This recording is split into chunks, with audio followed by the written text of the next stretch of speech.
Seems like we have a few people here this evening. We are going to need to keep both doors somewhat clear for safety reasons, so if you can be mindful of that.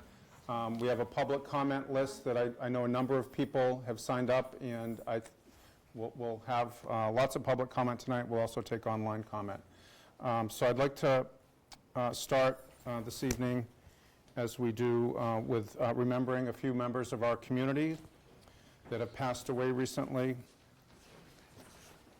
First is, so if you could join me in standing, first is Amy Razamas, passed away recently on March 22nd. Amy was a well-known and beloved neighbor of our Ward 3 community, very involved in a number of activities locally, and the wife of Lauren Aramo, who I think many of you know, and we wish our condolences to their family.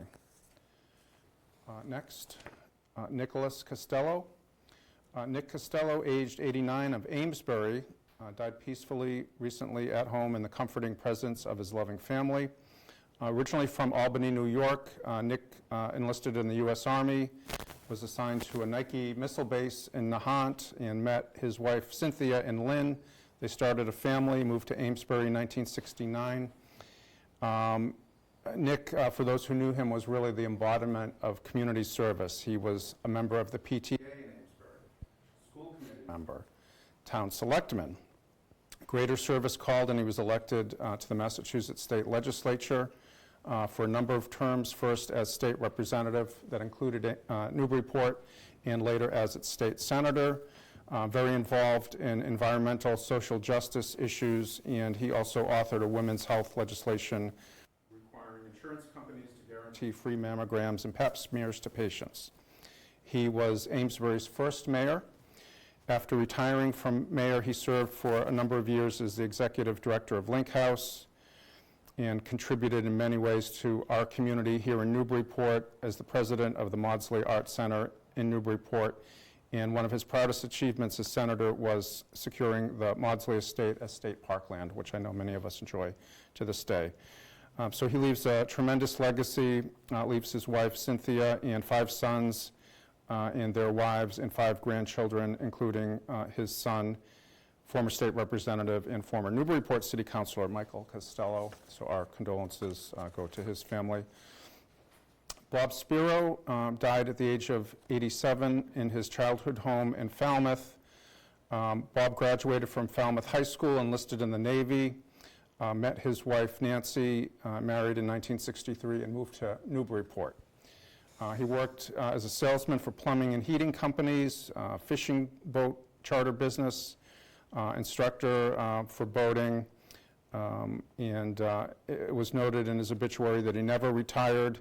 Just months before his death, you could find Bob digging quahogs, teaching his students writing lessons, and traveling cross-country to visit his grandchildren.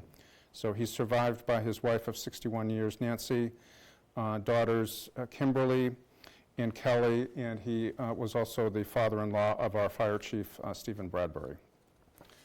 Our condolences to his family. And fourthly and lastly, Kevin McDonald was a longtime volunteer at the Custom House Maritime Museum, passed away Sunday, March 9th. He was known as the curator and also the intellectual godfather. He was selfless, incredibly knowledgeable about history and the Custom House Maritime Museum. Had been volunteering for 15 years and put in 10 to 20 hours a week as the museum's curator as a volunteer. Bob Cronin, the chair of the Custom House Board of Directors, said Kevin was the glue that held the history of Newburyport's maritime past together in the present day. And he leaves behind his wife of 31 years, Bernadette McDonald. So please think about these folks as we have our proceedings this evening, and please join me in a moment of silence.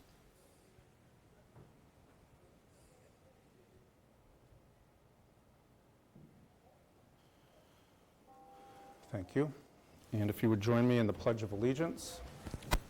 I pledge allegiance to the flag of the United States of America and to the republic for which it stands, one nation, under God, indivisible, with liberty and justice for all.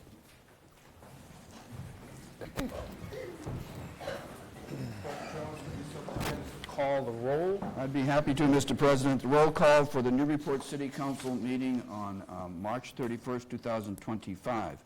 Councillor Donahue. Present. Councillor Granis. Here. Councillor Harmon. Here. Councillor Khan. Present. Councillor Lane. Here. Councillor McCauley. Here. Councillor Preston. Here. Councillor Shan. Present. Councillor Wright. Here. Councillor Zeed. Here. And Councillor Cameron. Thank you. We have 11 Here. present. I am here. Okay, that would get us to late file items. There are 2 late file items. You'll see in the updated agenda, which is online, Communication 625, which is a memo from Lauren Goldberg regarding certain questions and answers on the special election. Communication 626 is a memo from the Board of Registrars. Motion to waive the rules and accept the late files. Okay, any discussion? All right, all those in favor say aye. Aye. Okay, that will get us to public comment. If there is online comment, please raise your hand now. Based on the number of speakers that I can see even from a distance, we do reserve the right to limit public comment to 1 minute, which is what we will do tonight. If you are going to repeat something that a previous speaker has said, I would appreciate if you could simply say, I agree with what that person said. That would help us. We have a number of speakers here. So I'll call you out, and if you could say your piece, and again, 1 minute, I'll try to keep time. We'll start with Mary Ann Clancy. Good evening, everybody. Mary Ann Clancy, 11 Franklin Street, Newburyport. Happy to be here tonight to talk about my support of putting the debt exclusion for the Youth and Rec Center on the ballot. Happier to be in these clothes as opposed to dressing up like you guys all have to do. So I'm not going to talk a lot about why this is a good thing for the city. I mean, you've heard it all, you know it all, you're going to hear more about it tonight. What I'd like to talk about briefly is to play a little bit of a hypothetical scenario for you. You all, right, went and pulled your papers at some point to run for the council. So when you did that, your intention was that you would be on the ballot and that you would give the citizens of Newburyport the right and the ability to look at what you do and to vote for you or against you, right? That's what we do. That's called a democracy. And so I say that because if you didn't have that right, I think what you would be saying is, I want to make my case to the voters of Newburyport. I think I can do a good job. I think I would be good for the city of Newburyport. I want that right. That's all we're talking about tonight, by putting the debt exclusion on the ballot. What we'd like to do is have the citizens of Newburyport have the right to look at it, to examine it, to hear the to opposition, to hear the before, and then to make their own decisions. Trust us to do that. One other quick, am I out? Good, bye. 1 minute comes really quick. Look at me, and if I'm nodding vigorously, it means it's time to wrap up. Thank you, Mary Ann. Sharon Kennedy. Hello, my name is Sharon Kennedy, and I am a resident of Ward 3. I live at 24 Monroe Street. We are so close to having an amazing new asset for all aged residents of our city, the Rec Center. I am absolutely in support of having the debt exclusion go to ballot so that we, the voters, can decide for ourselves if we support using our own taxpayer dollars to move forward with the Rec Center. As you know, as representatives, it is essential to trust constituents to be engaged in and informed about local issues. We are both engaged and informed on this issue. This is an important local issue, and we appreciate your trust in voters to participate in the process. Additionally, my kids have pretty much aged out of the youth center, but I absolutely still support the debt exclusion going to ballot because the new rec center will benefit all citizens of Newburyport, not just those with younger kids. I ask you again to please support the debt exclusion ballot going to ballot, and thank you for your time and service. Thank you, Sharon. Yeah, and we could hold applause. That would be great. Thank you, Sharon. You should be applauded for being within the 1 minute time. Okay. Next will be Frank Moore. Hello, I'm Frank Moore. I live at 5 Carlson Drive in Newburyport. I'm here to voice support for the recreation center, including urging the city council to vote to send this funding issue before the voters. Some of you on the city council continue to talk out of both sides of your mouth concerning the recreation center. You know who you are. You say you're in favor, yet you continue to say it's too expensive. Some of you have always voted against this, as indicated by your historical votes to directly or indirectly sabotage progress in finding a new home for Newburyport recreation and youth services. Tonight, you'll be forced to reveal how you really feel when faced with a vote to put this issue before the voters of Newburyport. There'll be no more hiding after this vote. If you vote no, there is no other interpretation than you being against the recreation center. Thank you. Okay, thank you. Ben Iacono. Good evening. My name is Ben Iacono, 4 Alice Drive, Ward 6. I'm here to speak in favor of approving the passing of Ordinance 685 and 686 related to the Recreation Youth Service Project. This council owes it to the citizens to hear their individual voices to a vote. Newburyport has had a positive and progressive history of recognizing and addressing the needs of its community constituents. The list is too long to say tonight. These actions, the above actions have always been hard, and this action in front of us is also not an easy one. But the community leaders and the residents rose to the challenge and at those times and supported these investments. Now we have another challenge before us to address the needs of the community's youth, leaders and citizens of tomorrow. They are currently homeless, and those individuals tasked with developing programs, activities, social involvement, much more for them are working in closets at City Hall. We need to fix this situation, and I urge everybody to consider that condition. Thank you. Thank you. Kathleen Shaw.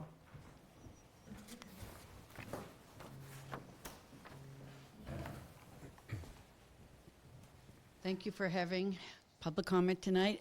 Kathleen Shaw, 9 Upland Road. Yes, the building design and cost have been vetted in extensive detail. Yes, over the last 3 years, there have been over 50 public meetings regarding building a rec center on Low Street. Yes, hundreds of thousands of dollars have been invested in the project. Yes, it's time for the taxpayers to make the final decision on funding the rec center. Yes, it's time for the city council to authorize a special election. Yes, the taxpayers can decide that a debt exclusion will be the funding mechanism. Yes, May 6th is the day the voting will take place. Yes, the final decision on funding the rec center project will be in the hands of the taxpayers.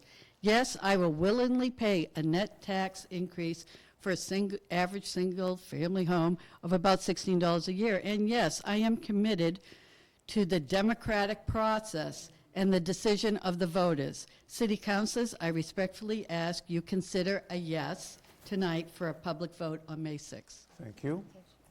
Charlie Tontar. Thank you for the opportunity. 1 minute. 45 seconds motion. 10 of my seconds. Trying to run out the clock. All right. I come before you.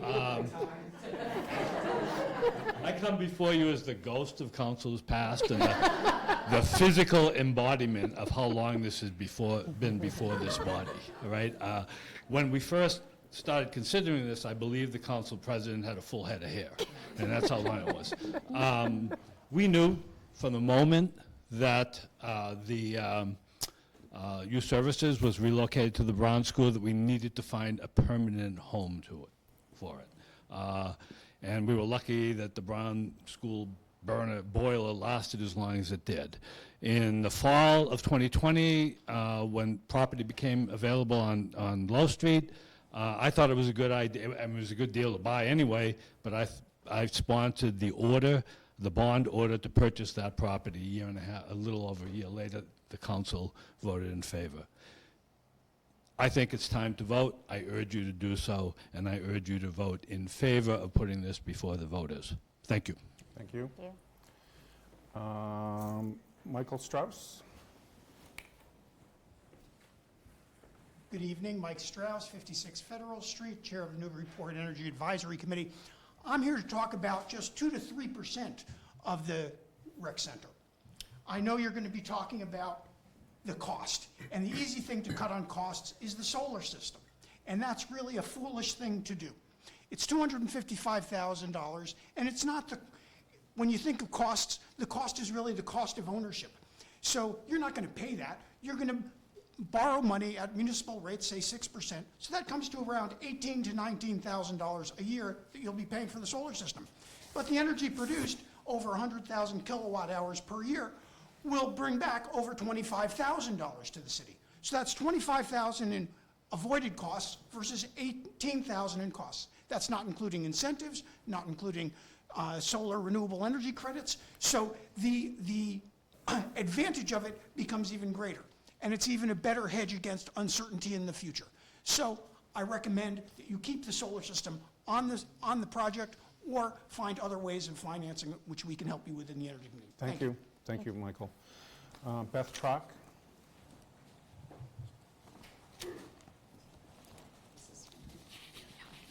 Beth Trock, 144 Low Street.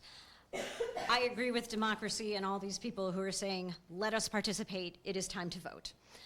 I would like to use my remaining 45 seconds to talk about the details of that. When we vote and how we vote is also very important. There has been so much tinkering around the edges. Can we afford to vote? What about the timing? Is it too hard? It's not too hard. We need to do it before we run out of time on the bid. We need to do it together, mail in, early, all of it. Everybody needs a say, and we need to have that say as broadly as possible. And what we don't want to hear is tinkering around the edges of, what if we push it to June? What's the little... Stop. You all have done your job, and you've done it for years on this. Turn it over to us. We can take it from here. We know what we're doing, and it's not going to take 8, 9, 10 weeks for people to get up to speed on it. Thank you. Thank you. Sarah Hall?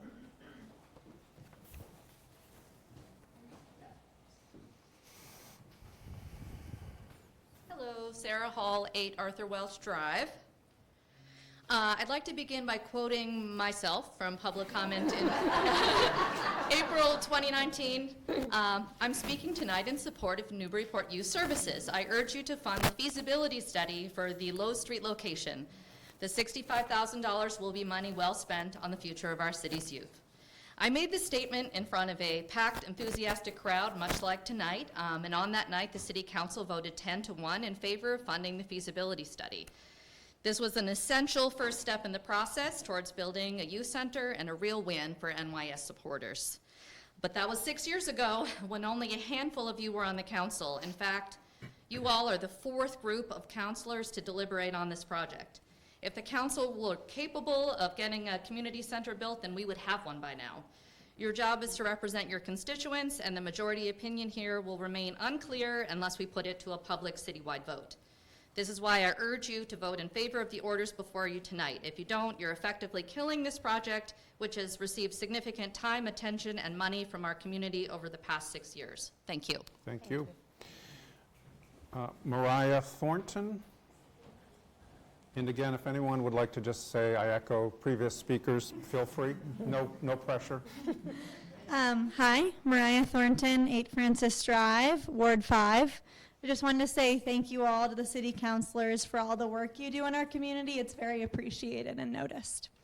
I wanted to say growing up, I was very involved with youth services, youth council leader, camp counselor, site coordinator, and youth services helped me to find my confidence and voice growing up in Newburyport. It also helped me to find my passion for working with children. I'm now a teacher in Newburyport and hope to raise a family here.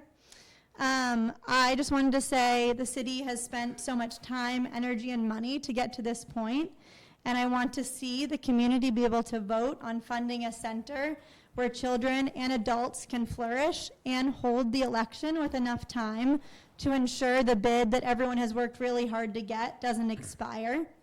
I also want to see the community center to be able to help young people stay on positive paths throughout their lives, much like it did for me. And I think we all owe it to NYS to let the community vote on this very important topic. Thank you. Thank you, Mariah. Renee Ames? I'm Renee Ames. I live at 17 Forester Street, and I echo the support of putting this to vote. I think that it is an important step for our community.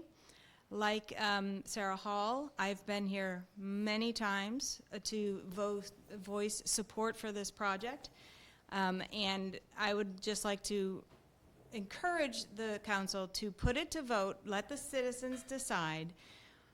When this has happened in our past, we had these struggles when it was time to renovate the library, when it was time to renovate the high school, when it was time, throughout the history, I've lived here for 30 years, and every time a major project comes up, there is a lot of debate about we can't afford it, that we can't do this, but when the vote is put to the people have said yes.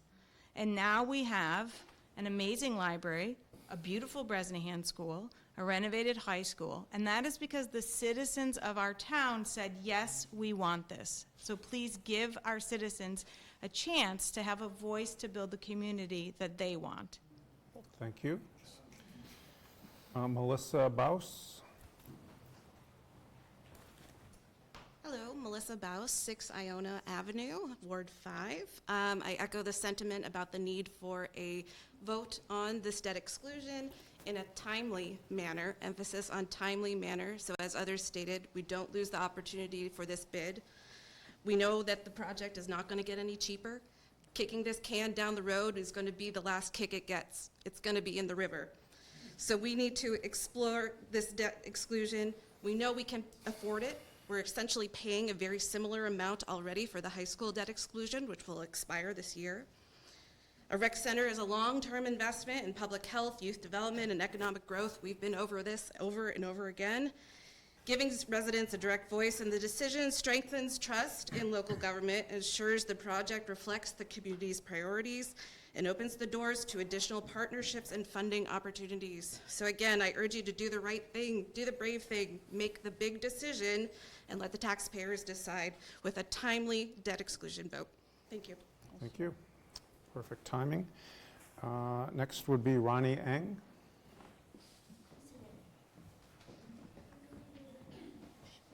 Hello, everybody. My name is Ronnie Ng, and I live at 54 Prospect Street. I echo everybody else's sentiments that this should go to a vote, but I'm going to put a little bit of different angle on it, on why it should have an opportunity to go for a vote. 3 points, make it quick. First, we're a military family, so opportunities to have community outside of school are incredibly important to me. So having something like this in this community would be very valuable. Second, I'm newer to the community. When I moved here, I had 3 separate moms come to me and tell me about youth services.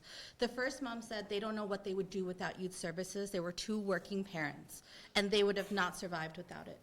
The second mother told me that her kid isn't into sports. It was really hard for her kid to kind of find her footing and find the community that she needed, and she was able to find it at youth services. And finally, a third mother told me that really check out youth services. I think it saved my son's life. So the final thing I'll say is the youth services is something like a public good. It's not a private good. You invest in it now, and the return on investment comes later for the betterment of our community. Thank you. Thank you, Ronnie. Sean Fenn.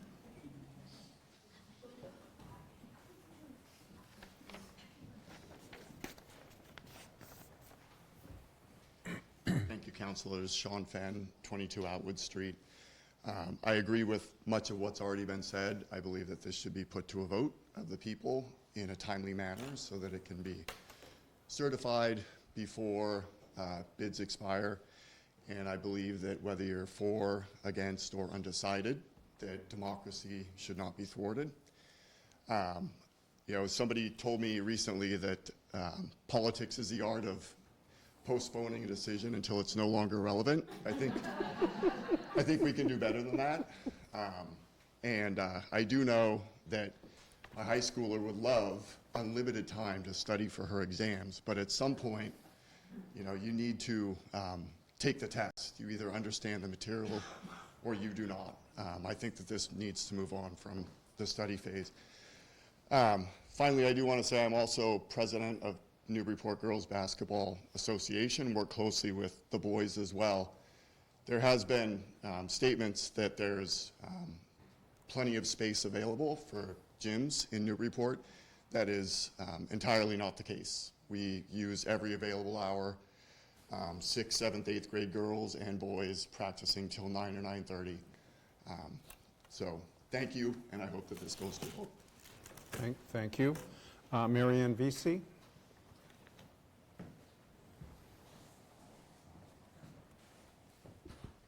Mary Ann Vesey, 10 Kent Street.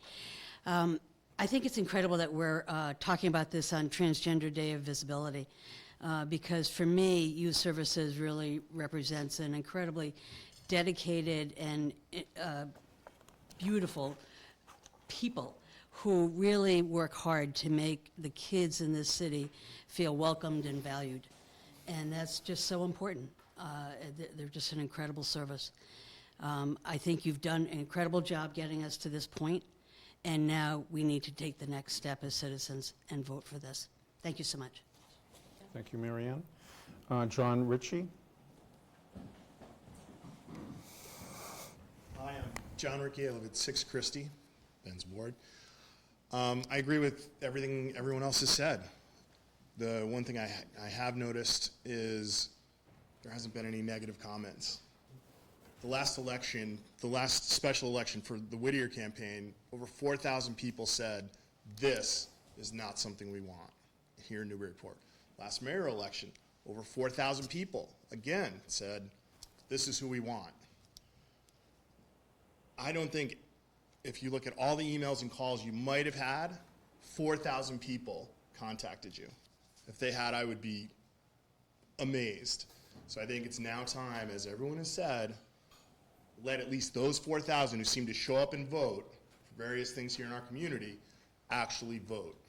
Thanks. Thank you. Deirdre Budzina. Hi, Deirdre Bedzina, 11 Cushing Ave, Newburyport. I agree with what has been said, that we should put this to a vote. I'm a teacher. I'm a business owner in town. I've seen the benefit with my own children and many of my students. And I think just because youth services has been able to maintain programming for 3 years with no home does not mean that we need to keep going. I think we can trust that we live in a community where people believe education is important, where people believe that children and youth and community is important, and let's let the members of our community show that we believe in this. Thank you. Ryan Nickerson.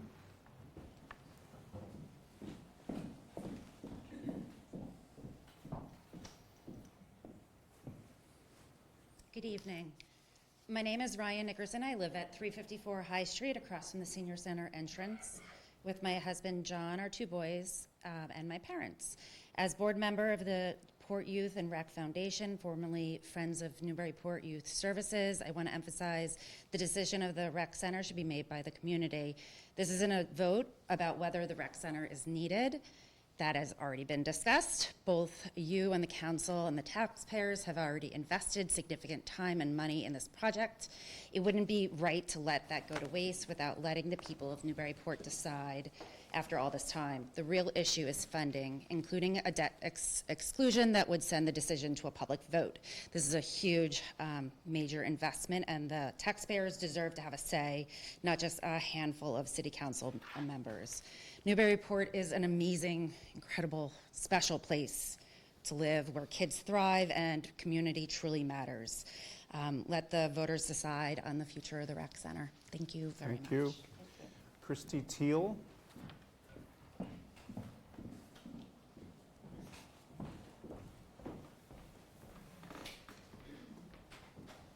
Good evening.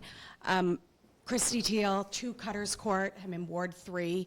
I have 2 boys in the Bresnahan, or the Newburyport school system, a 2nd grader and a 5th grader. I'd like to start by saying that I'm a little more than perplexed as to why we are still here discussing this project that is so important to our community, and it's taken so long to even get to this point of sending it to the voters. This is an extremely well-vetted project, years in the making. Andy and her team have done an incredible job honing in on what is most important to our community and to our youth many times over. There have been over 50 public meetings, an opportunity for comment and questions on the project. No one has been left in the dark. This is not a luxury item for Newburyport. This is essential to our youth and the future of our community. Quite frankly, it's ludicrous to me why we are even here advocating for this funding issue to go to the voters. We can do this. We can take this on. Let us. Thank you very much. Thank you. Warren Russo? Warren Russo, 182 Northern Boulevard. I like to remind everyone we have a beautiful community center on High Street that goes largely unused after 4 p.m. It's a senior center during the day, but in the evenings, it's largely unused. Personally, I don't see the idea of spending $1 million here, $1 million there. Pretty soon you're talking real money about this dilapidated, polluted site on 59 Low Street that will require all kinds of remediation, millions of dollars. If you believe that $8 will all it take will $8 on your tax bill to fund that, you're dreaming. It will cost thousands and thousands of dollars. It will all be the poorer for it. And the Recreation and Youth Services needs to be more creative. Instead of generating new programs that need new facilities, how about being more creative and using the facilities we have? We need to live within our means. We all have budgets and incomes and expenditures to deal with. I think it's time that we lived within our means and stop pretending that we're a big city. There are 58 towns in Massachusetts that are larger than Newburyport. They don't spend like we do. Thank you. Thank you. Scott Ewell. Can I help him, by the way? 1 minute, Scott. I'll be short. I've been here before, and thank you for all putting the time in, and also thanks for everybody here and the other 30 or 40 people out in the hallway. I agree with pretty much everybody except the man before me, but I definitely respect the opinion. And I think the point is here we all have opinions, and we should have the right to voice them in time to make a difference and to take account of this bid. So I urge you all to allow this vote to go forward by May 10th, I think is the date. Thank you. Thank you. Patty Myers.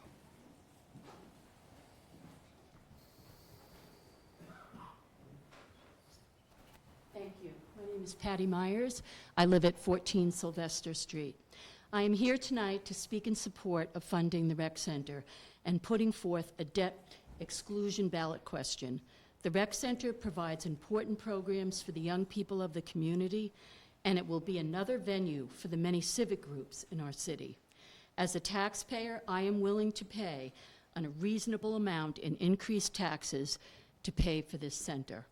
I believe this project has been thoroughly discussed and vetted, and it's time to move it forward. Thank you. Thank you. Elena Russo.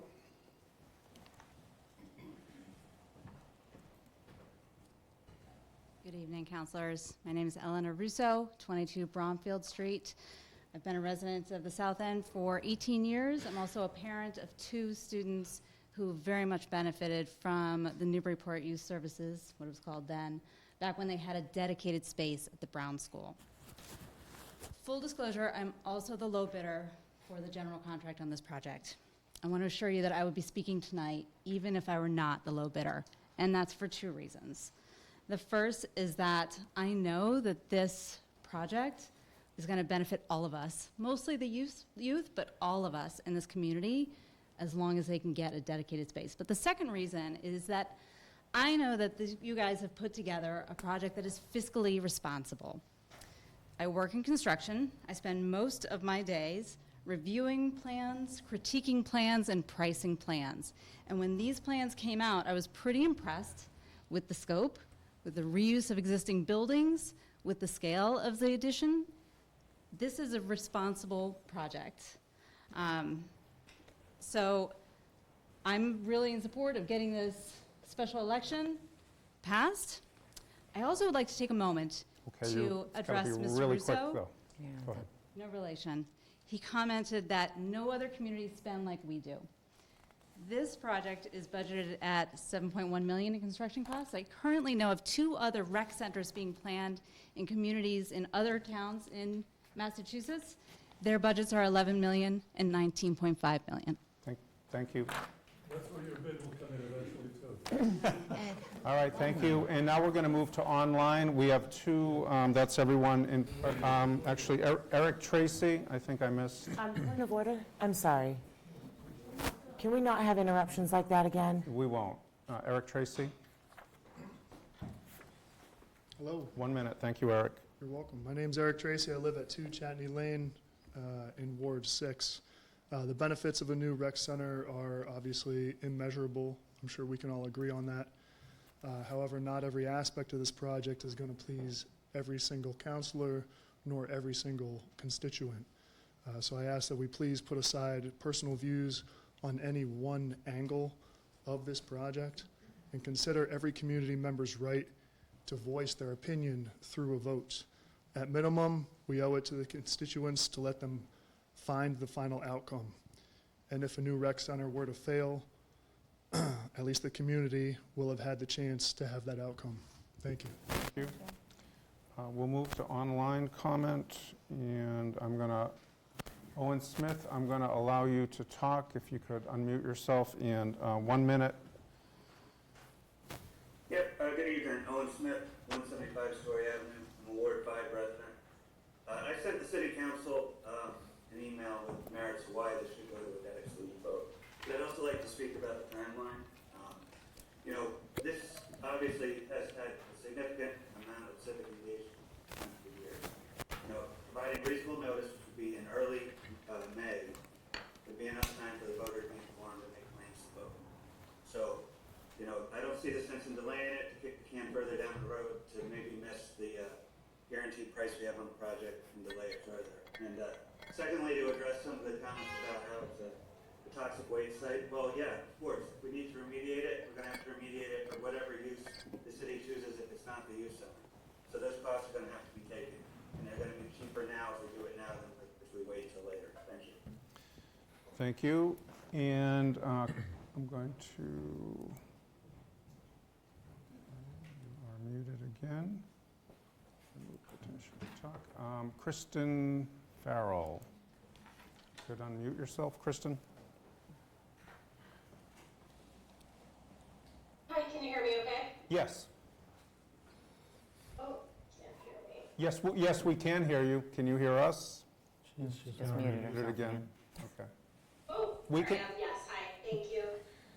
Kristen Farrell, Ward 6, 28 Spofford Street. I would like to echo everyone's comments this evening, and I am speaking to encourage the council to allow for the debt exclusion to go to public vote. We all know the countless number of hours and worth of meetings and vetting that more than one administrations have spent debating the merits and the potential of the rec center for our community. It is truly now time to let the voters decide, and I echo the previous sentiments about the timing for this public vote being critical. We know that construction bids put forth will expire 120 days from the February 14th submission date. And we know that this is an expensive proposition. We also know that this is time for the community to really be able to speak up and illustrate their wishes from the voters. So thank you. Thank you, Kristen. And that would be the end of public comment. Thank you all very much for sticking to the timeline. And that would bring us next to the mayor's comment.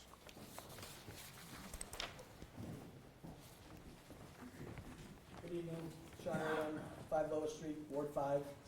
I'm here to talk about outdoor dining tonight. Well, just a little joke there. First, I want to thank everyone for being here tonight. Again, this is the type of community we have here in Newburyport. People come out, which I love. People show up. This has been a long time coming. I mean, we heard from past administrations come up and speak about this. Again, it's been going on much longer than I've been in office, and I know you have a long meeting tonight, so I'll just say a couple things. It's funny that the two things that we tried desperately to pull apart these last 3 years are up for vote tonight. We have the Brown School adaptive reuse vote, and we also have the vote to go to a debt exclusion. I hope we can move forward on the Brown School. This was a long time coming. I think this is a massive win for the city and for the city council, actually, as well, in bringing some much needed affordable housing here to Newburyport, senior affordable housing, to a space that was last used as a school in the 2014 school year. And then to the debt exclusion, you know, everything has been said, and I love everyone that spoke tonight.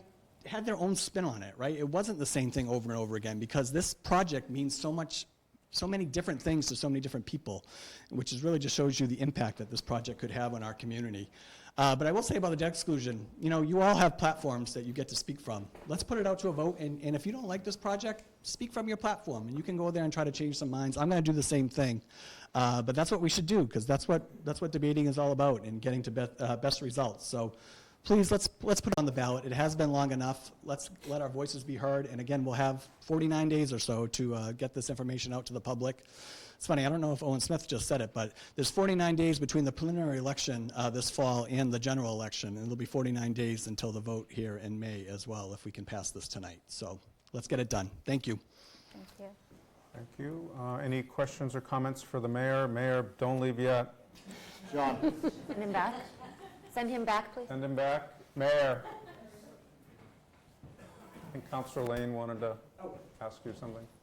Yes, Noble Street is going to be done. First thing. Is that what you're going to ask, really? Yeah. I got a flat tire there. I mean, I know, it's bad. Yeah, I get it. It's bad. It's the first street we're going to do today. I almost hit a guy the other night walking in the street. Okay, is it a pothole? Did you hit a pothole?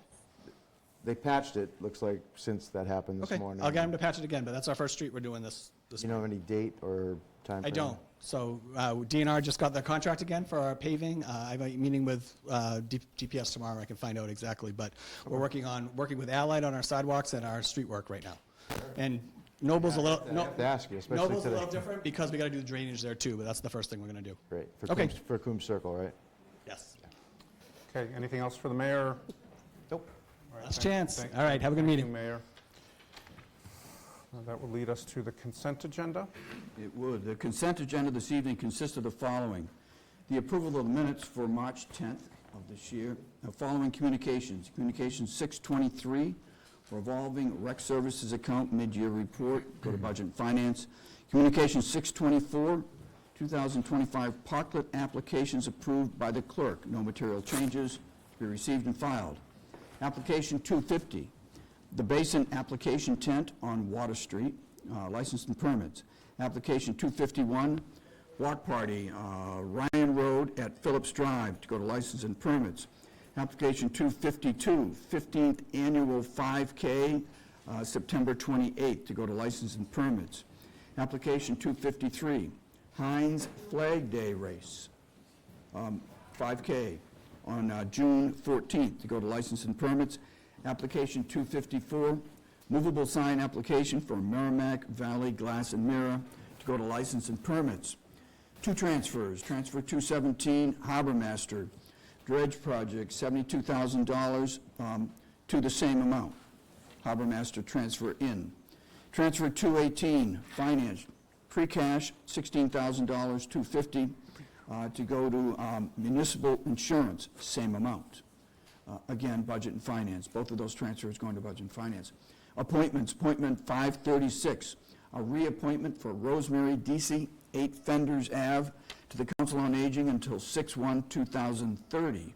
To go to Community Services, Appointment 537, Julia Godfredson, 10.5 Christopher Street, to the Conservation Commission until June 15, 2028. That's to go to Planning and Development. Following items are coming out of the respective committees. Budget and Finance. Communications 619, orders 694, 695. Transfer 216, orders 685, 686, and 563. Community Services, Communications 614, General Government, Order 649. License and Permits, Application 243 and 249. Planning and Development, Ordinance 196, Order 668. Communications 615, 616, Order 691. Coming out of Public Works and Safety, Communications 620, Orders 696 and 687. That's the consent agenda. Could we please remove appointment 537, please? I'd also like to remove appointment 536. Both appointments are out to the regular. Motion to approve. Second. Okay. And collectively to receive and file the mayor's update. Second. Okay, motion made and seconded to approve the consent agenda and the mayor's comment consent agenda as amended with removal of those two appointments. All those in favor, say aye. Aye. Okay, thank Motion you. to waive the rules to move Budget and Finance up to this time. Second. Okay, motion made and seconded to move budget and finance up in the order. Any discussion? All those in favor say aye. Aye. Okay. Motion collectively to put Order 685 and 686 on the floor, and the initial motion would be a motion to approve Order 685. Second. Okay, motion made and seconded. Both are on the floor, and motion to approve 685. 685. So I know it's customary to give the committee report. I don't think a lengthy one is needed here, other than to say Budget and Finance has had a busy month. We've conducted 3 meetings on this, culminating in one last week.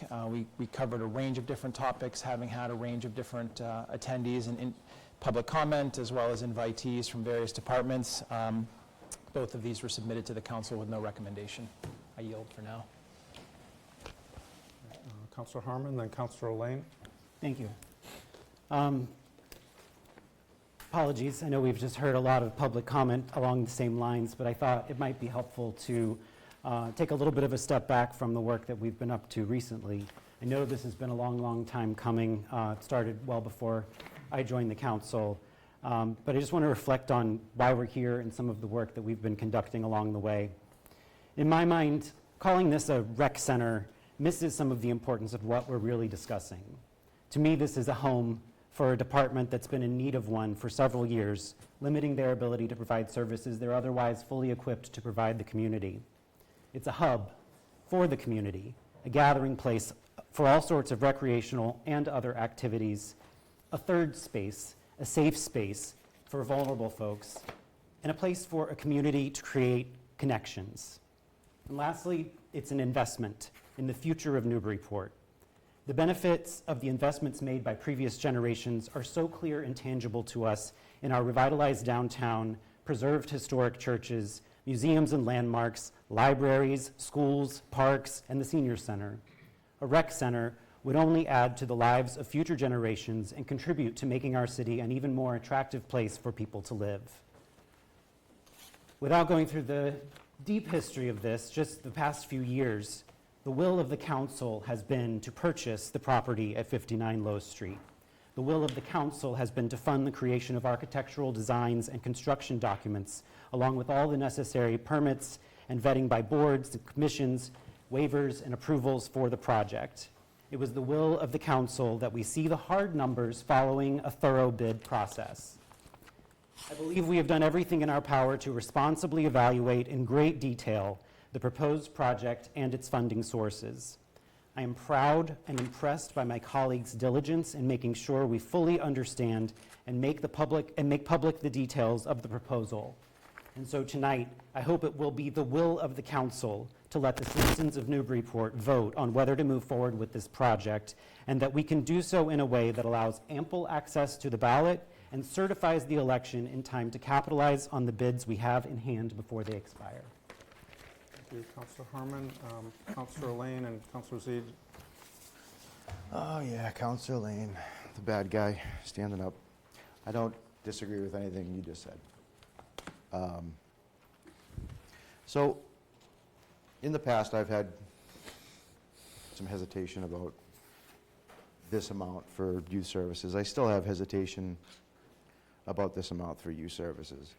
One thing, and I'm just going to get it off my chest now, it's okay to have different opinions on things. I think that's what we're all here for, is to hear different opinions and understand each other and not be made to be the bad guy because we're looking out for citizens that aren't here, citizens that can't afford a cup of coffee a month. Personally, I make my own coffee because it's expensive. I'm a single dad in Newburyport, single male householder. If you look up the numbers, I'm less than 1.5% of the population. So where I come from is the residents who do call me, and no, it's not 4,000 people, as pointed out in public comment, but it's a lot. And there's a lot of people out there struggling right now with the taxation that we've faced in the past 3-4 years. Even the taxation we've faced in the past 10 years. I mean, it's gone up, I think the number was like 50% I've seen floated around in the past 10 years. That's a lot. That's a lot of money for people on fixed income and people that, quite frankly, are scared right now because of what we're talking about, democracy. and the challenges to our democracy and the things that have happened in recent times that very well could erase what they have saved their entire lives for. I don't like taking calls from people who are in the verge of tears because they don't know what to do because the cost of living has gone up so tremendously. And I'm not talking about just from the city, from everything, from electric to gas, groceries, you name it, people are challenged right now. Where I come from with my hesitation is exactly their shoes. It's scary. And if people lose their Social Security, maybe, you know, the minuscule number that you're talking about is a lot. It could actually break them. I don't want to see people in my hometown. I've seen enough people leave because they can't afford it anymore. And I hate to see another wave of citizens that can't afford it. Where are they going to go? We talk about affordable housing. We talk about where are people going to live. I guarantee you right now there's nowhere to go. I've been a realtor for 12 years. It is expensive as hell right now. And there is no remedy to it. We cannot set the prices of rentals. We cannot set the prices of what the market dictates. And the average cost of a single-family home is $1.2 million. Where does that leave us with assessments? I've been arguing assessments forever because it's based on market value. Your taxes are going up, and they're never coming down. They don't go down. So the more we add to this without taking future considerations of things like the water supply project, the high school, the Mullen at some point is going to need to be redone. I went there for middle school. I know the condition of it. I've been through there. It's a lot of things that we have on our plates without the CIP in front of us. I mean, we all collectively agreed as a majority that we need to look harder at what we spend money on. So are there things that are going to come up in the future that's going to make this really hard for us? Absolutely. There's no getting around it. That something's going to happen that's going to cost us millions of dollars. Infrastructure comes to mind. The downtown infrastructure hasn't been replaced in 100 years. When the gas company opened up the spot in front of the Thirsty Whale, the pipe disintegrated. It disappeared. That's what your water is running through right now. There's infrastructure in my ward. I know Longfellow. That's coming up on the same age as Phillips Drive, which, thank God, we got done early in my tenure because it wouldn't happen right now. It would get kicked down the road. It wouldn't happen. I fully understand the need for youth services. I don't hate kids, and I have to say that every single time. What I don't appreciate is being demonized out there. I hear things. I know a lot of people in town. I know some people in this room. I know what you've said about me. I'm sorry. I'm trying to look out for the challenged citizens that I have in my ward that can't afford this extra money that's very trivial, and I really can't stand the cup of coffee argument. It drives me nuts. It's more money than that. Albeit that, you know, there was one commenter that said it's going to cost more. It absolutely is. There's no getting around it. Is it worth it? I think it is. I really do. I don't want to be the bad guy. I don't want to be demonized in my own hometown for what my belief is and for looking out for a segment of the population that's not sitting in these seats right now. It's not fair.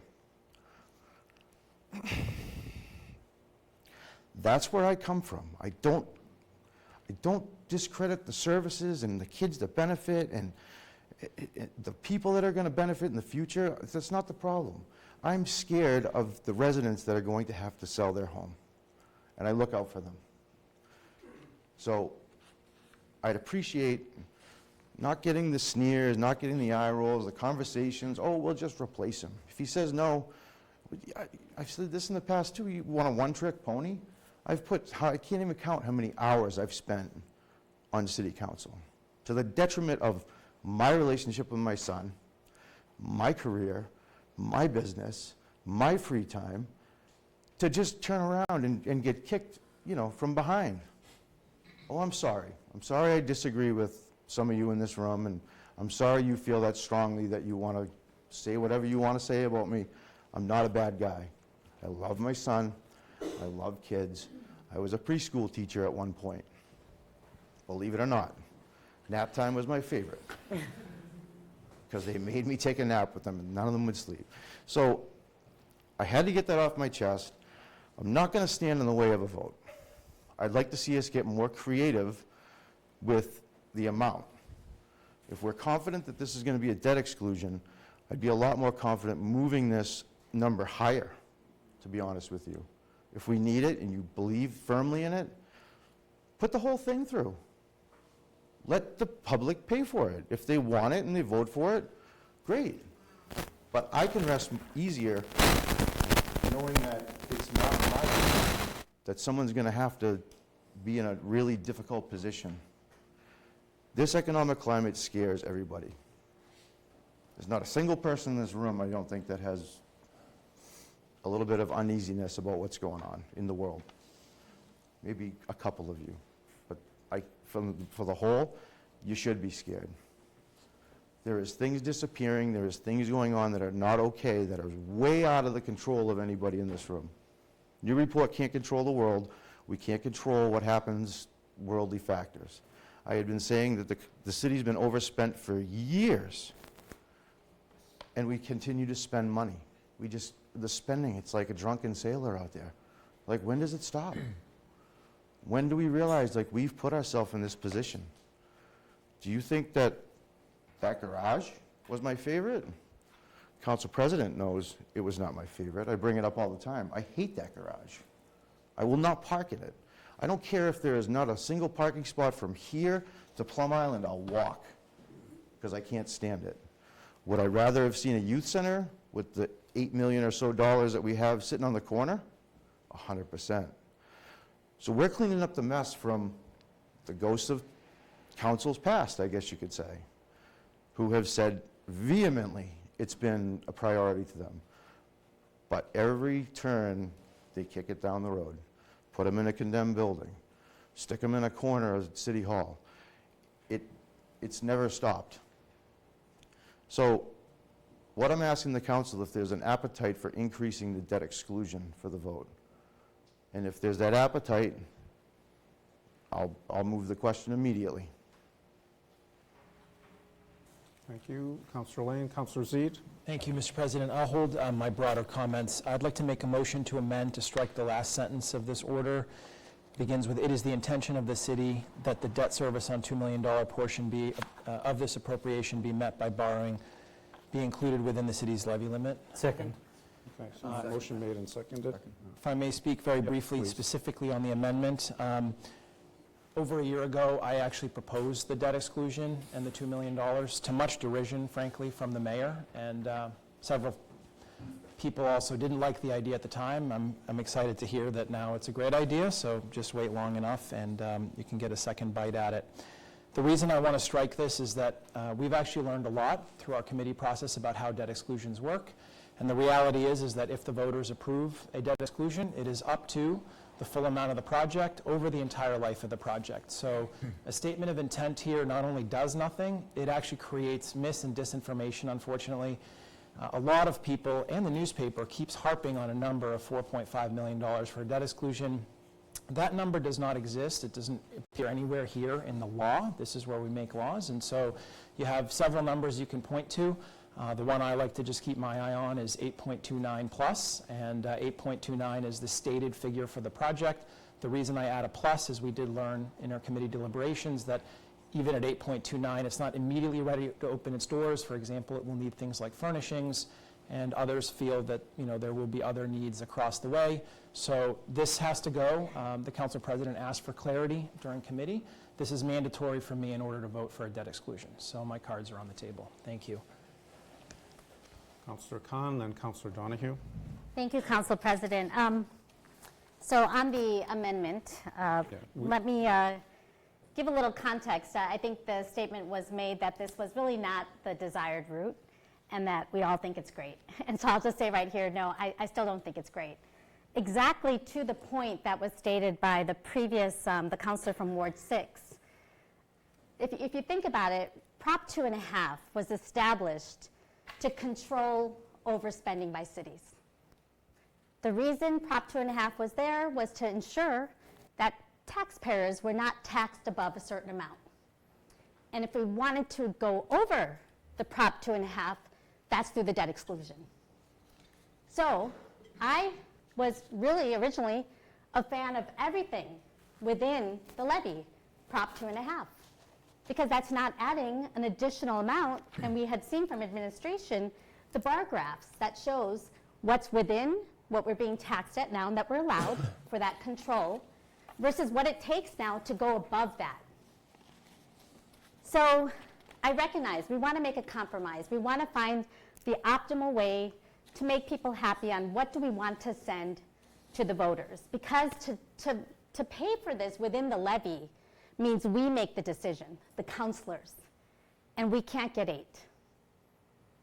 And so I'll be very honest, this was not my ideal path. I wanted it within the levy, which we knew had a capacity to bond up to 12 million. At the time we first talked about it last year, it was at 17 million. An $8 million project, $9 million project would have fit it within the levy, but we didn't do it. So now here we are, and I am trying to work with this group. And I think I've said it many times on the floor, what do you need from me? Because I have been advocating for this project, and many of you heard, for as long as I can, because of what my girls have done and what we personally have gone through. So this is now my opportunity to work with what we could do here with this body. 8 votes. That is not easy. So here's a solution. The administration proposed a compromise, meaning, okay, we could do the debt exclusion, and I will recognize the Ward 1 councillor proposed this before we even saw the administration.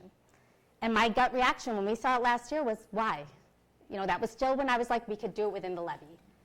But now, while we're saying it's a great idea because we know we're not going to move the needle forward unless we do a debt exclusion, because that takes the vote out of us, it turns it to the people.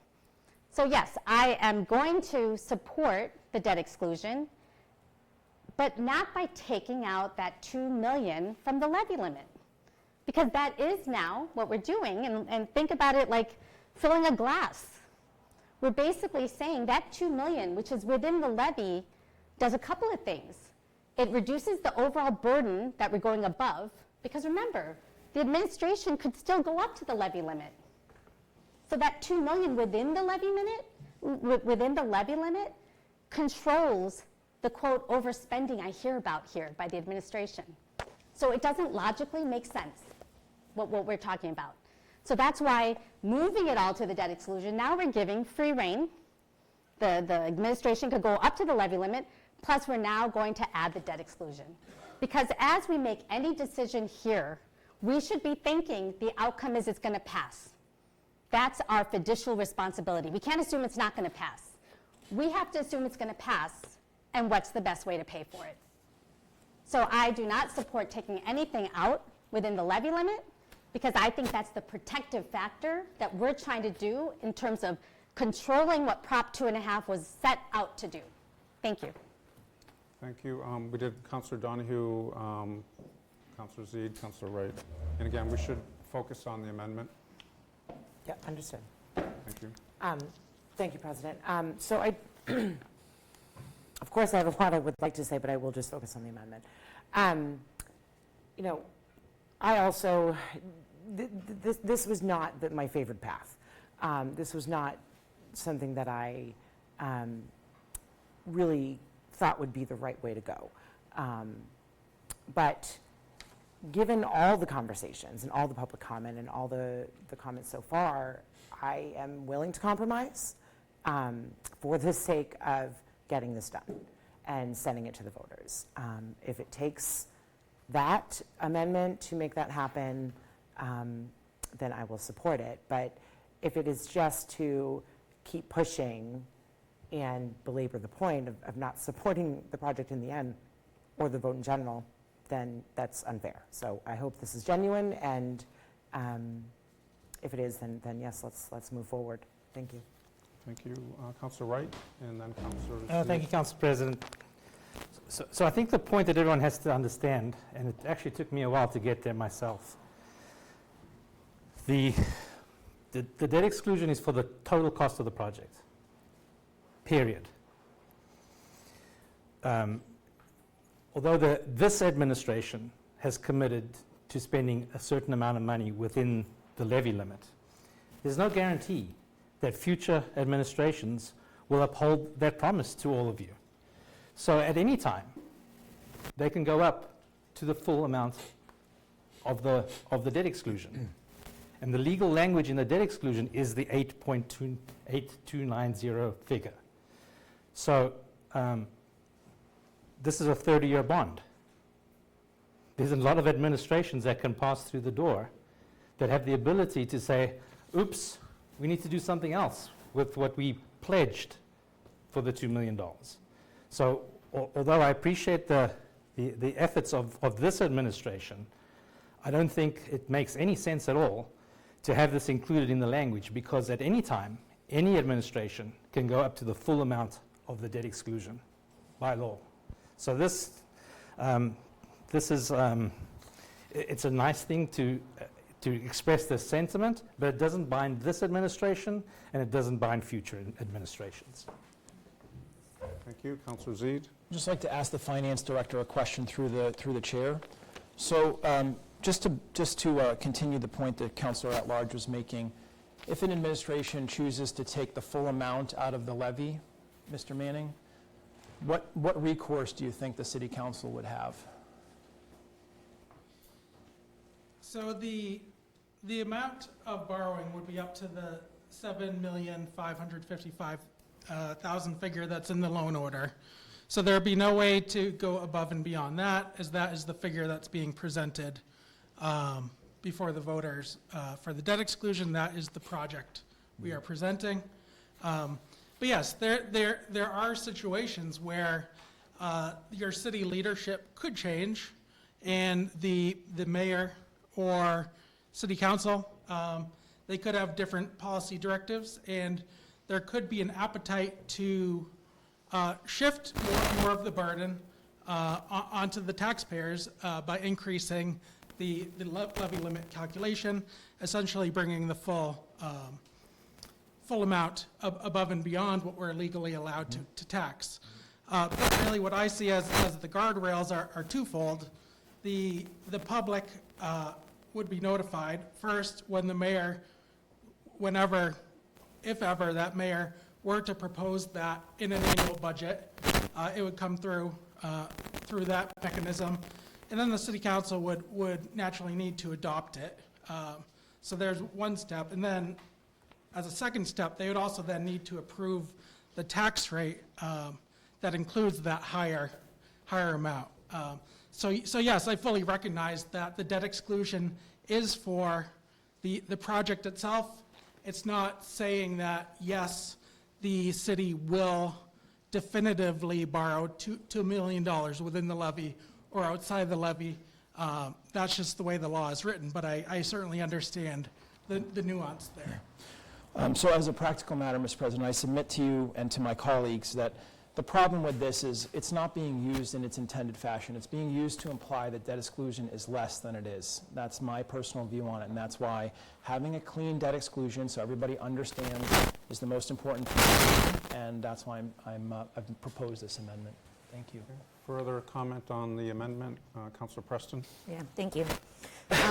So, Director Manning, just a quick question. On March 20th, you told us that we currently have a debt capacity for the city somewhere between $8 and $12 million. Is that still true? Yes, approximately. Right. So if we were to move the $7.5 million for this project into the levy, then we would essentially have $500,000 for the remainder of the projects across the city. Based on that band, I think when that was discussed in committee, I did mention that it's a very fluid number based on our financial forecast. But yes, at the time, it was around $8 to $12 million. Okay, That's thank what you. we were talking about. So per the CIP from the administration last year, so not my words, the administration's words, we had $154 million over the next 5 years to spend on capital projects.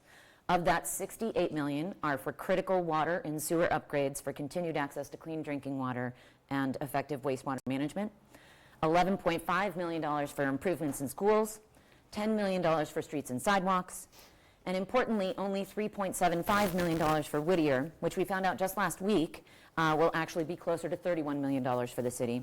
Whittier put out a press release last week saying that they are engaging in the MSBA process for a $268 million project, of which we would be responsible for 11.5%. 11.5% of 268 is $30.8 million. So if we were to move all of this within the levy limit, we would have $500,000 to pay for what really is $182 million worth of capital projects that need to be done over the next 5 years. I assure you that we have plenty of places to put this $2 million if it is not in this, not to stay within the levy limit, and it should be, in my opinion, put into the debt exclusion vote. And I'll be very clear, I am a hard no if we don't take the $2 million out of it. Thank you. Further discussion? Anyone who hasn't spoken? Anyone who has spoken? Okay, I think we would then have a vote on the amendment. Roll call, Mr. President? Absolutely. Roll call to strike the sentence, "It is the intention of city debt service on a $2 million portion of the appropriation to be met by borrowing be included within the city's levy limit." To be stricken, correct? Correct. Councilor Donahue? Yes. Councilor Granis? Yes. Councilor Harmon? Yes. Councilor Khan? No. Councilor Lane? Yes. Councilor McCauley? Yes. Councilor Preston? Yes. Councilor Shan? Yes. Councilor Wright? Yes. Councilor Zede? Yes. Councilor Cameron? Yes. I voted 10-1. The amendment passes. So it is a motion to approve as amended. Motion to amend Order 686 to change the date to May 13th, 2025, and incorporate language that came from the recommendation of the Board of Registrars to encompass early in-person voting and vote by mail. Second. Second. I'm sorry, could you repeat the date again? May 13th. Thank you. So just a point of order, shouldn't we dispose of 685 before we take on So a different? I would ask the councilor who put both orders on the floor. For sanity's sake, I would think we would stay with one, no offense, because one could make that motion after we vote on the motion that was previously on the floor. That make sense, Councilor? Was that your intent? The advice we received from KP Law, which provided, was that we should vote on 685 first. But in fairness to the councilor, both are on the floor. I don't know if we want to go back and forth with amendments. I defer to the chair. Yeah, we do have Lauren Goldberg, That's what I was gonna say. who was just promoted as a panelist.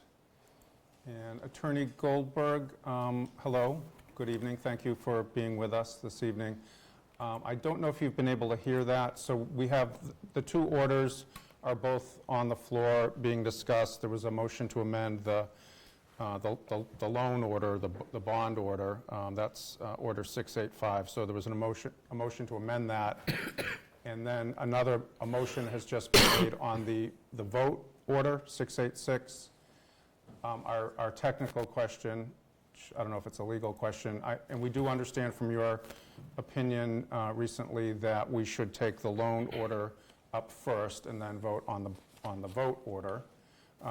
Can we be doing amendments on both and then vote in order, or should we just deal with the bond order first? Well, thank you for having me tonight. I would say that really is a matter of the council's preference. I do think it's important for the loan order, the borrowing authorization to come first. But I understand that they're both on the floor at the same time. So I don't know what the council's history has been with respect to going back and forth, although it does seem to be more streamlined to do one at a time. Yeah, we do have a history of going back and forth. That is true. All right, thank you. So in other words, it's up to the will of the council. If I think it's probably cleaner just to deal with the first one. I'll withdraw the first. motion. Yeah. I think so. Okay. So that would leave the motion to approve 685 as amended on the floor. Any further discussion on 685? Councilor Zede? I don't know. I think I'm going to change my mind. I guess you can always reserve the right to do that. I think we should get both orders cleaned up because they go hand in glove. If you can't vote for one, you can't vote for the other. We need to get all the amendments out, resolve all of them, have two clean final amended versions and then vote on them. Otherwise, it's a pickle. That's my 2 cents. Okay, that's If I fine. might, so, I mean, you City Clerk. can put the second order on the floor. It's on the floor. You can vote to amend it, to clean it up. You're not voting to approve it, you're voting to amend it. Correct. We can And just- leave it, Yeah, and then go back to the bond order. Motion to amend Order 686. Who was the second on that? Second, Councillor Wright. to show that there's no hard feelings. That motion, so it's to set a date of May 13th and to incorporate the Board of Registrar's suggestions. Recommendation to include early voting in person as well as vote by mail and the hours of those things. Yeah, and, you know, for full disclosure, so the hours are, there's a Saturday, 8:30 to 2, and there's a Monday, Tuesday, Wednesday of the following week, this is the week before, May 13th, that would be 8:30 to 3:30, those 3 days, then 8:30 a.m. on Thursday to 6:30, Very good. and then 8:30 a.m. to 11:30 a.m., am I right? And that would be it. And it would be a total of 6, that's a total of 6 days. I have the memo regarding the Board of Registrars meeting, yes. Correct. Okay, so that motion's been made and seconded. Councillor Harmon? May I ask, who's the second on that? Right? Thank you. So my understanding is that in order to get a vote, allow for a buffer zone, a buffer window for any recounts, as well as a 10-day certification window, and not jeopardize the bid expiration of June 13th, as well as allowing the clerk's office ample opportunity to execute an election that would be, you know, it would look and feel just like any other election. You would have at least 3 ways of voting: in person, by mail, or on the day of, early in person, by mail, or on the day of. Absentee is also an option. But this would be doable for the clerk's office, and also respectful of that bid expiration, so that we don't get into a situation where we send something to the voters and they say yes to it, and all of a sudden the cost is already escalated because we had a little bit of a calendar confusion in terms of making sure that that happens in a timely manner. Thank you. Discussion on the amendment. Councillor Zede? Thank you. I have a slightly different understanding than my colleague. Unfortunately, days are very difficult for the Newburyport City Council to count, and it's complicated because we have, I largely think that the City Council has no city solicitor type support at this time, so we are on our own to a certain degree, unfortunately. And I have read the bid documents myself. The initial bid stated that there were 60 days, excluding weekends, and then it was amended to say 120 days. But in both cases, the language is extraordinarily weak. It doesn't appear to bind anybody to anything. And I did my research on procurement, and most of them say typically 30 days is the timeline. So I'm operating under a different assumption, which is that really, unfortunately, the bids weren't really written that strongly in terms of the days. 30 days was what the law typically states and what's common. 60 days, I think, is the strongest case we would have. So what's more important? Trying to shoehorn something in, or trying to ensure that enough people have the opportunity to vote and speak? We've heard a lot of public comment tonight about democracy. So the problem with May 13th is it's not ideal. I must have heard something different. I heard that's a tight squeeze for the city clerk's office to actually get that done. Similar arguments were made during the Whittier conversation, and that vote was stated to be quite unfair, so we want to try and avoid that. In addition, we have a real squeeze, I think, that the Board of Registrars identified with mail-in voting. If you do May 13th, you effectively negate early. You have it, but you have mail-in voting, pardon me, but it's so close that by the time people get their ballots, they won't be able to return them. So I am seeking an alternative. I'm not arguing for the fall.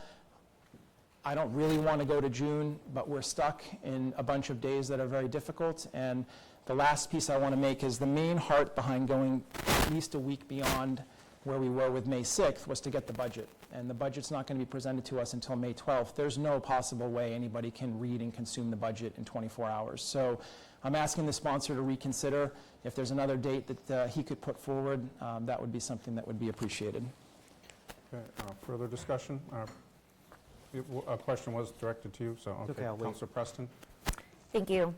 Yeah, rushing a debt exclusion vote is exactly what happened in the case with Whittier, and we, as a city, railed against being forced to make this quick debt exclusion vote for the Whittier project because we were told that if we did not vote then, that, the world was going to collapse. And, I feel strongly that we shouldn't be ramming through this vote either because the world is not going to collapse on this one. We really need to make sure that we have an election that has all the same opportunities and options for voting that we have for every other election. And it is also my understanding that the clerk's office has a great deal of concern with May 13th because essentially by the time that we get the ballots printed, get the ballots out to the mail-in voters, and they have the opportunity to turn them around and get them back, we won't get them. So we're essentially really, if we do May 13th, we are taking away the ability to have mail-in voting. And I just think that a miscalculation on the timing of the bids is not a reason to take away the most basic democratic right, which is to vote. Thank you. Councillor Shand? Thank you, Council President. Quick question to the clerk's office. Do the ballots that are mail-in ballots just need to be postmarked on the 13th for them to count? How many days does it take to get back here? Has to be received. Yeah, received. Should they be received on the 13th or postmarked on the 13th? Received. They need to be received by 8 p.m. on the 13th. Okay, so there's that. There are other considerations like overseas voters that have to be postmarked and then they can be received up to 10 days after that, but you're not really asking that. The vast majority of people will have to get their ballot back by 8 p.m. on the day of the vote. So how quickly does it normally take the clerk's office to get ballots out? So when we got the ballots for the last presidential election, how long did it take to get all of them out? It's a little bit hard to say. It's not a science, it's an art. Whatever that date is set today, tomorrow we go back to our vendor, LHS, and we will put a full court press on to get the ballots as soon as we can. Is that 3 weeks, 4 weeks, 2.5 weeks? I don't know. They're very busy. It's their busy season with town meetings, but it's safe to say 4 weeks. It's probable it will be less than that. Is that a fair? I have the new and improved city clerk there who will be running this election. She agrees. So how long does it normally take once y'all get the ballots to get them out to folks? Well, we'll start mailing them out the next day, as soon as we get them. Okay. I mean, it's a Herculean effort, but we'll throw a lot of bodies at it. But not everybody will have applied at that point. Human nature being such that it is, people think they have time, and they don't have time. And so some people won't get their ballot back in time, some people won't get their ballot. And we'll be answering the phone going, I don't think you have enough time, why don't you come and vote in person?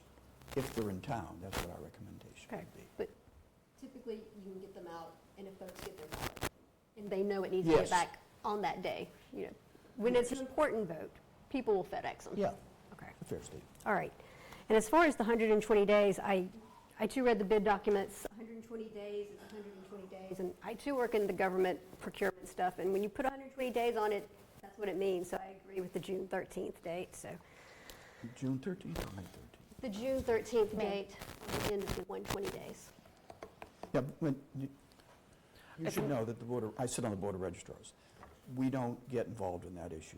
Oh, no, understood. But I just wanted to address the comments that were made that 120 days wasn't the number. And Our burden, does. speaking for the registrars, is to put on a fair and equitable election. Correct. Period. Thank you. Councillor Macaulay? Thank you, Council President. I'm going to refer to your schedule. I was impressed by it.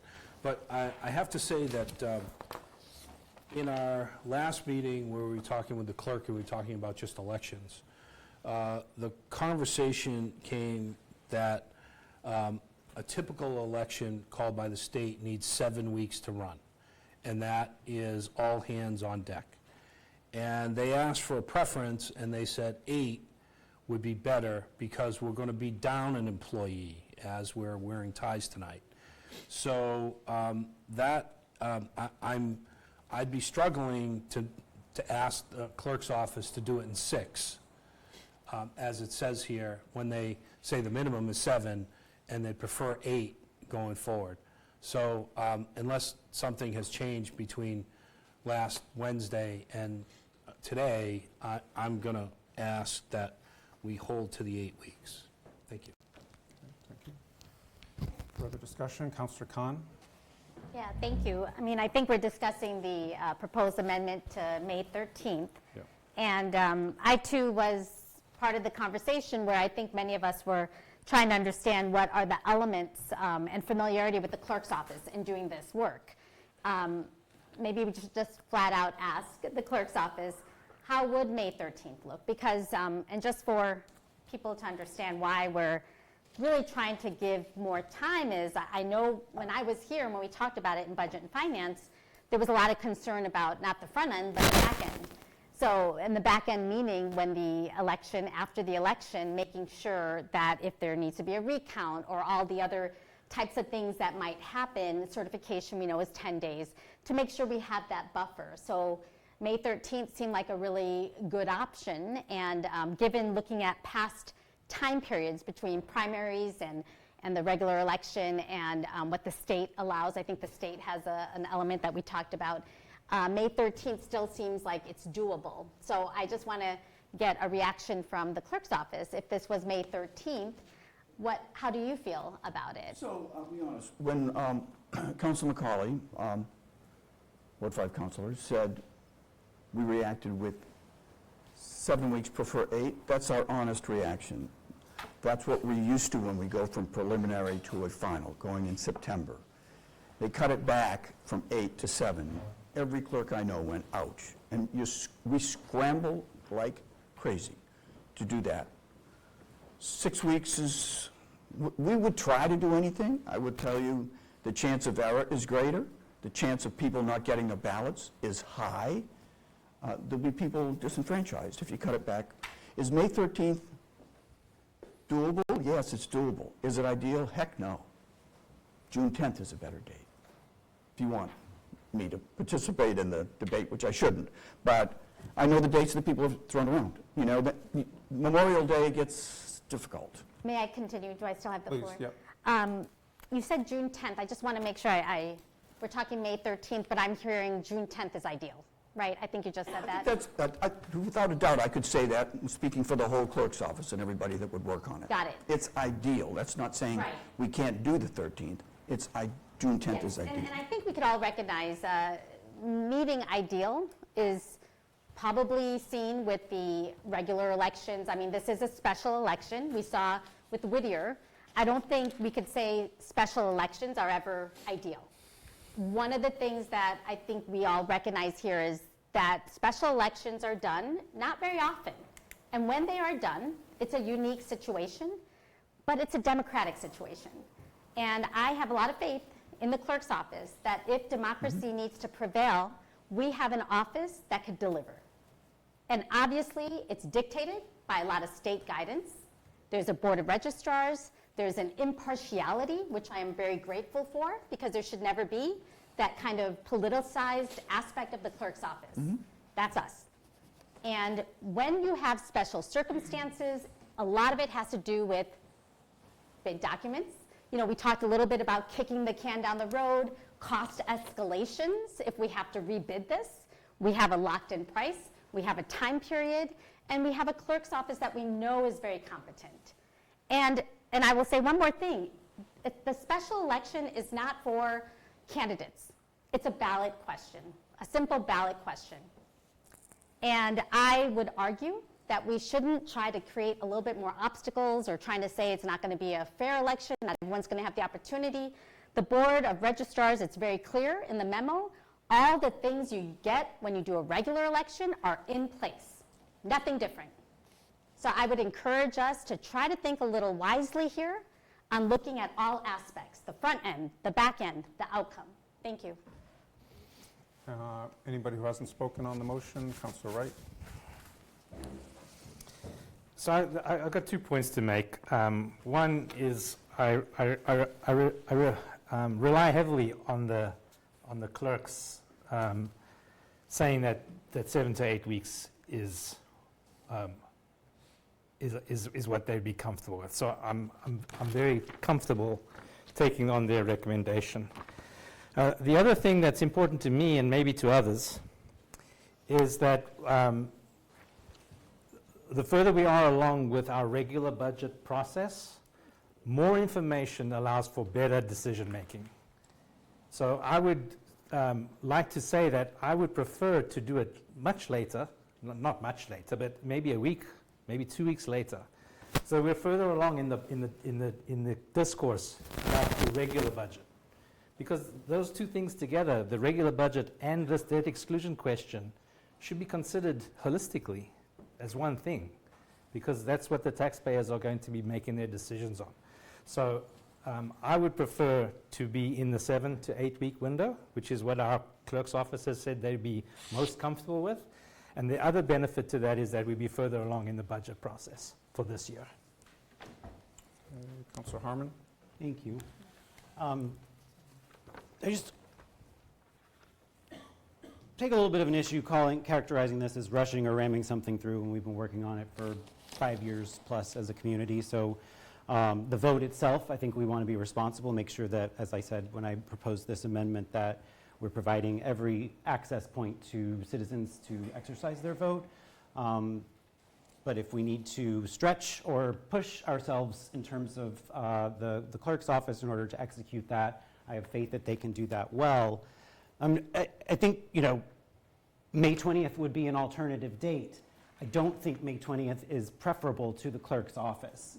So we have those options, but I think we are putting ourselves in a worse position potentially by looking at the alternate. Anything beyond May 28th is a non-starter for me. I think we have to get this vote taken care of before Memorial Day, and I would love to figure out a way forward in order to do that. The other question I have is for the administration in terms of the budget and whether or not you can make any comments about preliminary timeline or anything else on the budget process. Thank you. We usually plan on having the budget, the formal budget, on May 12th. I have talked to our finance director. I think we can submit a communication on where our planning is for the April 22nd meeting, so that way the council and the public can get a better sense of our overall budget for this year, if that helps. Thank you. Thank you. Councillor Preston? Thank you. Well, I guess first, while we're on that topic, what does that mean as a planning document? What would we expect to hear in that communication? I think this would be similar to the joint overview of that is previous, like in November. So last November, there was just an overview of the budget. I think you'd be able to see the categories of the different departments and what we're targeting before. It wouldn't be completely finalized, but it can kind of show the trends of where we're leaning towards the budget. Okay, thank you. That frankly wouldn't be the granularity that I would be looking for, but in my ideal world, my own little councillor dream, I would love to have this vote on November 4th because I think it would be much more representative of the city. We'll see a much bigger turnout. But I realize that is not going to fly. And so secondary to that, my preference would be July 1st because then we would have been through the budget process. The budget would be adopted, and at that point we would have a much better understanding of what was going to happen with the overall budget for the city and just the financial setup for the city as we move into the next fiscal year. But what I think more salient to this particular discussion is, I heard from the clerk's office that a May 13th vote would disenfranchise voters. And that is entirely not democratic to disenfranchise voters, and I can't get behind anything that is going to disenfranchise voters. I think it's important for people to understand as well that this wonderful gentleman, and the reason that we're wearing the bow ties tonight, is actually retiring on April 11th, right? 11th? And he has run all the elections in the city for the last 17 years. Is that true? So we are not only looking at, pushing this through, and when I say ramming through or pushing through, I don't mean the overall decision on this. What I'm talking about is pushing through the vote itself and the timeline for the vote. So what we're talking about here is pushing through a vote in a timeline that we have been told does not work for the clerk's office in an ideal manner. We will be down a person in the clerk's office because we obviously will not have been able to replace the clerk in that time. And we are going to be down the person who has run all the elections for the city for the last 17 years. It is not worth the risk to me to push this through the clerk's office in light of all of those risks. And I will also draw attention to the fact that the memo that we got, which I know not everybody has probably seen as a late file for the council has all seen it. But we got a memo today from the registrars, because they met this morning at 12 o'clock to discuss this. And it specifically says, the registrars further discussed the topic of vote by mail and wish to state that there should be enough time for voters to apply for vote by mail, the ballot to be mailed to the voters, the voter to fill out the ballot and mail it back to the clerk's office. The clerk's office must receive the ballots on or before 8 p.m. on the day of the election to be counted. The registrars are saying that that's not enough time. The clerk's office is saying that that's not enough time. And believe me, I understand the issue with the bids. And I really wish the bid had said 120 business days, but it doesn't. And so we find ourselves with this push because of, basically one missing word in the big documents, right? If it had said business days, we would not have this problem today. But it does not say that. And so we are talking about disenfranchising voters to push this process through, and I cannot stand behind that. Thank you. Councillor Lane? I just want to get, there's so much going on right now. So we have till the 13th, right? Is that correct? Somebody answer that? June 13th is when it expires, correct? June 13th, okay. 10 days to certify a vote, right? So what's the process after the vote's certified to enact? Vote passes, great. What's the next step? Sign it, and we're off we go? There's the 20. Well, we have Lauren Goldberg here. Lauren, do you want to answer that question? Did you hear it? Yes, if you just restate for me one time, that would be helpful, please. So how many, once the vote's certified, say the vote passes, right? Election day. The vote passes election day. How many days after that, what's the process after the vote passes and is certified to give the bid the thumbs up, to sign it and send it on its way? Because it seems like it's like, I mean, does it have to be like, the burning of the Pope's smoke to make this happen and we meet for 5 days? Or is it as simple as an e-signature and DocuSign and we say, yes, we've voted for this and we're going to hire you to do this project? Certainly. In cities, such as Newburyport, the city clerk cannot certify the results of an election until after 5 p.m. on the 10th day, assuming that no recount petition is filed. If a recount petition is filed, then the vote can't be certified until after the recount. Once the recount is held, and again, if there were a recount, then the vote can be certified immediately thereafter. Okay, So we're talking about a 10-day minimum, and we've had recounts before in Newburyport. They take a little bit of organization, at least 3 days notice to the, in this case it would be ballot question committees, if there were ballot question committees, but it does take a little bit of time, maybe another week or 10 days. So the vote passes, then it's certified on that 5 p.m., 10 days after. So I guess my question is to the city, what do you do then? Do you just, like I said, is it as easy as calling the contractor and saying, hey, it passed, we're good to go, there's no recount?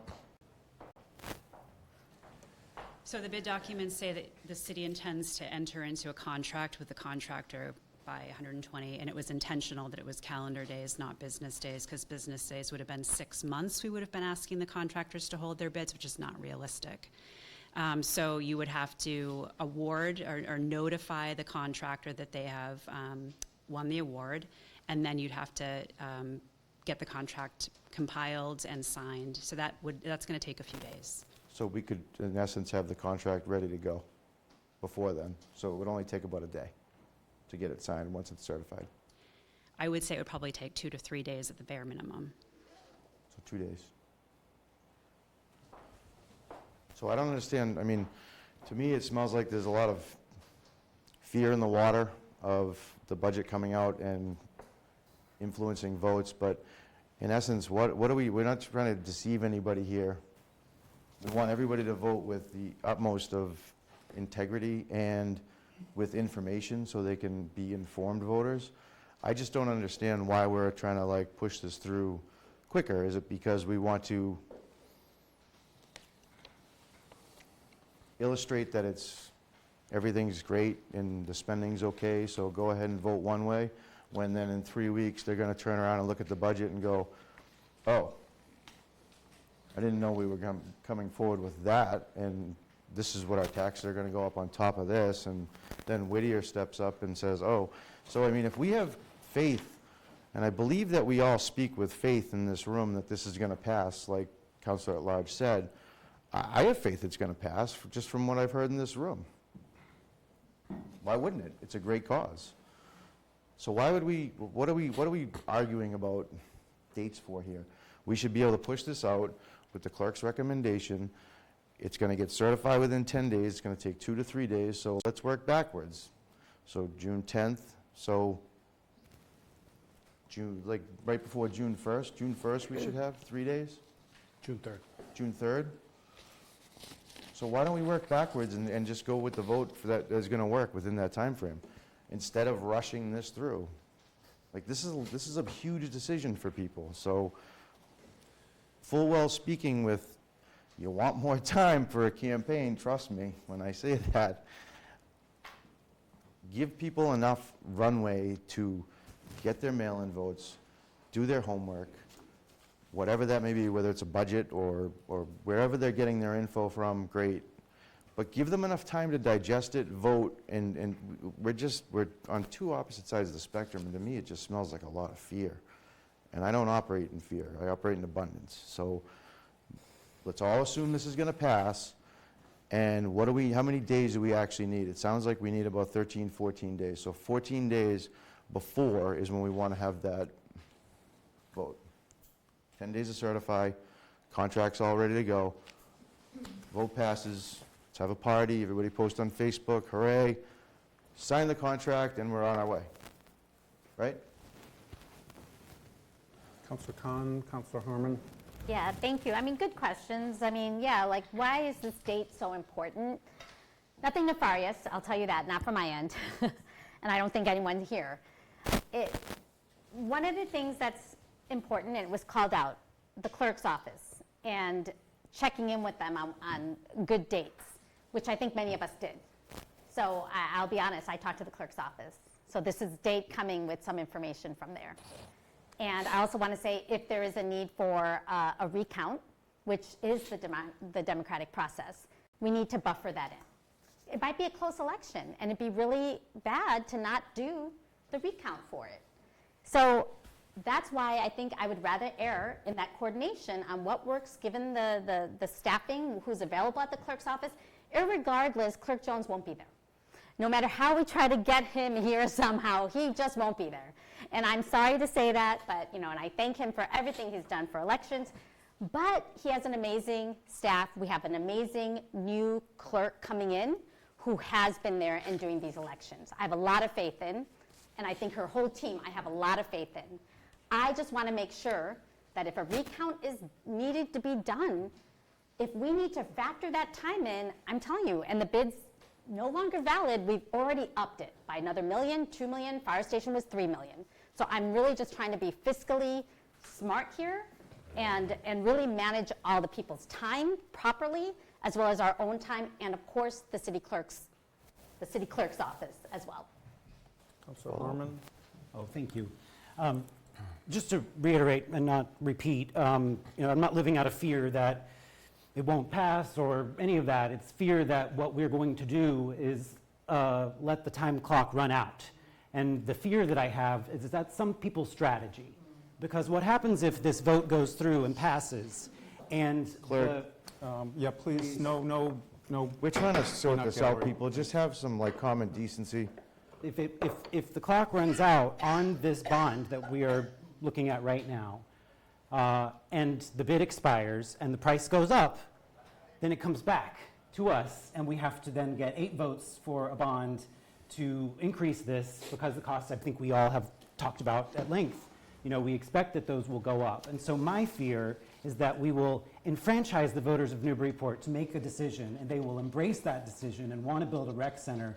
And then it will be on us to go back to them and say, sorry, we didn't count the days right, and we had a recount that we didn't expect, and so therefore we didn't build in a buffer that would protect us from that scenario. That's all I'm trying to do.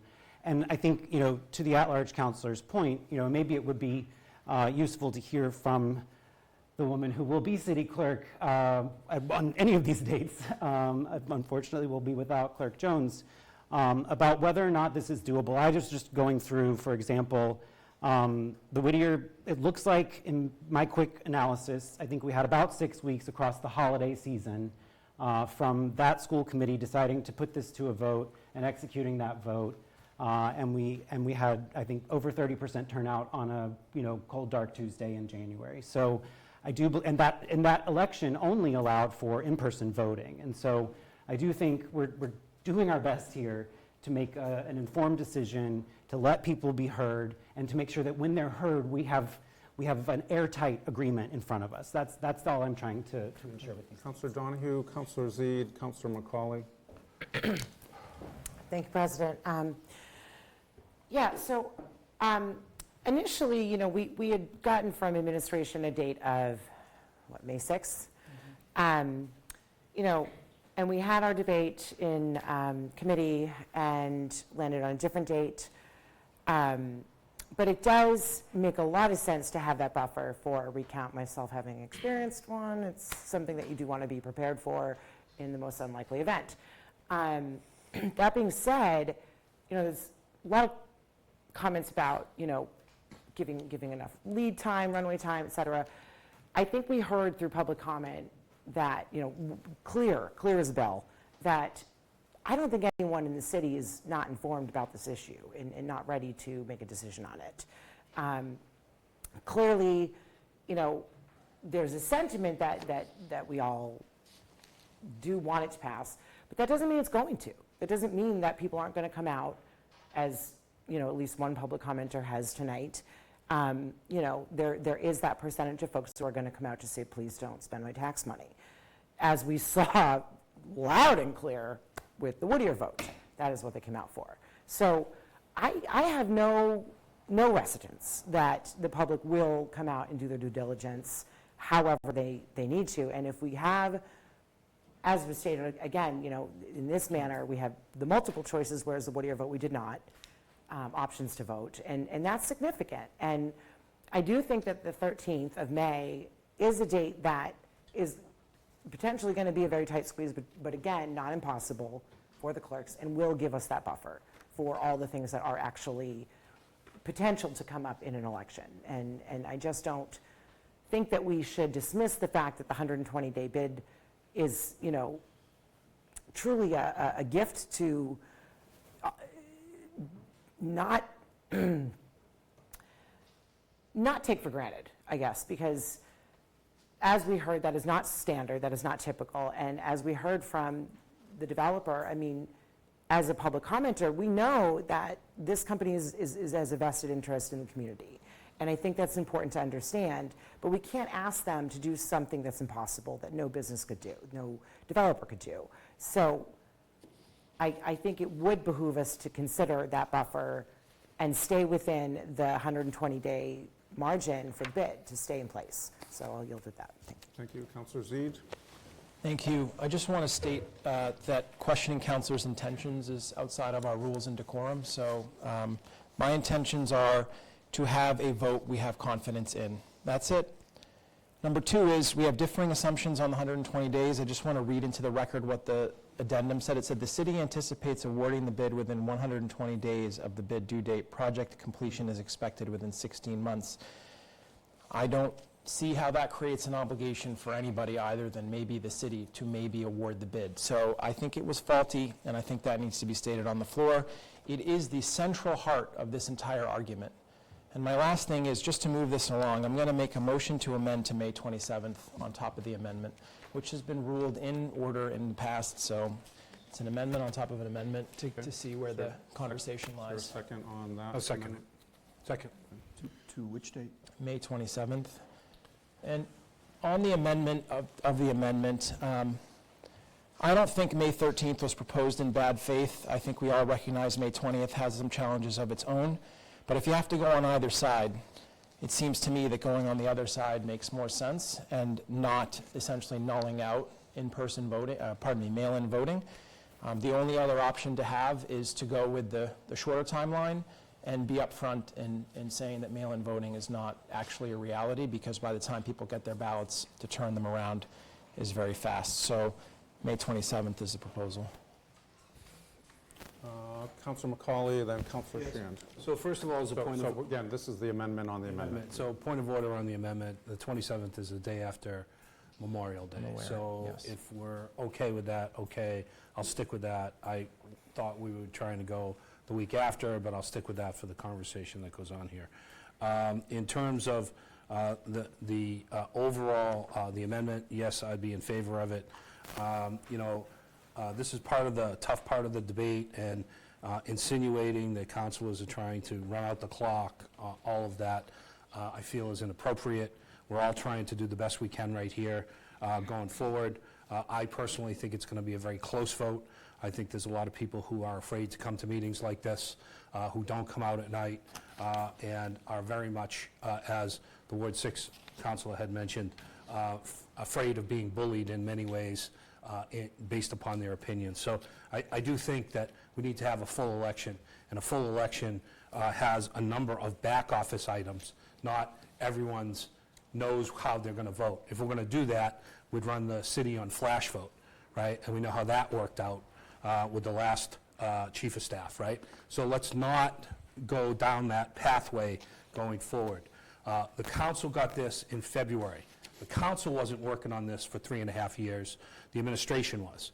And we got check-ins along the way. So we got our deal on February 18th, and I think that the council and the committee did a great job in trying to bring this out to the public, take as much public comment as possible, to debate it about what we were trying to do. And I think we're at a really good point right now, because I think, not reading the room or insinuating anything, that we want to give this to the people to be able to vote on it. There may be some differences in how and when and all of that stuff, but if you're asking me, I'm sticking with the amendment to the 27th, and I'd even go to the 3rd, and frankly, I don't care about the 120 days, right? Because the 120 days will come and go. If it meant to be, the 120 days will work. That's not our concern. We didn't put out the bid for 120 days. What we got was, can you fund it, and can you authorize an election? Those are our two choices. So can we fund it? We've learned we can't fund it in the levy. So the only way that we can fund this is to have the people vote on this, to have a tax on themselves for the remainder. That's the only way we can get this actually affordably through in the marketplace. Sorry, that's the reality of it. And so when's the election? I would say that we would have a normal election, right? That's my vote, is that we would have a normal time frame, would have a normal back office, we would have normal everything, and we'd be supportive of the clerk's office in their inaugural election running without one of their own. Thank you. Councilor Granis and then Councilor Shannon. Thank you, Council President. So if my math is mathing correctly, May 27th brings us past the June 13th deadline.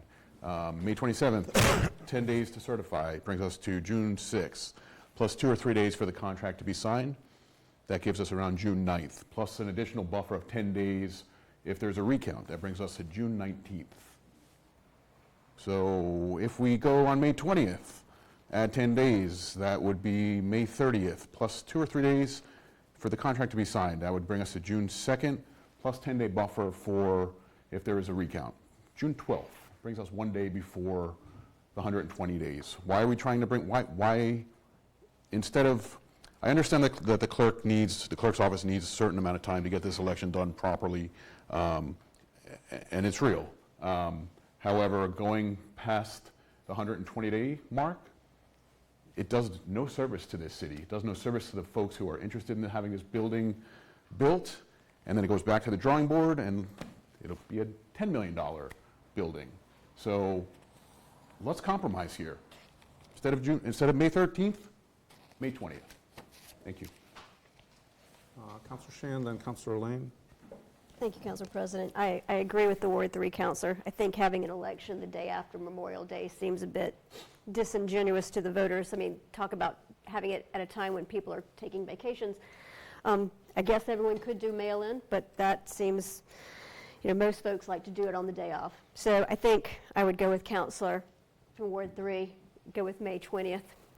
If that's the best way to do it at this point in time, that seems the best compromise, and it seems to work well with everything else. And it's the fiscally responsible, I think, way to look at it, because, again, if we continue to go down the path, as the Ward 4 counselor said, we're going to be at a point where we're going to save a little bit of time here, but add $1 million, $2 million to the cost of this project. So I would vote to amend to May 20th. Okay, so the amendment on the amendment is... Can I speak before we go? We'll let Councillor Lane speak, but, so right now, we have an amendment of an amendment. I think one more amendment might be a little too much. It is. I think we're on our third. It would be. Not officially. Let's dwell on that while Councillor Lane speaks. Does this have to be on a Tuesday? No. No. So, a lot of days. I mean, can we do like a Thursday, the 22nd? That make sense? It's kind of like compromise here. I actually like a Thursday. I think people are a lot more apt to come out on a Thursday than a Tuesday. Towards the end of the week, it's not a Friday, people aren't going away, but I think you're going to get a better turnout on a Thursday. Okay, so the clerk, thank you. I wonder if I could take a minute and talk with Kathleen, who will actually be running the election. If you'd Recess? Sure, we do we that, can take direct a short her. recess, because we have other issues, we have staffing issues. Yeah. We have vacations. I know it doesn't seem like it should matter to everybody, but it's, if anyone has run employees and an office. So we'll take a It matters. five-minute recess? At the most. Okay, 5-minute recess.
perfect? No. Is it doable? Yes.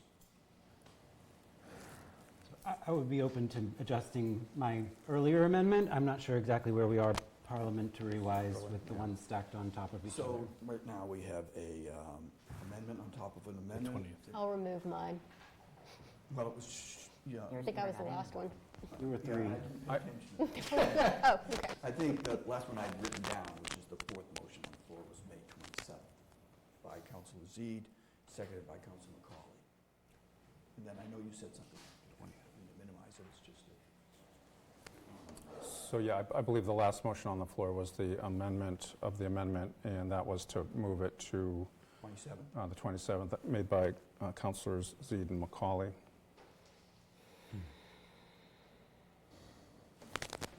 So that still stays on the floor. Councilor Zede? Yeah, sorry, everything happens in real time, so you have to react to it in real time, but I wave the white flag. I'd rather do May 13th than May 15th. I think it's more confusing to do a Thursday. We always vote on Tuesdays. I'm trying to find a rational date for voters, so I've got to weigh the clerk's weight of their opinion against early voting challenges, against confusing voters with voting on a Thursday, which I've never heard. I can't remember a time I voted in my life on a Thursday, combined with other councilors' concerns about the 120, which I may not agree with, but obviously that is a working theory out there. So I'll withdraw my motion as well, because I'm not there, but I'm telling you where I lie. So. Okay, so that motion's been withdrawn. So we're back to the 13th. To echo that, that was part of our conversation. We have some reluctance to change it from Tuesday. It's not a good idea. It's always on Tuesday. It's always on a Tuesday. We couldn't have it on a Wednesday, a Thursday. Still come on Tuesday, it's early voting. Yeah. But, okay. True. So now I won't get back in my life. Say that out loud. Such is So, life. Mr. President, so that's withdrawn, and then I believe on the floor is Councilor Harmon's vote to set a date of May 13th. Am I right? So it's there. Okay, so discussion on that amendment. Councilor Preston? Thank you. I just want to react to a couple of things that were said tonight, and most notably this notion that, some of us, I'm assuming some of you are pointing at me, of trying to delay the vote to increase the cost. And I want to be very, very, very clear with every one of you that that is not the case. I have always been a supporter of RYS. I feel that the work that Andy and her team does is very valuable to the city. And I have always been supportive of a home for NYS at 59 Low Street. I will remind people, I voted to purchase the building. I voted to rezone the parcel so that this use could be put there. And I voted to move forward with the construction documents. At no point in this process have I ever tried to stop the progress. However, I've also been very open for a long time that I think the project is just too expensive at $8.3 million in light of all the other priorities facing the city, which I delineated earlier. And to the earlier comment that it's binary, that you're either in support and you say yes to this, or you're not in support, I assure you it is not binary. I do support RYS. I want them to have a home at 59 Low. I just do not feel that we have $8.3 million. I would really like to have seen a phased approach for this so that we could have had options that I do feel like we could have managed, especially with all the other priorities in the city. So I just want to be very, very crystal clear on that point, that my intentions are not at all to try to increase the cost of this project. I actually would very much like to see the cost of this project decrease, not increase. My issue here has been, as I've very clearly delineated, the disenfranchisement of voters if we try to push the vote through too early, because people mail in vote. That is what happens. We've had it in all of our elections, and people choose to do that. And if the clerk is telling me that May 13th disenfranchises voters by not making mail-in voting available to them, I have a very hard time supporting that. Thank you. Further discussion on the amendment? Can I move the question? Okay. Second. There's no need. We'll just vote on the amendment? Yeah. Okay. Now you're moving. Roll call. This would be to May 13th with the attendant dates as recommended by the Board of Registrars. Right, so, I mean, yeah, it is to set the date for May 13 and incorporate the Board of Registrar's dates for early voting in person. One and the same. Everyone understand? Okay, roll call, Mr. President. Yes, please, thank you. On the amendment, Council Donahue? Yes. Councilor Granis? Yes. Councilor Harmon? Yes. Councilor Khan? Yes. Councilor Lane? Yes. Councilor McCauley? No. Councilor Preston? No. Councilor Shan? Yes. Councilor Wright? No. Councilor Zede? Yes. Councilor Cameron? Yes. Needing a second on the amendment, motion passes. So I think we would move back to the other order, and Councilor Z, do you have your hand raised? Actually, I have another amendment on this one. Okay. Motion to strike after the final comma in the last sentence, Oh, yes. comma, including the payment of cost incidental or related thereto, question mark, striking the comma, and then right through there Yep, too. thank you for which remembering that. is duplicative. Second. Okay. So the motion, which was made and seconded, is to strike the double, including the payments of costs incidental and related thereto. Any further discussion? Do a voice vote on that amendment, or should we? No, we probably should do roll call on everything. I'm So, channeling you. again, it's a motion to strike in Order 686. The last clause, after thereto, you'd have a period, so you're striking, including the payment of cost incidental or related thereto, correct? Correct, so that it's not duplicated. That statement precisely is duplicated right before it. So you're not changing anything substantive? Correct. Correct. Scrivener's error correction. Okay. Roll call. Roll call. On striking that last clause, Councilor Donahue? Yes. Councilor Granis? Yes. Councilor Harmon? Yes. Councilor Khan? Yes. Councilor Lane? Yes. Councilor McCauley? Yes. Councilor Preston? Yes. Councilor Shan? Yes. Councilor Wright? Yes. Councilor Zede? Yes. Councilor Cameron? Yes. Thank you. That is out. Okay. Councilor Z? Can I just ask a question just for belt and suspenders? So the way I understand it, we have, we would be, if this were to pass, setting the vote of May 13th, we would be authorizing in-person early voting, consistent with the dates suggested by the registrar's office, and mail-in voting requires no action because we already missed the opt-out date. Correct. Because we're so close to the date. So those things are covered. Okay. If I may? Please. Thank you. So I purposefully withheld my comments on the more broad topic of this altogether, but I hope that I can have a little bit of leeway just to speak for a few minutes after many years. It's funny to hear a lot of the history stated. I was here for all of it, and the vote that was mentioned during public comment, 10-1, I'm the one. I always have been.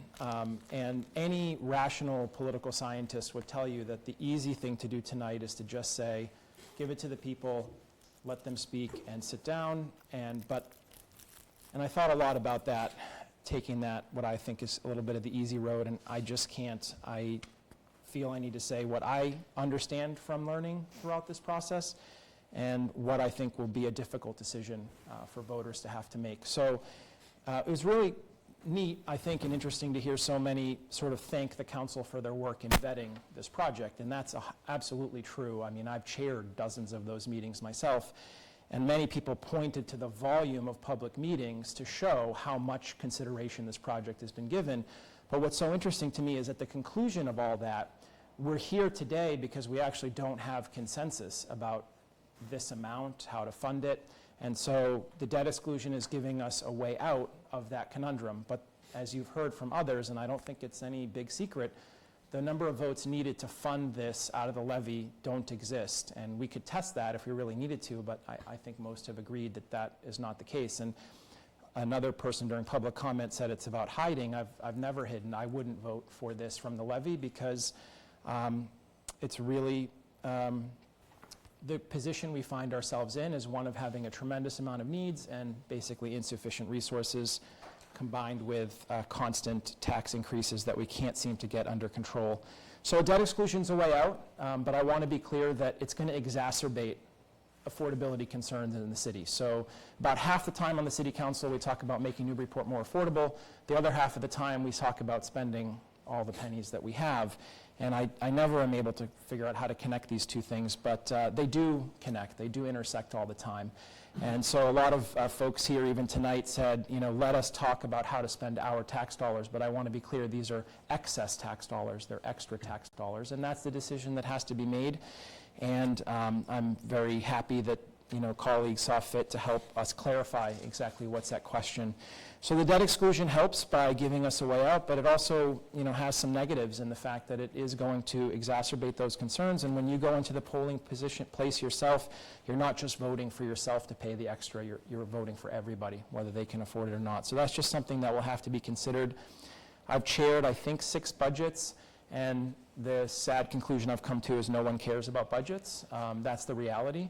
But what they do care about is, and I'm tired myself of having to write this same email 5 to 8 times a week, where I have to tell a resident that the basic thing they're asking me about, like their road or their sidewalk or some other street sign or street light, can't be addressed because the money doesn't exist. I'm just tired of it. I don't know what to say. I'm embarrassed that I have to write to people constantly with those types of basic things for existing infrastructure that we already have. So I am really frustrated by that, and I want people to know that there are real arguments to not do a debt exclusion, and one of them is that the council has the heavy burden of having to look at the whole picture about 8 times a month, maybe more, and you need to make your own assessment of that picture. You don't have to take my word for it, many don't, but I don't view the picture as being a healthy one financially. I worry about how we're going to meet these obligations. When you turn on the faucet, is the water going to come out? Does the toilet going to flush? This may seem really dumb to you. You might be, this guy is crazy. Of course the toilet's going to flush. Well, read the CIP, decide for yourself. You've got a heavy and difficult decision to make. I just have a few more points. The next one is, I have to say that I can't stand the $38 a month or a year and $1 a week and all that. I wish buildings were that cheap. This building that we're standing in has had offices closed because of a leaky roof for the better part of 3 months, if not more. Still don't know when we're going to come around on that. We've got 2 bonds tonight. Everybody will leave the room by the time we get to it, but we've got to replace a high school roof and a middle school roof at a cost of $2.2 million. It's tough. And I'm not, it's not that people don't want new things, it's just who's got to mind the piggy bank, and that's the challenge. The last 2 things are, this project has dominated the city of Newburyport for the last 3 years. Every decision across every department, every budget, every expenditure has been done in the context of what it means for this project, and that's not how the city should be run. We have a lot of responsibilities here. So if nothing else, I'm happy to see it go to the voters so that that can end and we can move on and try and run the city in a more balanced way. I also want you to know that the City Council myself personally, have been in receipt of absolutely crazy information about this over the last many years. Council President Cameron may remember the first vote I took on this was when the emergency operations was removed from this building because everybody was said to be sick, literally sick, and could not be in this building. And we've come to a point now where renovating the building is considered acceptable. My point isn't to question either. I have no idea anymore. But that's how my career started on this issue, was a $20,000 transfer brought in on an emergency basis by then Mayor Donna Holliday. The final thing I want to say is that, in my humble opinion, there is absolutely a clear and present Plan B. It's funny, during committee, Ward 6 Councilor, to his credit, asked the question, what's the Plan B? What if this fails? Tonight I've heard a lot of interesting things about what the outcome will be. I have no idea. I guess we'll find out together. But the Plan B is super obvious to me, and that's to build a gym. I believe a gym would be fiscally doable within the levy, without the need, expense, pain, or aggravation of a debt exclusion. I believe it represents basically the consensus view of more than 85% of residents. Yes, 85%, I have that number in my head. It's not the subject of a flash vote poll or something else. But I think when I talk to people, they've always wanted to do something for NYS, myself included, but have felt that this got a little bit out of control, and now you have the choice, and I hope that you will take time to listen to the various perspectives of councilors who literally live in this, and will be toiling with the budget starting May 12th. We will not have any valuable information for you, in my opinion, by May 13th. But at least take a look at it. Heavy is the head that wears the crown, and That always belongs to the residents, and I wish them good luck in their deliberation and vote on this matter. Thank you. Any other comments? Councillor Khan and then Councillor Donahue. Yeah, thank you. I'm glad we're doing some closing remarks because I think we all have a lot of history here, some of us, and I will be brief. I won't go maybe as long, but I just want to say that for us, this has not been probably the easiest path, but it's definitely been an important path. And for me personally, I do see that we are finally getting to a place where we could take the direction that many of us were hoping to get to sooner. And the one thing I will say, just to say kind of the more optimistic, now that we're going to let the voters decide, we though here know of the many opportunities that from a fiscal perspective that, we have debt coming off, right? We talked about how much will be coming off to take on new debt. That's really how debts work. When you do debt exclusions, a lot of communities, there's a way you can look on the DLS website and see all the communities that have to go for a debt exclusion. And you have debt that comes on, you have debt that you take on, and they come off. So we do have a pretty big debt coming off. We also have the Curtis Fund, which I have to say, it's amazing that we could get $250,000 a year. It was almost like a gift from the sky, but that's enough to pay for the bond every year.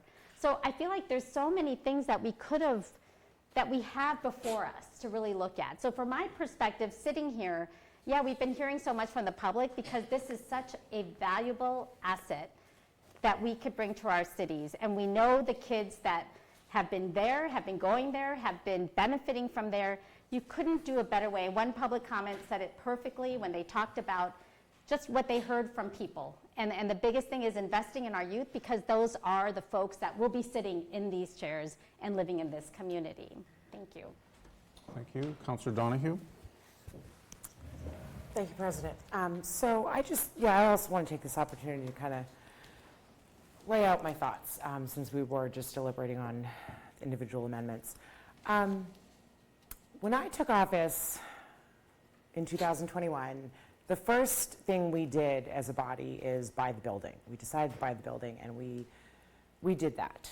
I did that with the notion that we were a lot closer than we were, and that that we would find a compromise in the end. That as councillors, we all understood the importance. We all seemed to support the department itself and understand, the department's needs. But yet here we are, still unable to decide as a body how to go about best representing our constituents, who some of us feel can afford it, some of us feel can't. We know that not everyone can. We know that,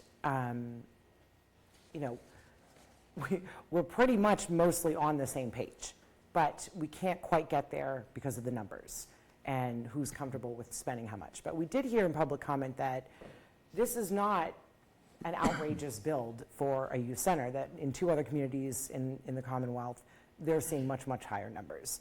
I think that we're fortunate to have landed on buying that building at such a steal when we did. I think we're fortunate that we have a developer willing to be the lowest bidder because they're so invested in this actual community, not just looking for another job, another project. That's paramount to me.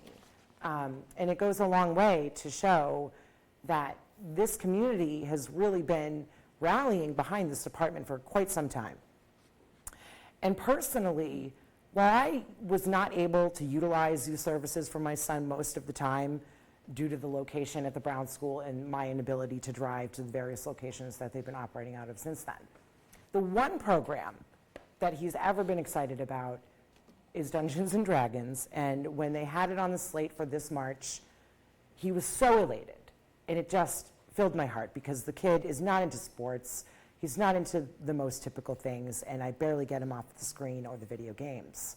So like many parents, I thought, great, something my kid actually wants to get out of the house and go be social and go do something. Well, it got canceled. It got canceled after we paid. It got canceled because there was competing time slots for the space they had to do this program. they weren't able to figure out the timing and the scheduling because of their restrictions. Now, of course, that's not the end of the world, and of course, there's other things that I can find for my son to do in the month of March. But the idea that for some kids, it's all they have to look forward to, and it's the only thing that is getting them off their screens or out of their house, or maybe even out of a bad situation at home. You don't know. So we do need this, and I don't think there's any question about that.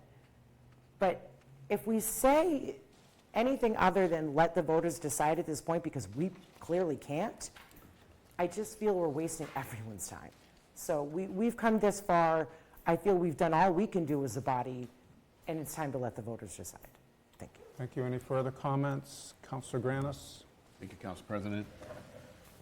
Just a few words before we vote. I just want to say that this council, previous councils have discussed the proposed rec center for well over 5 years. There have been dozens upon dozens of public meetings. 59 Low Speed has been vetted by the planning department, the planning board, Conservation Commission, and has an A1 rating from the state DEP, and then we do have a 7% contingency on this project. The numbers we have before us are solid for the 120 days, which is till June 13th. So much time and money has gone into this project thus far, and to stop at this point in the game would be a colossal waste of time and money, and inaction is unacceptable. I do have to say, if previous councils have acted on this back in the day, the rec center could have been built for almost half of the current price tag that we're currently facing. And as we have learned, delaying a decision will only make certain that the price will continue to skyrocket. It is my belief that the construction of the rec center will be an asset to all members of the community, not just those of us with children. For my colleagues who are never going to support this project, this is your easy out. You can pass the buck to the voters, let them make the ultimate decision. This is the moment, the time has come, the decision to move forward is in our hands. Now let's move this forward and let the will of the people of Newburyport be heard. Thank you. Further comment? Councillor Lane. Yeah, real quick. Mine's more of a challenge to the community. Raise some money. Like, put your money where your mouth is, they say.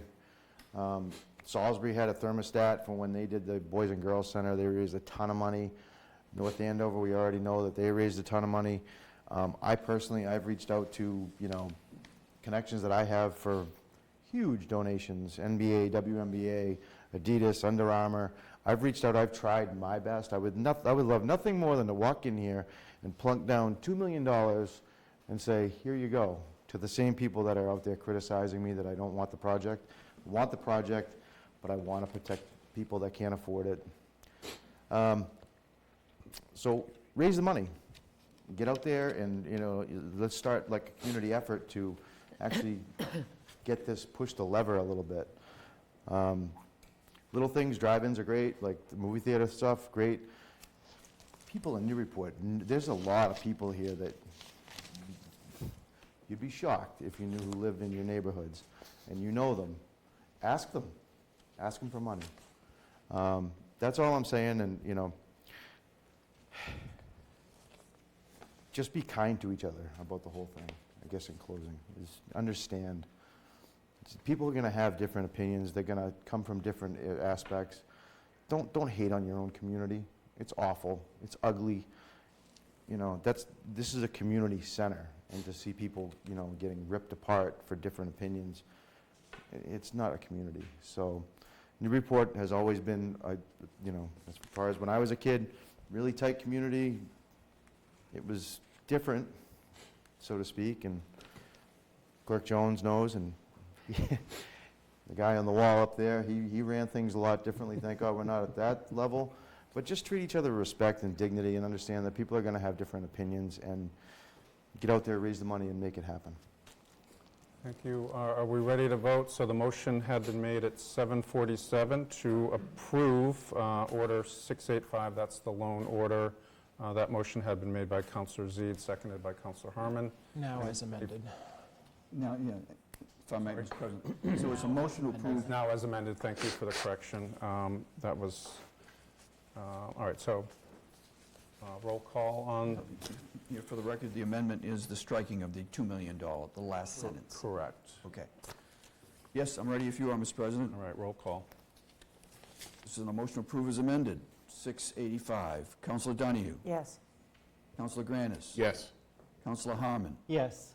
Councillor Khan? Yes. Councillor Lane? Yes. Councillor McCauley? Yes.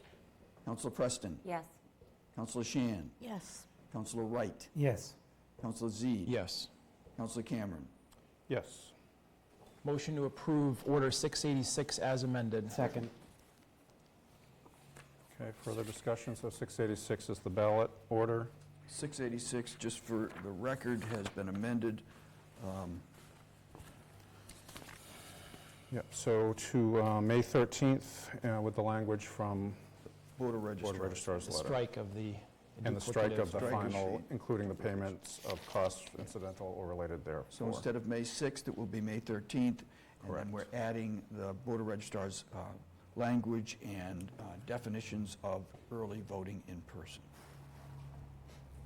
Correct. Roll call? Roll call on approving 686 as amended. Councillor Donahue? Yes. Councillor Granis? Yes. Councillor Harmon? Yes. Councillor Khan? Yes. Councillor Lane? Yes. Councillor McCauley? No.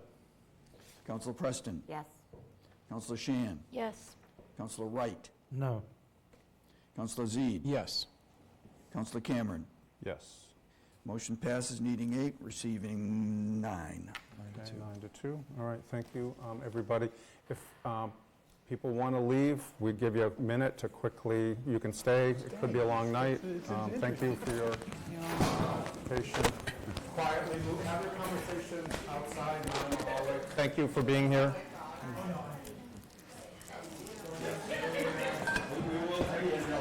We will take a 1-minute logistical recess. Logistical recess. Never heard that one before. I like that.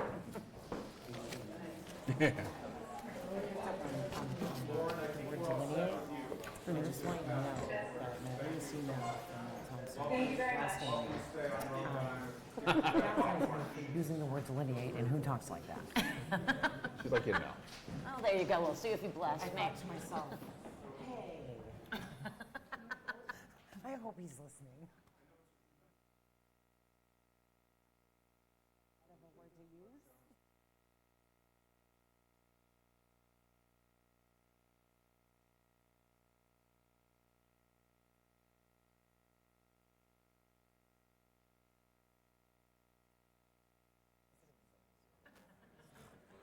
But I had to chuckle when you said it, because I was like, hey.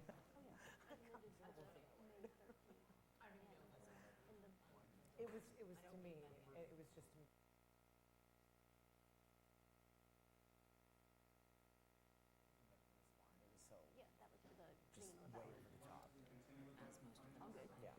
It's up to you, that was my original motion.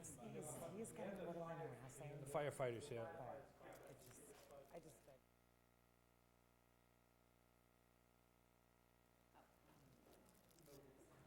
I just handed us all the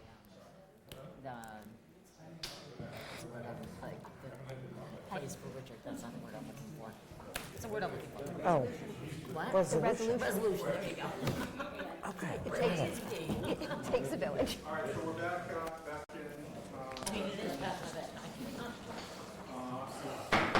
Same. Unmute. We're going to continue. I forgot to mute. We're back from our Oh my God, I forgot to mute. Please unmute yourself from your microphones. We're back on Zoom, unmuted, and Councillor Zede's going to continue with budget and finance. Approve transfer 216. Second. This is a transfer related to a firefighter's Local 827 contract.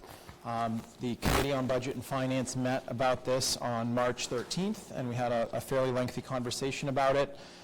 Presenting, we had some help from the Finance Director. We also had the President of the Union, Connor Clancy, who joins us here as well tonight. So let me give you the basics. This is a 3-year contract. It's retro 1 and forward 2, as they have been without a contract since July 1. There are 37 employees currently, and that is consisting of firefighters, officers, deputy. And so this, just to give you the typical stats, it's a 3-year, as I mentioned. The first year effective, this needs a little bit of explanation, but pardon me, the contract is structured so that there's a variety of things happening. First of all, there's a COLA that's occurring, and that's specified within the contract. And secondarily, there are adjustments to base pay. We saw a little bit of that in a prior contract that we did a few weeks ago. And then thirdly, within this, or integrated within this contract, is a bit of an organizational structure change within the fire department. Currently, the fire department operates in the following structure: chief, deputy chief, lieutenants, senior privates, and then firefighters. And if this were to pass, then we would effectively, of course, still have the chief and the deputy chief, but then we would have captains, and then we would have lieutenants, and then we would have firefighters, and the senior private layer, if you will, would be removed from the structure. And so that also has an impact on the sort of the cost implications. As always, this is a one-year, current year transfer in this case, and then the other 2 years are to follow from there. So it's kind of hard to just give you a simple, it's 3, 3, and 3. It's not quite that straightforward. But the COLA plus the base increases add up to about 3. If you factor in all of the impacts of the contract, the finance director computed that the first year impact is 4.77%, the next year is 3.5%, and the third year is 4.02%. So on average, it's a change of 4.09% per year. And so that's kind of the broad strokes of it. Also integrated into the contract are some new kind of conceptual ideas around stipends. There's a public fire prevention coordinator stipend. There's a stipend related to vehicle maintenance that has actually existed but is being increased or proposed to be increased as part of this as well. So now that hopefully you understand, at least as best I can, summary of what this is proposing, some of the discussion centered around, of course, why. Well, naturally, some part of this is just your typical contract negotiations that we see on a fairly regular basis with all unions that we deal with as a city. But in terms of the shifting of the organizational structure specifically, there was a lot of conversation about how the department operates, especially because there's a second station. And the second station is not new, but essentially what it comes down to is the staffing that's going to be on a per shift basis and who needs to be on. So the primary argument I would say that we took away was the layer, the captain's layer, if you will, integrating a captain's layer will allow them to have one officer on duty during each shift. And in theory, that person has command, if you will, of both stations. And you get to dispense with sort of the senior private notion, which I think was sort of invented to address the second station, perhaps without going this full step some years ago. The department or the administration and the union feel strongly that this captain layer will serve the department and the city better in the sense that it will allow for better management, higher levels of safety. There's also some debate and discussion about the idea that it possibly could help with overtime cost, because what happens is right now when vehicles roll out, you obviously need to call in, potentially call people in for shift coverage. We always use that broad bucket overtime, but we know overtime includes shift coverage as well as station coverage, and if trucks are rolling out on mutual aid, having to backfill. So the idea is that by having that officer layer in the middle, you will be able to avoid, hopefully, some of that.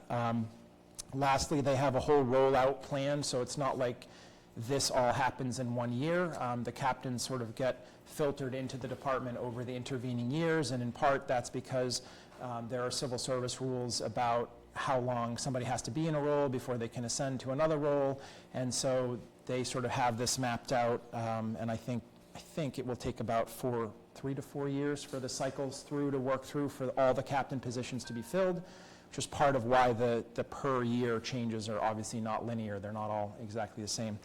So it's a lot to absorb because it's more, I would argue, than just a typical union contract. We did identify in committee that there is an ordinance on the books that actually defines what how the department is comprised of, and it doesn't call for captains.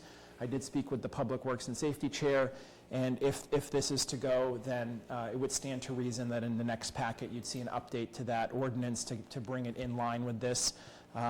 Clearly there's been some divergence from it with dispatchers and so forth, but it would make sense to make it right. So I think that is the summary. We did not come to a recommendation on this, but we did send it out 2-0 for your consideration. Okay, thank you. Any discussion? Councilor McCauley? Yeah, so I understand where the firefighters are going with this, and the union is trying to restructure a little bit. It is kind of the cart before the horse, so voting on this and accepting it tonight, it, in a way, is illegal for us because it's contrary to our existing ordinance about how the department is structured and all of that. So when you vote for that, understand that we are asking for a bit of leeway here in terms of playing some catch-up along the way. I'm unsure how our solicitor didn't advise us on that to be able to bring it in at the same time, but unfortunately, you know, things happen, right? And so where we are right now is, from my standpoint, I think the contract is a bit rich, but that's, you know, neither here nor there, and we'll know in, you know, 60 days when everything hits the budget fan along the way and the shrinking pool of what our new growth is that we can pay. But that's not to say that it's not a fair contract, and that's not to say that they didn't bargain and earn what they have. And part of earning that is fighting for the restructuring that they're asking for in the department going forward. It's a long way coming, and so therefore I think that you should give it a fair nod in evaluating this. Thank you. Okay, thank you. Councillor Harmon. Thank you. I perk up when I'm told something's illegal that I'm about to vote on, so I'm just wondering if there's more clarification that can be provided. Thank you. Yeah, there's an ordinance on our books that outlines what the fire department looks like. And we're changing the fire department via a contract, and our ordinance, it's a city law, right? And we're opposite our city law. Okay. Councillor Z. Yeah, if you want more clarity, it's section 2-361. It just says the fire department shall consist of a permanent fire chief, a deputy chief, 4 permanent lieutenants, and 28 permanent firefighters, and as many call firefighters as the mayor and city council may determine from time to time. So you would arguably add another line that says, and 4 captains, and you know, if you want to broach the dispatcher conversation, maybe that's, so I thought maybe it could be filed as a late file for tonight, but it seemed, you know, it's been a little busy, so I think it's just good faith, and that's the best you can do sometimes. Thank you. Councillor Harmon again. Thank you. Just to thank you for the explanation, both chairs. And I think it makes sense. It feels a little less risky now. Just one sort of, it's not a Scrivener's error, just for consistency, and I'm sorry to have to be the police of this, but or the firefighter of this, but the holiday lists Columbus Day, and I think we're trying to get consistent with our city's adoption of Indigenous Peoples Day, so if we could clean that up, that would be great. Okay, duly noted. Any further comment? Councillor Lane. I'm going to support it, and I'm eager, and I hope that we can at some point push towards getting an ambulance service where that could really impact some revenue and make some good money for the city. So I'm going to support this, and I'm hoping for that push for someday with the paramedics and staffing that we can get that ambulance service going. Thank you. Further discussion, Councillor Wright, and then Donahue. So I too am going to support the contract, but again, I have to point out that Proposition 2.5 plus free growth plus new growth is less, considerably less than what this contract is. So when we get to the budget season, something's got to give if we're going to live within the constraints of Proposition 2.5. So keep that in mind when we have conversations about the budget. Thank you. Councillor Donahue, then Councillor Zeid. Thank you, President. So I guess I just need a little clarity, maybe. What does it look like for us to vote on something if it's not, you know, if it goes against our ordinances? I guess my question is it going to be forthcoming there to be a change to that ordinance so that it matches up? I guess, you know, to make everything copacetic, I guess is my question. I'm not sure if that's full. Councillor Zeid. To answer the question, yes, I think that's the discussion I had with the Chair of Public Works and Safety. It seemed to be sensible that would be the sponsor of this, and he seemed to be amenable to that. So it's not, can't fast forward the clock quite yet, but I would think in 3 weeks you'd have a draft of that. Does that help? Thank you. Any further questions, Councillor Zeeb? Just very briefly, I will oppose. Unfortunately, I have really been struggling with these contracts in recent iterations, in part because we've said thousands of times that the cake is baked before the budget comes in, and this is one of those examples. And I think the arguments made were very sensible, and I'm not a firefighter, so I don't have a way to argue against them. I do question the timing. I don't know if this is the right budget year to do it. I'm sure others might argue there's never a good budget year to do it. That's fair enough. I do want to note, and I should have said this, but the sources of funding for this, we exhaust the contingency. So this was the final contract of the year. So all the contingency is soaked into this, but that was actually insufficient to make this transfer. So you'll note that we stepped into the stipend team AB, which is a line within the department, but then we also stepped into free cash in order to make up the difference. And I've questioned a little bit the second and third year impacts, but the finance director is confident in the calculation, so I'm not going to question them too much. But you're adding a whole layer of management into the department, and that, over time has proven to be fairly costly in most departments, and I don't think it will be different here. Is it a good idea? That's one question. Is it something we can afford? That's another question. And because it exceeds my threshold of 3% on average, I have to be consistent. It's not fair for me not to be. Otherwise, I'm just picking and choosing. So I wish everybody good luck. It's, again, to the Public Works and Safety's chair's comments, it's not a bad contract. It's just not one I can support. Thank you. Thank you. Councillor Preston, then Councillor Khan. Thank you. Yeah, unfortunately, I too am not going to support this. The firefighter should not take it personally. I have also voted no to police superiors, AFSCME, Teamsters, department heads, in every case, because of the fact that all of this was budgeted at 3%, and as I just heard, this is on average 4.1% over the next 3 years. And to the councillor's point, the administration budgeted for a contingency for 3% for all of the unions, and now we have eaten through every ounce of that contingency, and we have yet to see the teachers' union contract. And I've said it each of the other times that we've talked about a contract that in the last couple of months, the teachers' union is a very big union, and if we have said something over 3% to every one of the other unions, why would we expect that teachers would come in at anything less than 3%,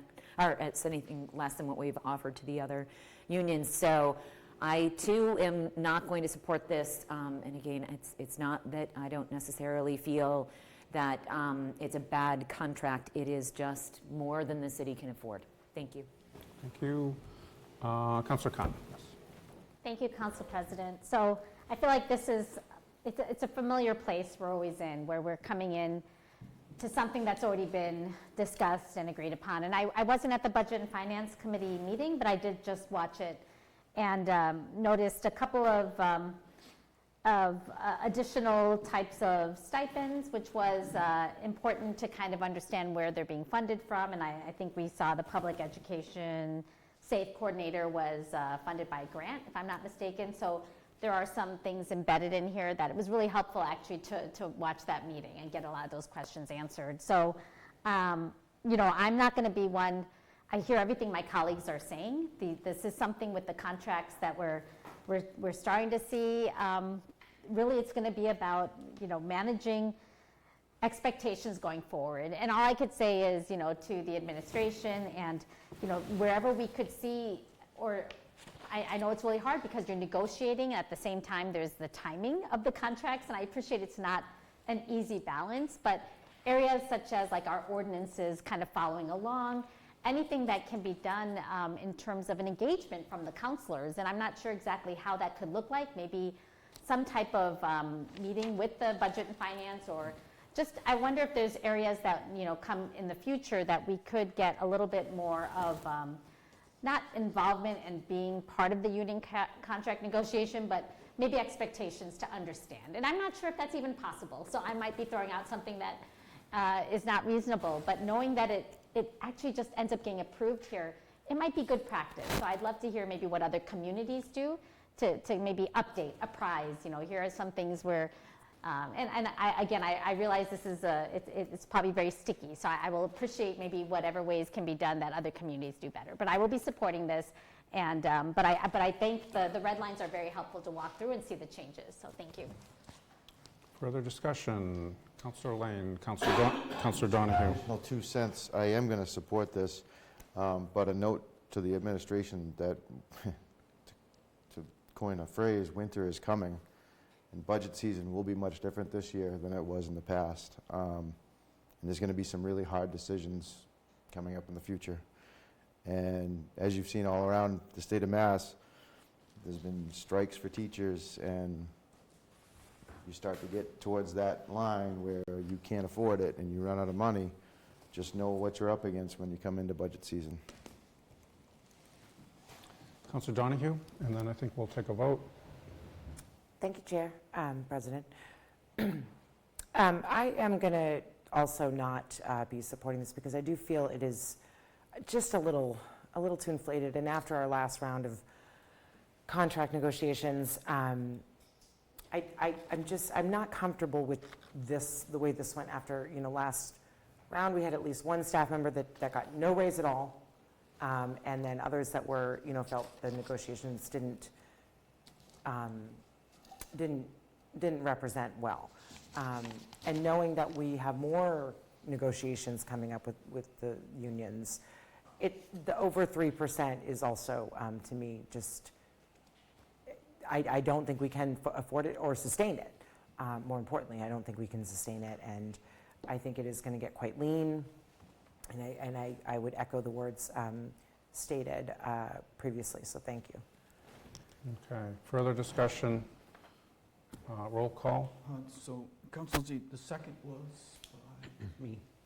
Thank you. So again, this is a motion to approve transfer 216. Councillor Donahue? No. Councillor Granis? Yes. Councillor Harmon? Yes. Councillor Khan? Yes. Councillor Lane? Yes. Councillor McCauley? Yes. Councillor Preston? No. Councillor Shan? Yes. Councillor Wright? Yes. Councillor Zede? No. Councillor Cameron? Yes.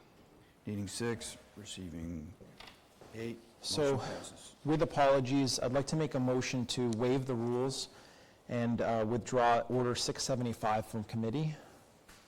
Second?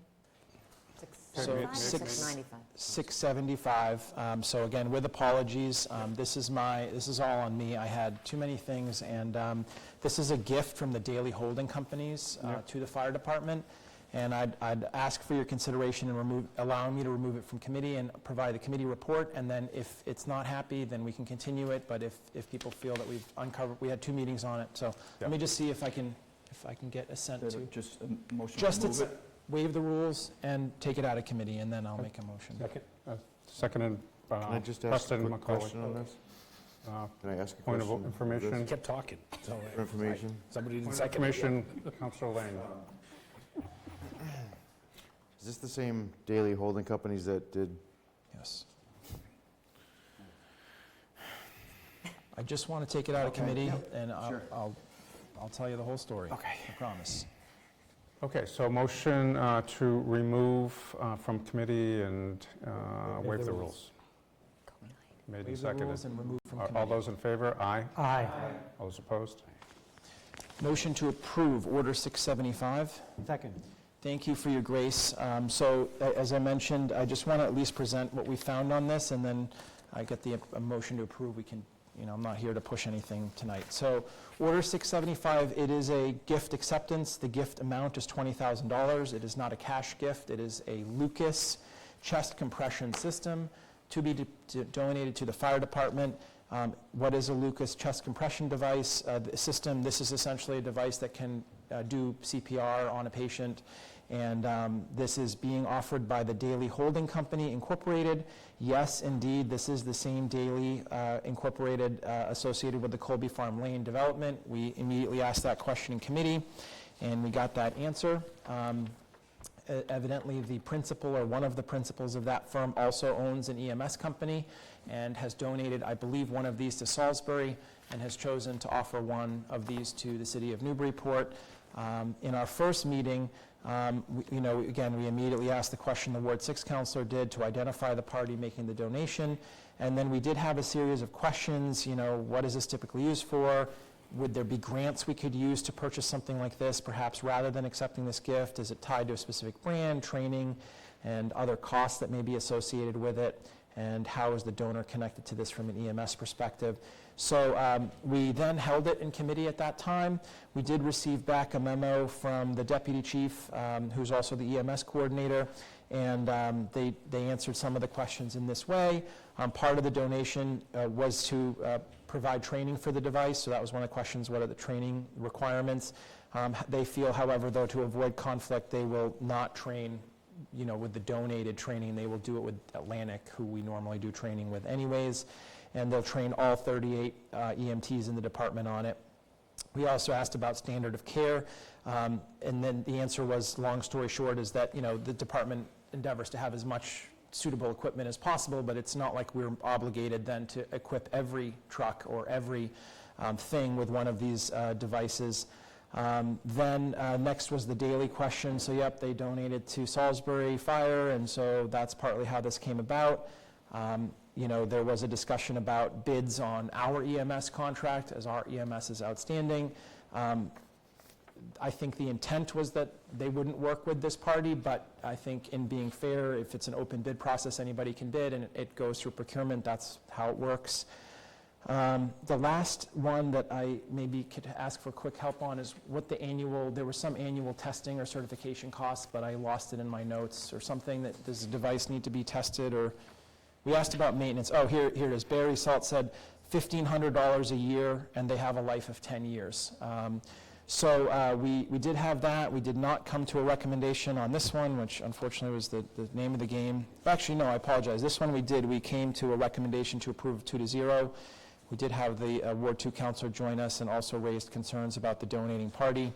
It is now out here on the floor for you all to consider in daylight. Or night. Councillor Lane? I would rather have chest compressions with the bottom of somebody's foot before I'll accept this gift from that party. I have no interest in any dealings further with him. I will pledge right now that I will run a fundraising effort to get you that machine rather than take it from this man. I'm a no. Councillor Donahue? I don't know if I can put it as eloquently, but I'm also a no. This just, I have to call it like it is. I mean, this holder of this company came in and did a real disservice to our community and at least one family who is still struggling and suffering, and we still hear from to this day.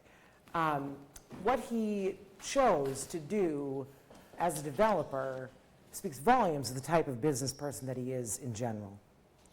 I cannot, in good conscience, accept a gift from a company that it couldn't feel more like hush money. Like, oh, please accept my apology for being such an absolutely deplorable developer. I just can't. I can appreciate the need for this device in the fire department, but what I cannot appreciate is the source that it's coming from. And in no way, shape, or form would I accept a penny from that developer. And I would hope that after what he's put the city through, including lawsuits, that the rest of this council would recognize that as well and say no to this type of hush money. Thank you. Further discussion, Councillor Khan? Yeah, thank you, Council President. I won't speak as eloquently as both the people before me. But, one of the things, I attended the first meeting on this, but I wasn't able to make the second one because I had a conflict. But, I was the one that raised some of the questions because, there's no doubt that the piece of equipment is an excellent life-saving equipment, and it's definitely valuable. So I'm not dispelling that at all. I do think that it's great for us to see if that is a real need to put it in the CIP, to have the ask come from the department. You know, there's gifts, and I've said this on the floor here many times, I always thank and very appreciative of gifts we get.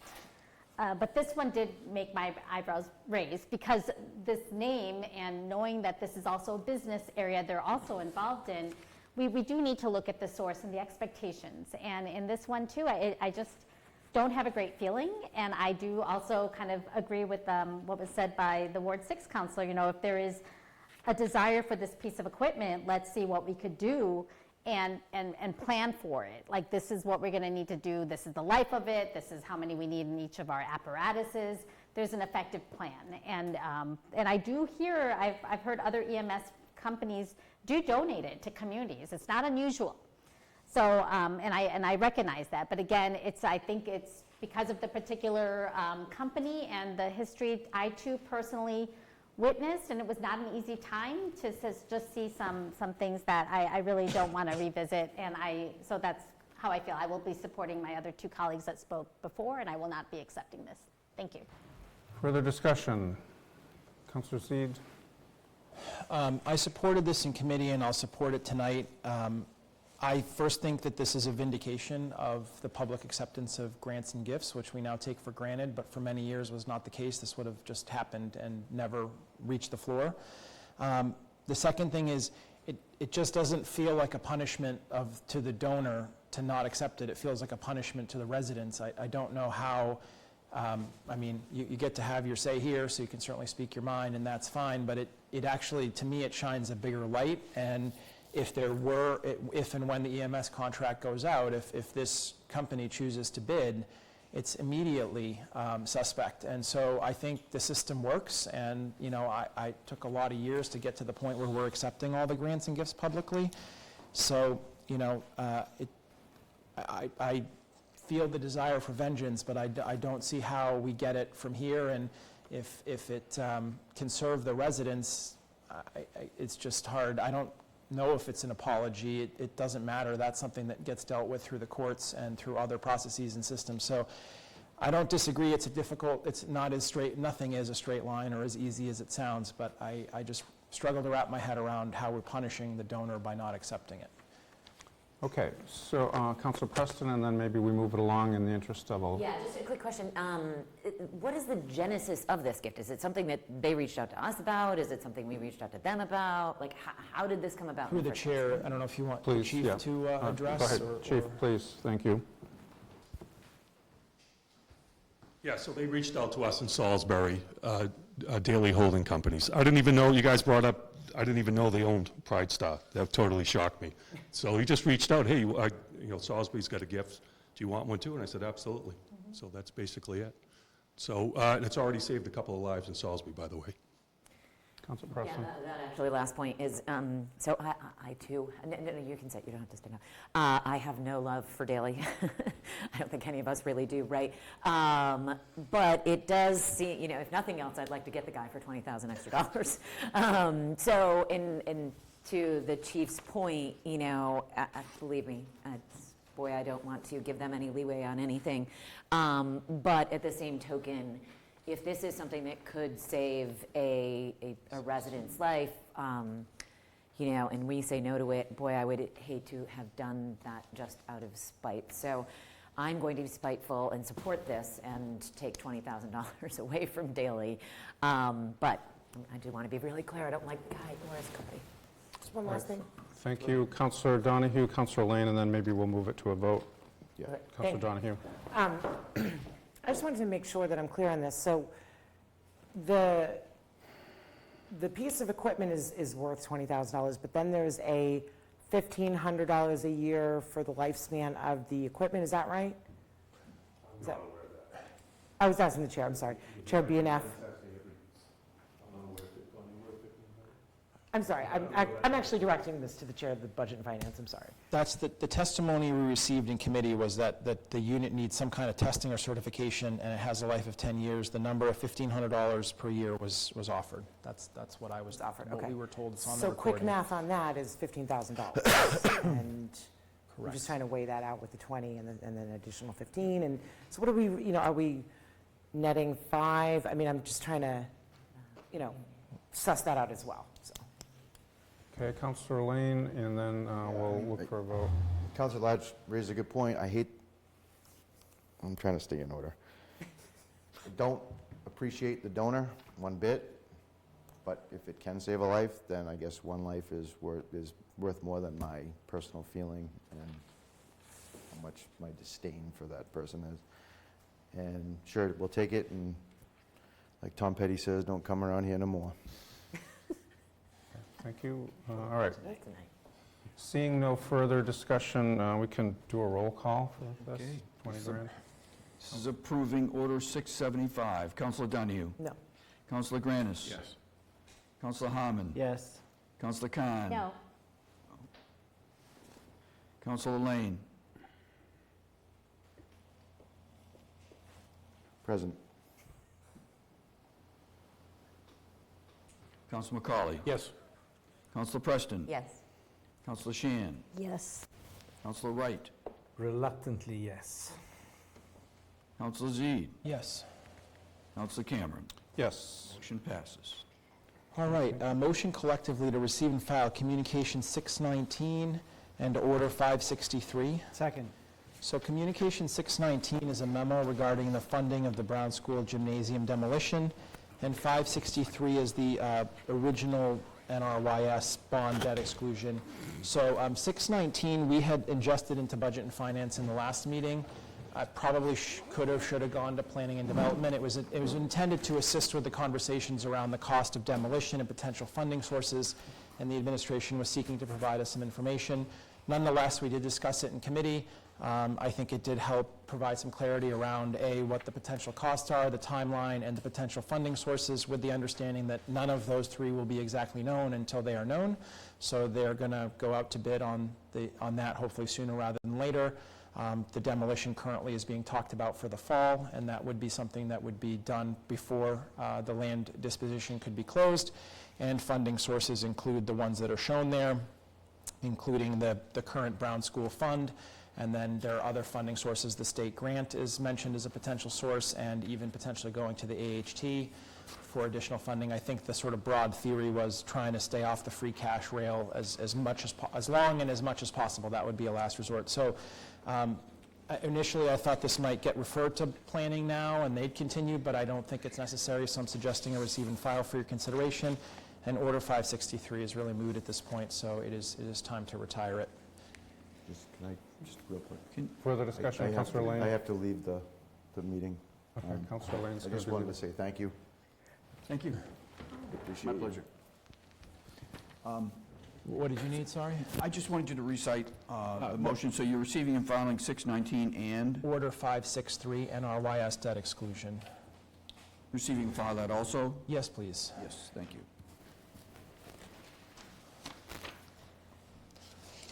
That's it. Sounds good. Any further discussion? All those in favor, say aye. Aye. Okay, thank you. Okay, the last two are order, motion, I think they're loan orders, so I'll motion them individually. Motion to approve Order 694, loan order NHS high school roof replacement design. Second. So this is it actually is a bond order. This is a $275,000 bond order. Obviously, typically you would say that seems pretty small for a bond order, and you'd be right, but this will be rolled into a bigger bond when the actual roof project gets done. So this is the natural next evolutionary step of the SOI process that we've been engaged with, the accelerated repair program with the MSBA.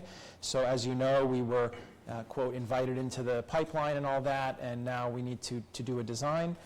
It is a cost that the city bears to do the design, and so we will endeavor to do that design, and then we will obviously come up with a total cost, and then ultimately that will be something that is, we'll have a bond order, a further bond order once that number is more known. So the amount is $275,000. This order in particular is for the high school.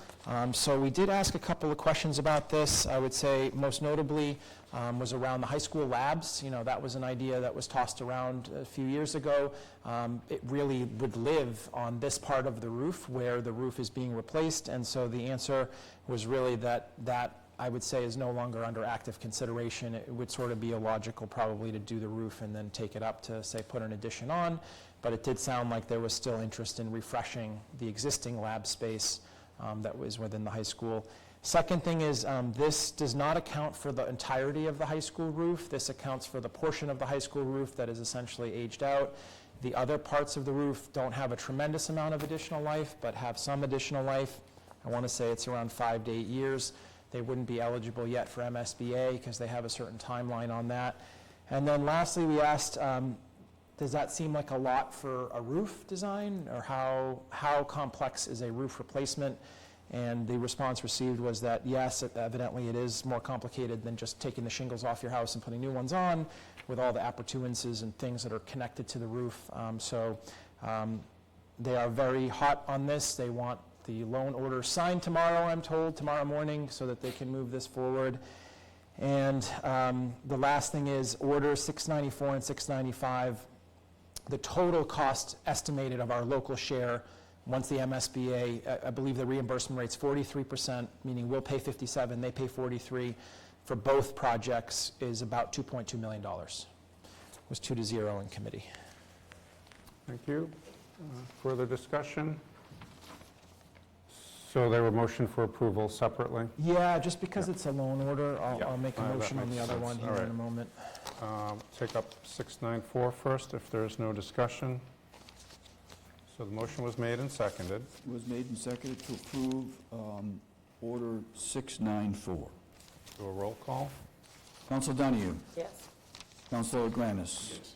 Councilor Harmon? Yes. Councilor Khan? Yes. Councilor Lane is absent, let the record reflect. Councilor McCauley? Yes. Councilor Preston? Yes. Councilor Sheehan? Yes. Councilor Wright? Yes. Councilor Zede? Yes. And Councilor Cameron. Yes. And last up is Order 695, which relates to the knock roof replacement design. So this is very much a ditto on everything you just heard. The only thing that I think created a little bit of additional conversation was that this building has existing solar on the roof, and that solar has to come up in order to replace the roof. And so the at-large councilor, my colleague, Councilor Wright, on budget was questioning the lifespan that's left on those, because we ostensibly take them up and then put them right back down. And we had some responses back from the administration. The panels are nearing the end of their life. The exact end of life obviously can't be known, but it's maybe 3 to 5 years, maybe 6, 7 years. I mean, you just never know exactly, but it's in that range. So I think we did raise the question about whether that really makes sense to pull them up and then replace the roof and then make a ton of holes in the new roof to reinstall the same solar. It's a complex question because there's a third party involved. I believe they own the panels, and so there's a penalty if you exit before the years are up. So I think the point that we were able to get across as best we could was that should probably really be analyzed in a more serious way and figure out what is the balance point. Maybe you do pay the penalty, or maybe you work with the company and you re-up for a new 30 years or something, and they help you with that. Molly Ettenborough, the Sustainability Department head, replied, and the EAC is apparently part of this conversation too. So I think that'll be something when the bond order comes back, we'll be looking to hear, what the outcome of that was. I don't think I have much else to offer other than you're trying to get going, and these are both projects that would be done off-season from school, from what I understand.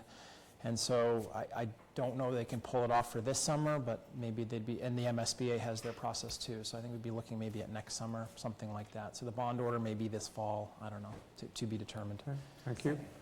Second. Thank Councilor Harmon. Thank you.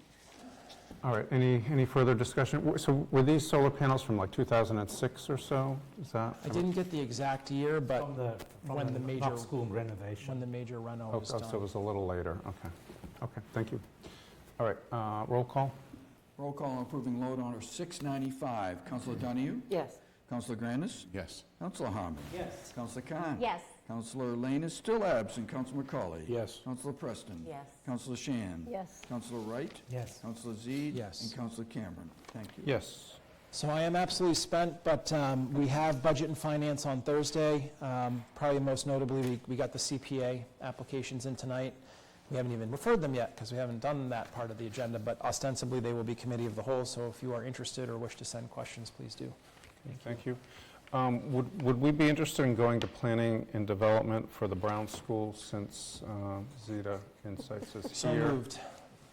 Motion to right. continue out of order with planning and development. Second. All right. Point of order, Councilor McCauley, can we do the 10, can Councilor Wright do the 10:30 thing now? Yeah, I actually set my timer. Do the 10:30. Councilor Wright, would you like to do, Continue the meeting beyond 10:30. waive Rule 2B? Waive the rules and Second. continue past 10:30. Second, okay. All those in favor? Aye. All those opposed? Anyone want to end at 10:30? Okay, thank you, Councilor McCauley. I will turn my alarm off for 10:29. All right, so motion made and seconded, and all in favor to continue out of order with planning and development? Say aye. Aye. Okay, thank you. All right. Motion to approve ordinance 196 as amended in committee on March 18th. Second. So this is the Brown School Overlay District, and you know it is a weird night. When we are here, there was not a single bit of public comment on the Brown School, and we're about to do something huge. So this is the overlay district that we originally passed numerous years ago, and we have now updated it for what we are trying to do for senior affordable housing. You will note in this document the few changes that were made in committee. Basically, we have deleted the matrix. This is now for 29 residential dwelling units, all of it 100% senior affordable. The parking requirements remain the same. We'll have one additional spot for deliveries. If you go down to the next section, the other amendment that was made by the Affordable Housing Trust was to go from 65 to 62 years of age for seniors. Continuing down, we go to the demolition piece where we discuss the piece that we added in, making sure that the neighborhood and abutting properties were protected. That was highly sought after for the Ward 1 and 2 councilors. You will also note in the dimensional regulations, section 32D, where we deleted some of the specificity of the plantings, but we made sure that the first and last sentence, making sure that there was screening and buffers for the parking and making sure that the neighbors had some safeguards. You'll also note that we had a discussion about traffic and parking impacts. The parking was a bigger concern, more so than the traffic, so we wanted to make sure that that was actually in there. And that is the bulk of the changes. And I will just make a cursory comment here. When I was debating a few years ago and was asked if I could have had a do-over, I said that I would like to have had my do-over on this. And I would say now that I'm really pleased to have my name on this legislation with my Ward 1 and Ward 2 counterparts, because I think we got it right. So with that, I will yield to my fellow sponsors here. Further discussion? Councilor Donahue? Thank you, President. I'll be very brief. I just want to thank you all for the very long, winding road to this night. I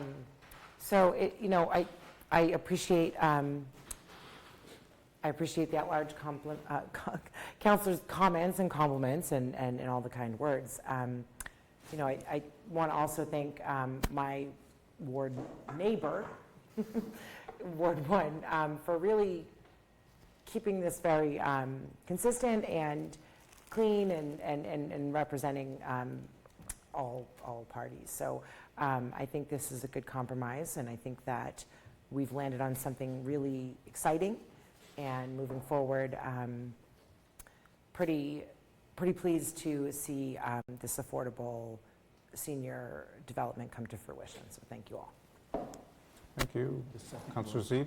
Yeah, thank you. I would say thank you as well to my co-sponsors. And but mostly I just want to say, congratulations to the neighborhood. I know it's been a really hard, long road, and it keeps me up at night sometimes when I feel like people feel like nobody's listening anymore. That really gives me a lot of heartburn. And so in this case, I think a lot of voices were heard, and I think that's a really positive thing, and I think this is a project that meets the middle of the road, and that's always what the idea and the hope was, and hopefully we're not quite out of the woods yet, but I think we have really endeavored here, both in this and the other order that we'll talk about, to do our job, which is to try and keep the bumpers on the bowling alley to make sure we get the outcome that we want, and I'm proud of the work that was done. So I look forward to seeing it come to fruition and bringing the building out of the sort of the status that it's in now, and I know the neighbors will like that. So please, never give up, keep working at it, and hopefully we can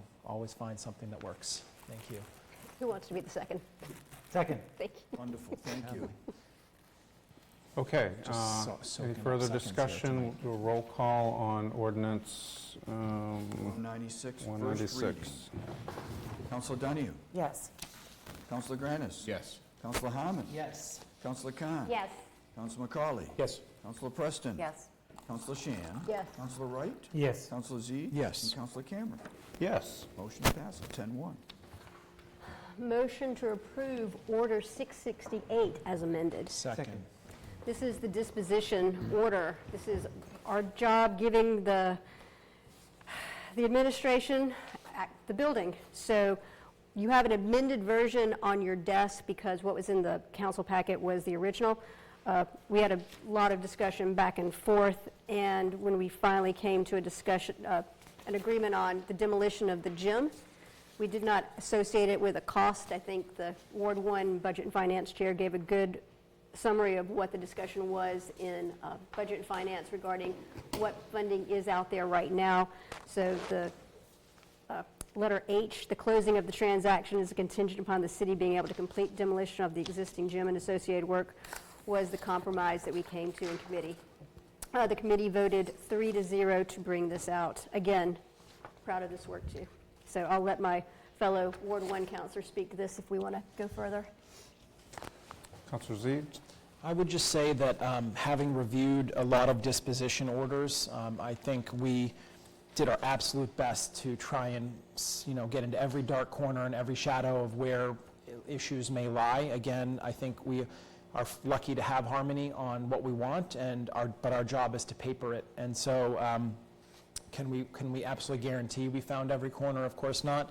But I think in terms of doing due diligence, and again, if you look at other disposition orders that just say, we sell it on the terms and conditions the mayor approves of, I think we've been very specific here, and if not explicit, certainly implicitly shown what it is that we want. So I'm hopeful that, again, we will stay on narrow with this and that it will work out. And a lot of compromise was driven into this, and I'm happy with it, I'm comfortable with it, and look forward to voting for it. Thank you. Further discussion? Councilor McCauley? Yeah, I'd like to make an amendment on the paragraph that starts with that 225 of the procedure proceeds, and add in some language there, and if I could have a second, I'll continue. Second. Thank you. I'm concerned a bit about us allocating the money too quickly.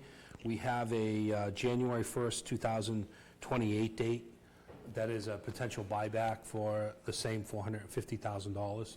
So I'm offering this, and I think it can be a quick one, is to say that the proceeds of the sale of the property shall be held in a receipts reserved account until January 1, 2028, after which, at the discretion of the mayor and upon approval of the city council, $225,000 allocated to the purposes of capital expenditures going forward, and the like, and upon appropriation by the mayor and approval by the city council, the remaining $225,000 shall be allocated for the purpose of payment towards any existing bond payments to a potential rec center.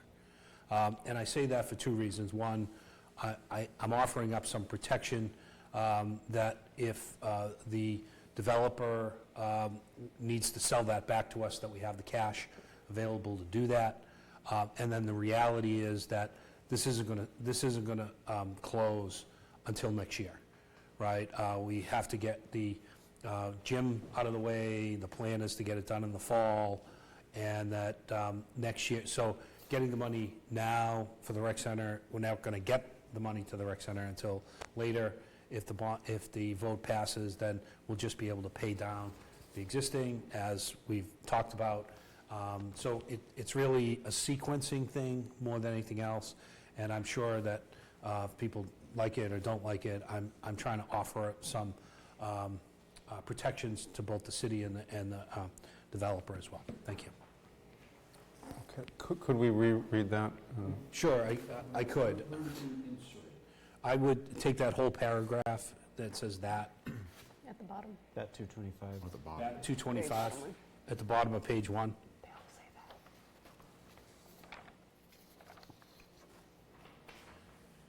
Isn't it in the middle of page 2? Bottom of page 1. Oh, okay. The second paragraph after H. At the bottom. Online, it's in the middle of page 2. And you don't have the correct one. Don't say You that get too a loud. second? Yes. Okay, that's right. Thank you. Okay. So you're inserting it after H. Yes. Second paragraph after H. Second paragraph afterwards. I trust you'll send us that language. I will, but I'll read it fully if that's okay with folks. That the proceeds of the sale of the property shall be held in a receipts reserve account until January 1, 2028, after which, at the discretion of the mayor and upon approval of the city council, $225,000 shall be allocated for the purpose of capital expenses related to improving the public park and green space surrounding the Brown School, including but not limited to Article 97 protected park area and in addition to newly created green space.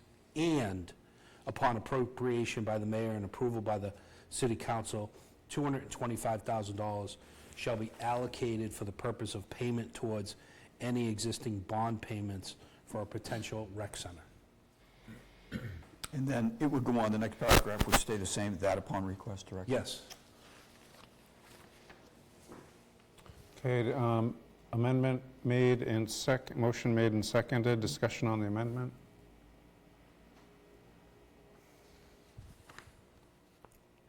Roll call. Hearing none, roll call on the amendment. On the motion to amend, Councilor Donahue? Yes. Councilor Granis? Yes. Councilor Harmon? Yes. Councilor Khan? Yes. Councilor McCarley? Yes.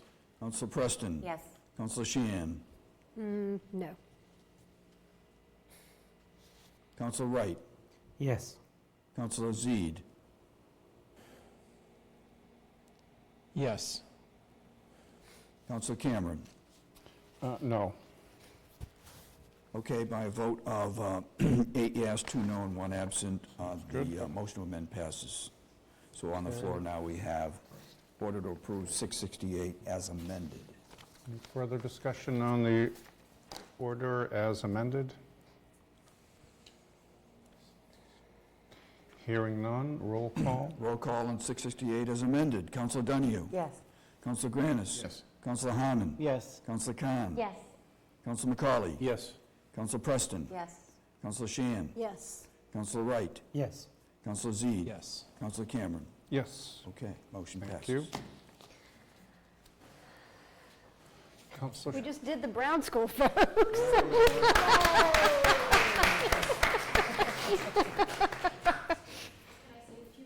Sure, why not? 2 minutes, 2 hours, whatever you want. I just wanted to say, seeing so many people involved in your local politics and in determining what the city of Newburyport sees its future is really why I'm here. And I have done my best to listen to what everyone here has been looking to accomplish, but I know that I wouldn't be here if you hadn't done these meetings over the last 10 years. So I'm very appreciative of all the patience and time everyone's taken, and I'm looking forward to continuing to working with all of you. And our team has been working diligently. I've got Doug Deshane here late tonight, who has been following up on every piece of the puzzle, and our team has already been submitting applications for funding to the Historic Commission at the state level, and we've worked with HLC on funding for the affordable housing components. But we couldn't have done it without the mayor and his team and all of you. So thank you so much. Thank you. Thank you. All right, if I'm going to continue down this path, motion to collectively receive and file communications 615 and 616. Second. These were the communications that we received from Director Port and the mayor regarding some of the Brown School, regarding, goodness, the evaluation from the initial appraisal, and then the other is the planning board report. So the committee voted 3-0 to receive and file both communications.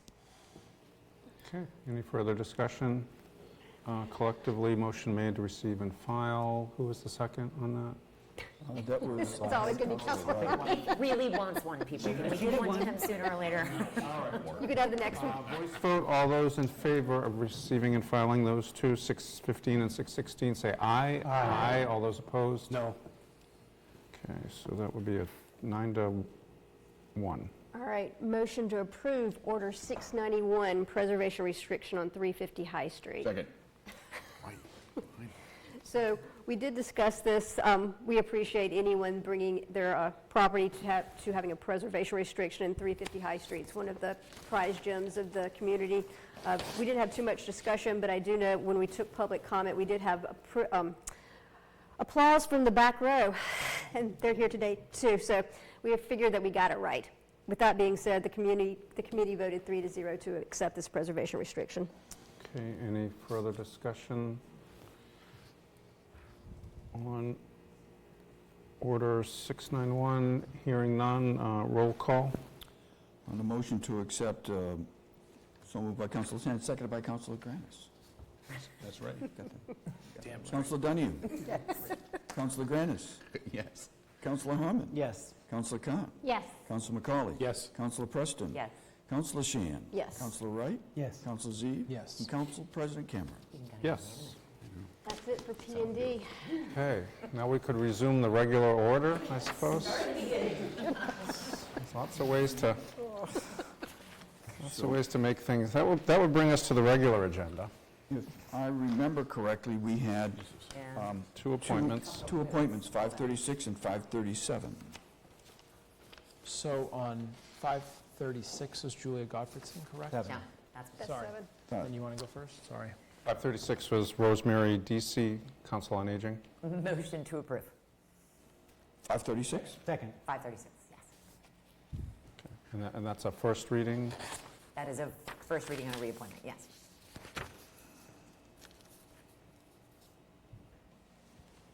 Okay.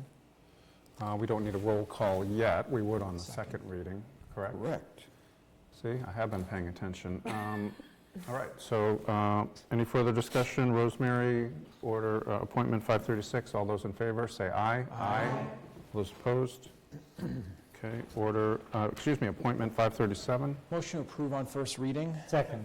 So I know that this was originally thought to go to P&D, but I think this name is pretty well known, and right now with the change in the guard, if you will, I think this will be a stabilizing thing. We still have to do a second reading, but at least I thought we could do a first reading, and it's important to my ward that the Conservation Commission function, because a lot of the projects have to run through it, so appreciate your consideration Okay, for a very well-qualified candidate.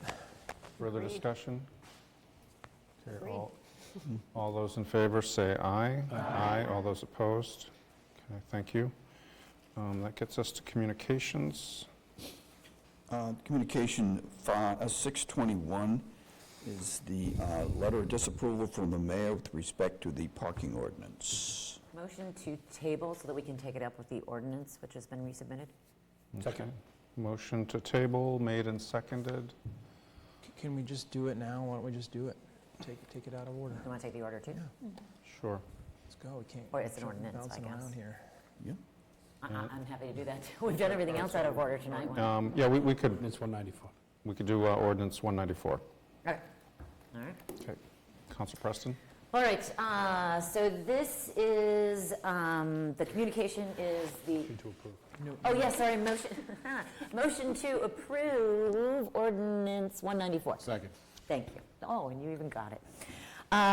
So this, the communication is the veto from the mayor regarding the ordinance 194, which we have previously approved, which is the appointment of the parking clerk.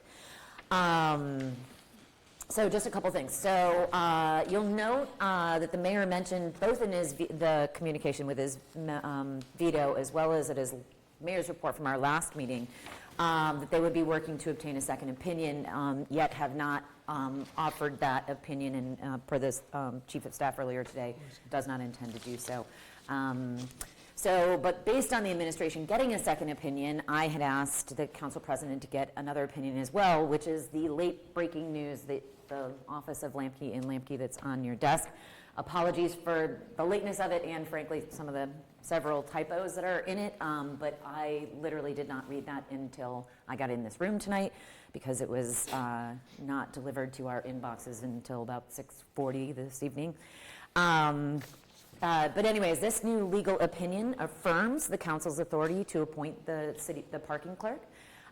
It's important to note that this lawyer was not of my choosing, but actually came from a councillor that voted against the ordinance in the original vote. In fact, I will say that I had great pause about this particular lawyer because during his disclosure, I found that he has a very close professional association with Karis North, our city solicitor, who had given opinion in the first time around. But given the short time frame that we really had to work on with this, we decided to go forward with them. I will also note that I worked with the council president, Cameron, at every step of this process, and he's been copied in all the communications. Therefore, you can have complete confidence that this is not a biased opinion from me.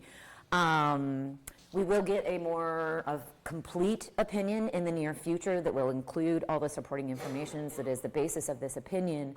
But I hope that that this opinion does give us comfort to override the veto and accept the ordinance and move toward formalizing parking functions for the city with the administration. Thank you. Discussion, Councillor Zede. More of just a point of order.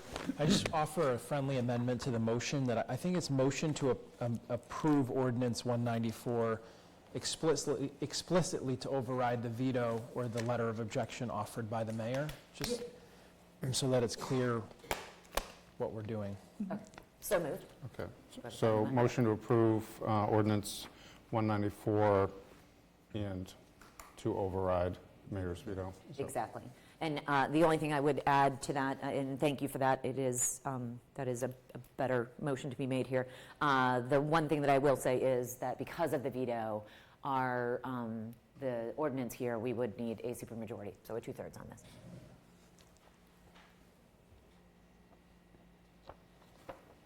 Okay, discussion. Councillor Zede? Yeah, I mean, my arguments really haven't changed. To me, this is a stabilizing effort, and we need to stabilize this, and this does that. And if you don't want the parking clerk to be the city clerk, that's what reorganizations are for. I said that my ears are open. Now the city clerk contract is complete. That is new. That wasn't complete before, but we took excessive care, I think, to define the parking as part of the role, but also to separate out the salary aspects of it. So the field is open. If there's a desire from the administration to do a reorganization, bring it in. But it does not, to me, it's not mutually exclusive with passing this. And, we need to just keep things running, and then we can be more thoughtful if there's a desire to move it. And rather than just talking about it, somebody needs to show us something about where it's going to go and the cost around that and the things that go into a reorg. Okay, thank you. Councillor Khan? Thank you, Council President.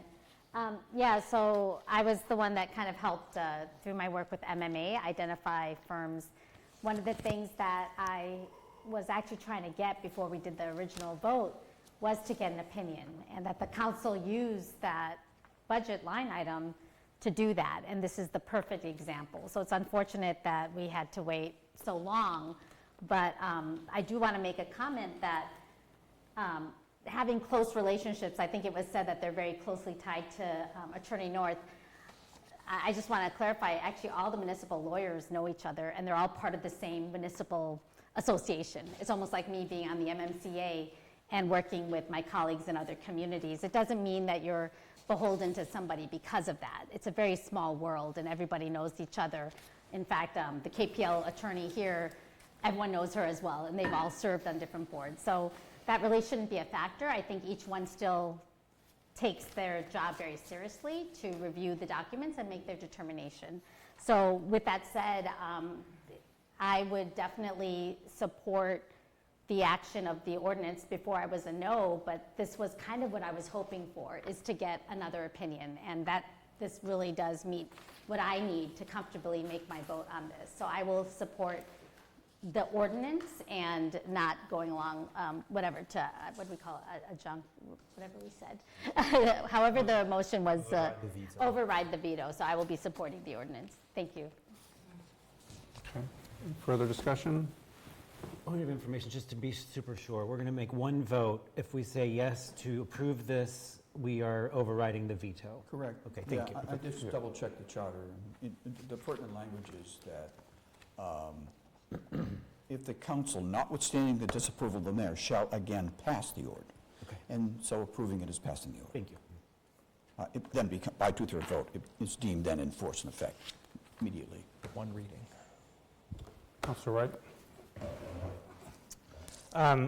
Just for a point of interest and for conversation,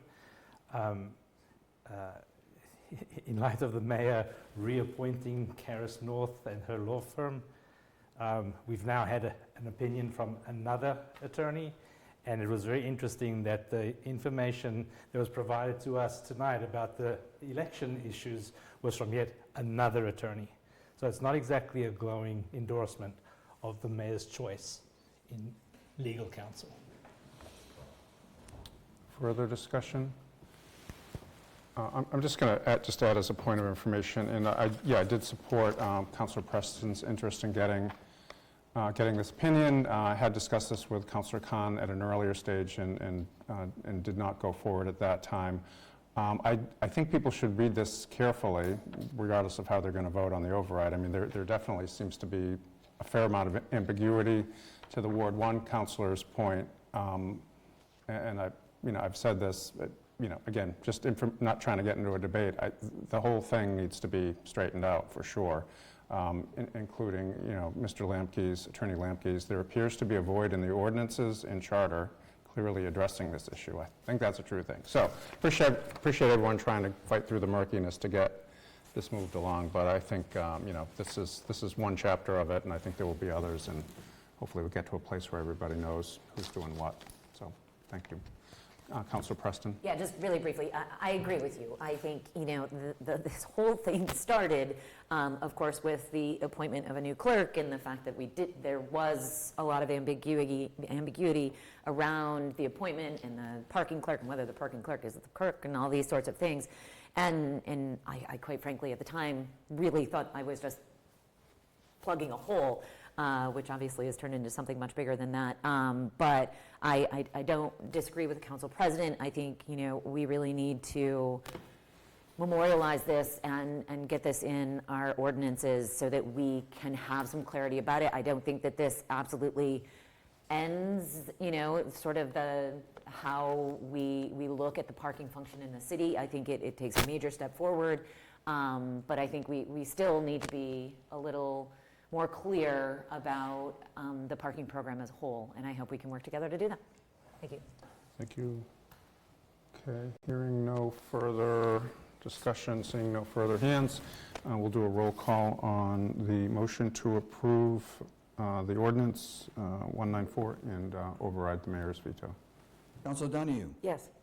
Councilor Kranis? Yes. Councilor Harmon? Yes. Councilor Khan? Yes. Councilor McCauley? Yes. Councilor Preston? Yes. Councilor Shan? Yes. Councilor Wright? Yes. Councilor Zede? Yes. Councilor Cameron? Yes. Okay. Motion to receive and file communication 621. Second. All those in favor, say aye. So motion made by Councillor Zede, seconded by Councillor Preston. This is the letter of disapproval. Motion to receive and file. I don't think we need a roll call. Communication. All those in favor, say aye. Aye. All those opposed, say no. Okay, communication 622. Motion to approve. Second? I think that's still on the floor from last time because it was continued. Aye. Didn't you continue? I did continue it. Yeah, Motion to approve? Yeah, okay. fine with it. And seconded? Second. Okay. Councilor McCauley? Chase that over here. Yeah, thanks. So, we've skipped around so much, I've lost my place. So, I had a little catch-up, but I'll talk about this mostly from memory, if it matters. So, I think we had a very productive version 3.0 of the ad hoc committee for Market Landing Park. I do think we touched upon a number of subjects that are still germane, some are still open. We have an unfinished park. We don't have defined ownership yet, so it's still under the jurisdiction of the city council. We have all the pieces, though. We have a funding plan to be able to fund the maintenance of the park, supported by parking revenue on site there. We have we have designs and plans that were created by our original architect on this to finish the walkways and ways to the water and things like that, finish off, beautify some of the parking lots and things like that going forward. We also have the unfinished business of a visitor center with bathrooms and things like that, but all of those things to be discussed.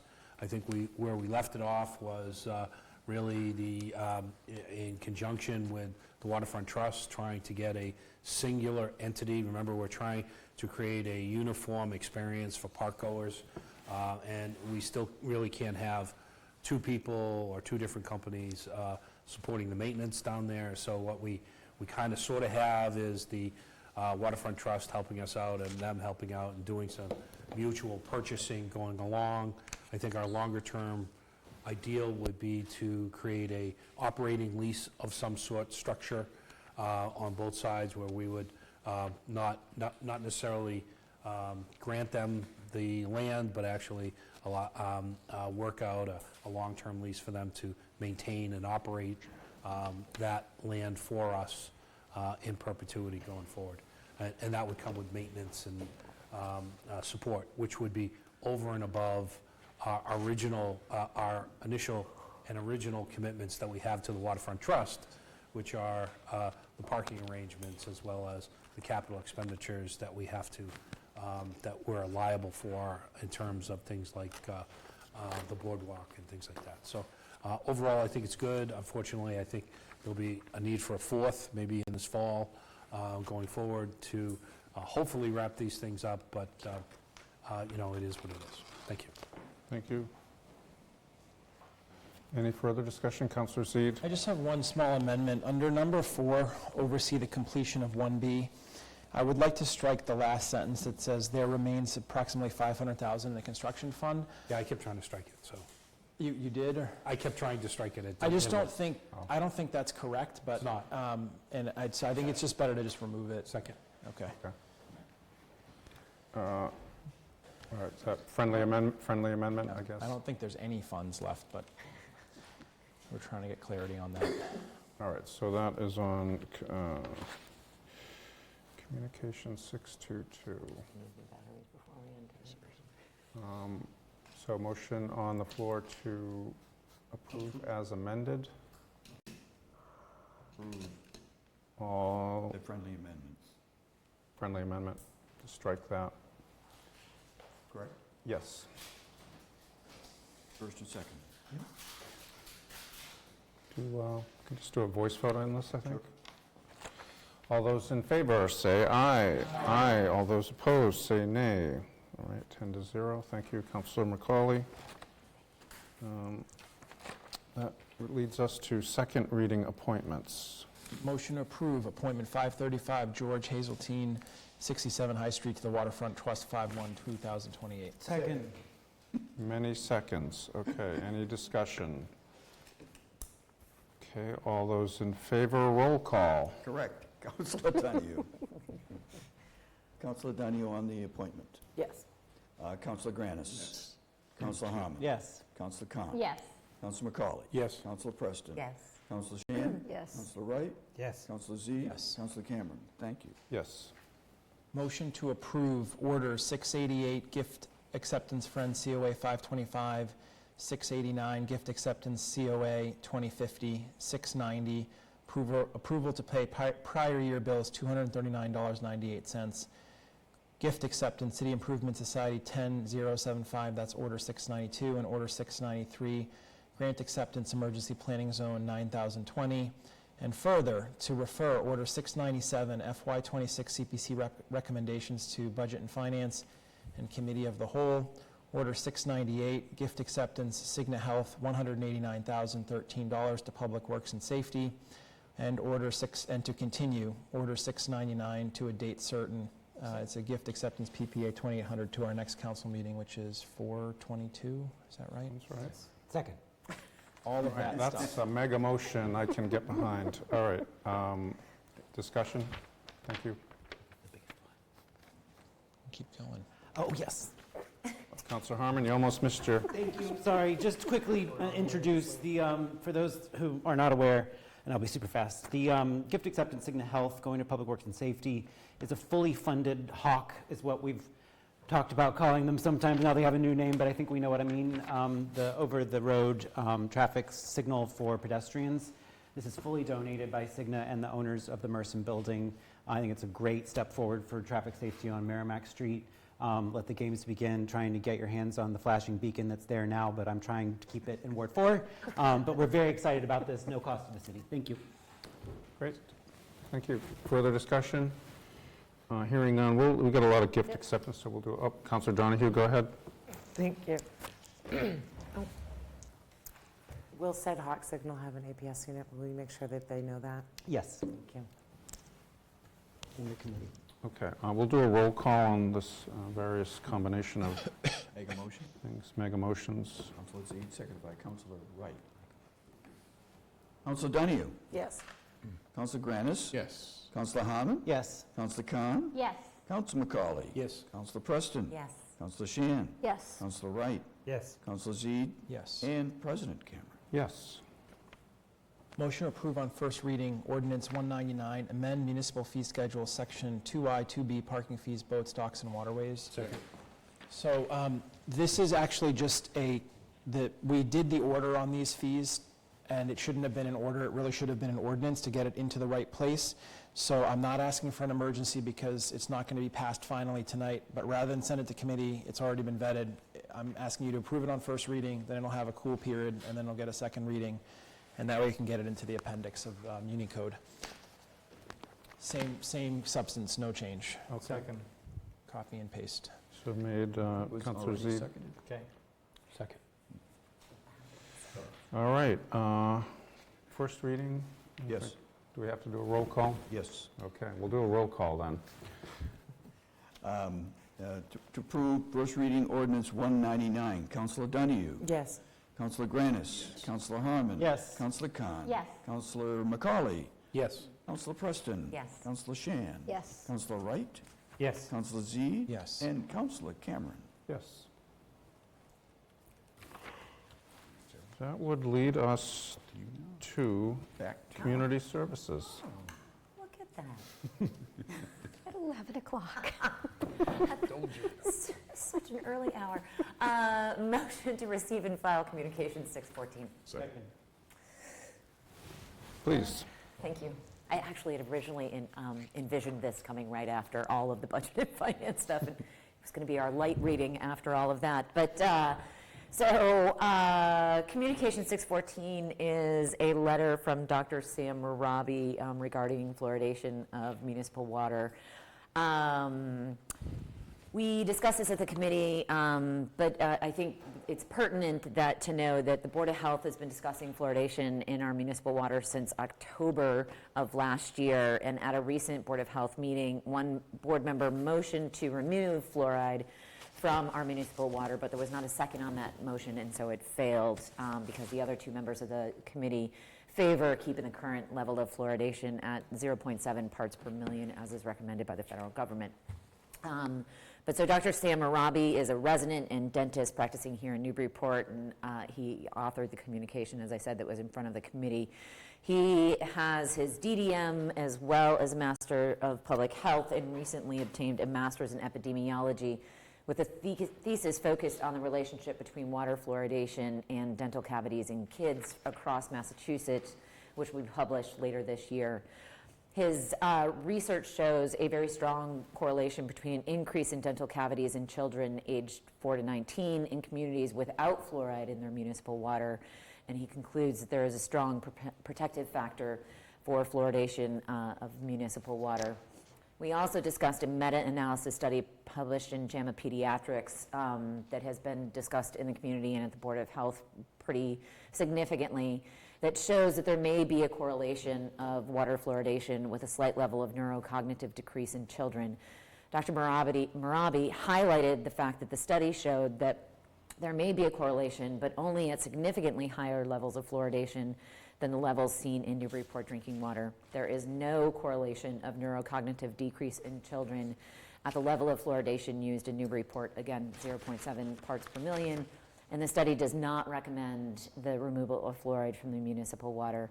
Well, we did have this communication, unfortunately, after the vote from the Board of Health. I still think it is valuable to the community to hear that discussion there. And of course, there's a recording of it. So if there's anybody in any of your wards that has a particular interest in this, I would recommend them to the recording of that meeting.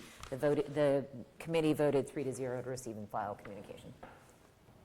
Okay, any further discussion? Hearing none, motion to receive and file. All those in favor say aye. Aye. All those opposed say no. That would lead us to general government, and I'd make motion to approve Order 649, amendment to rules to add Rule 29, City Solicitor. Second. This was approved in committee, I believe, 2-0. I can't quite find the meeting here. So this, much talked about how do we interact with city solicitors or council. Councillor Zede had sponsored this, so if two councillors are interested in requesting an opinion, they can do so, and they would inform the city council president through a CC by an email to the city clerk, and mentioning what the matter is that they're looking for, precise questions to be asked, and any supporting materials. And then the clerk would transmit the questions to the city solicitor or city council for a response, and then that response would get transmitted back through to the full council, privileged and confidential if necessary in the eyes of the clerk.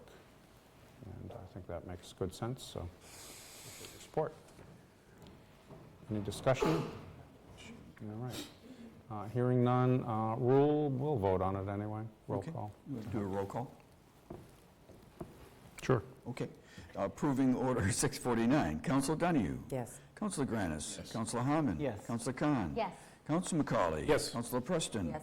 Councilor Shan? Yes. Councilor Wright? Yes. Councilor Zede? Yes. Councilor Cameron? So be it. Yes. That would lead us to licenses and permits.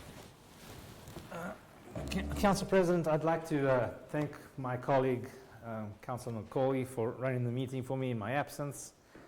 And if you wouldn't mind providing a quick report on what was discussed, I don't think it's appropriate that I provide the update, seeing I wasn't there. Okay, well, my pleasure, thank you.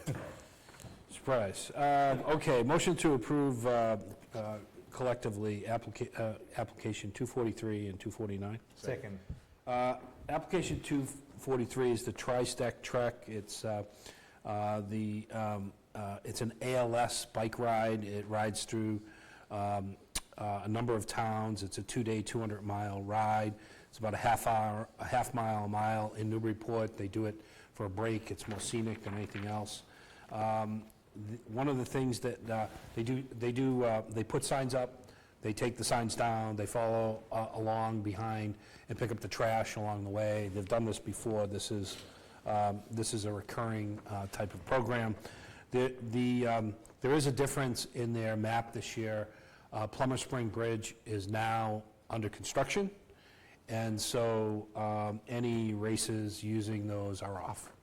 So it's just going to be inconsistent moving forward. So they were aware of that. They changed their race design, et cetera, going forward. All of their paperwork is in order, and so I'll motion to approve. The second one, application 249, is the movable sign for New England Sketchbook. This is down on Lower Merrimack Street, going towards the new park that we just talked about going forward. They find this movable sign, the A-frame, critical in drawing people in. They noticed in year one when they didn't have one, then they had one in year two.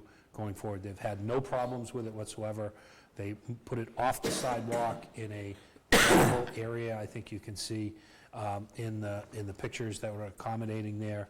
I know it's not in there, but that's where they usually keep it going forward. And we talked about leaving it there so as to not be in the sidewalk or affect anyone. They bring it in every night going forward. So again, their paperwork was all in order, insurance, et cetera, going forward. So I'll ask for approval on both of these. Thank you. Okay, thank you, Councilor McCauley. Any further discussion? All right, so the motion was to approve both applications collectively. Do a voice vote? Mm-hmm. All those in favor, say aye. Aye. All those opposed, say no. All right, thank you, Councilor McCauley. Planning and Development, we won't do that again. Councilor Preston. Just a quick question on license and permits. So I'm sure we've all seen lots of emails about parklets over the last little bit, and I had been directing people because I originally saw the meeting to discuss that was going to be April 2nd, but I see now that it's moved to the 10th.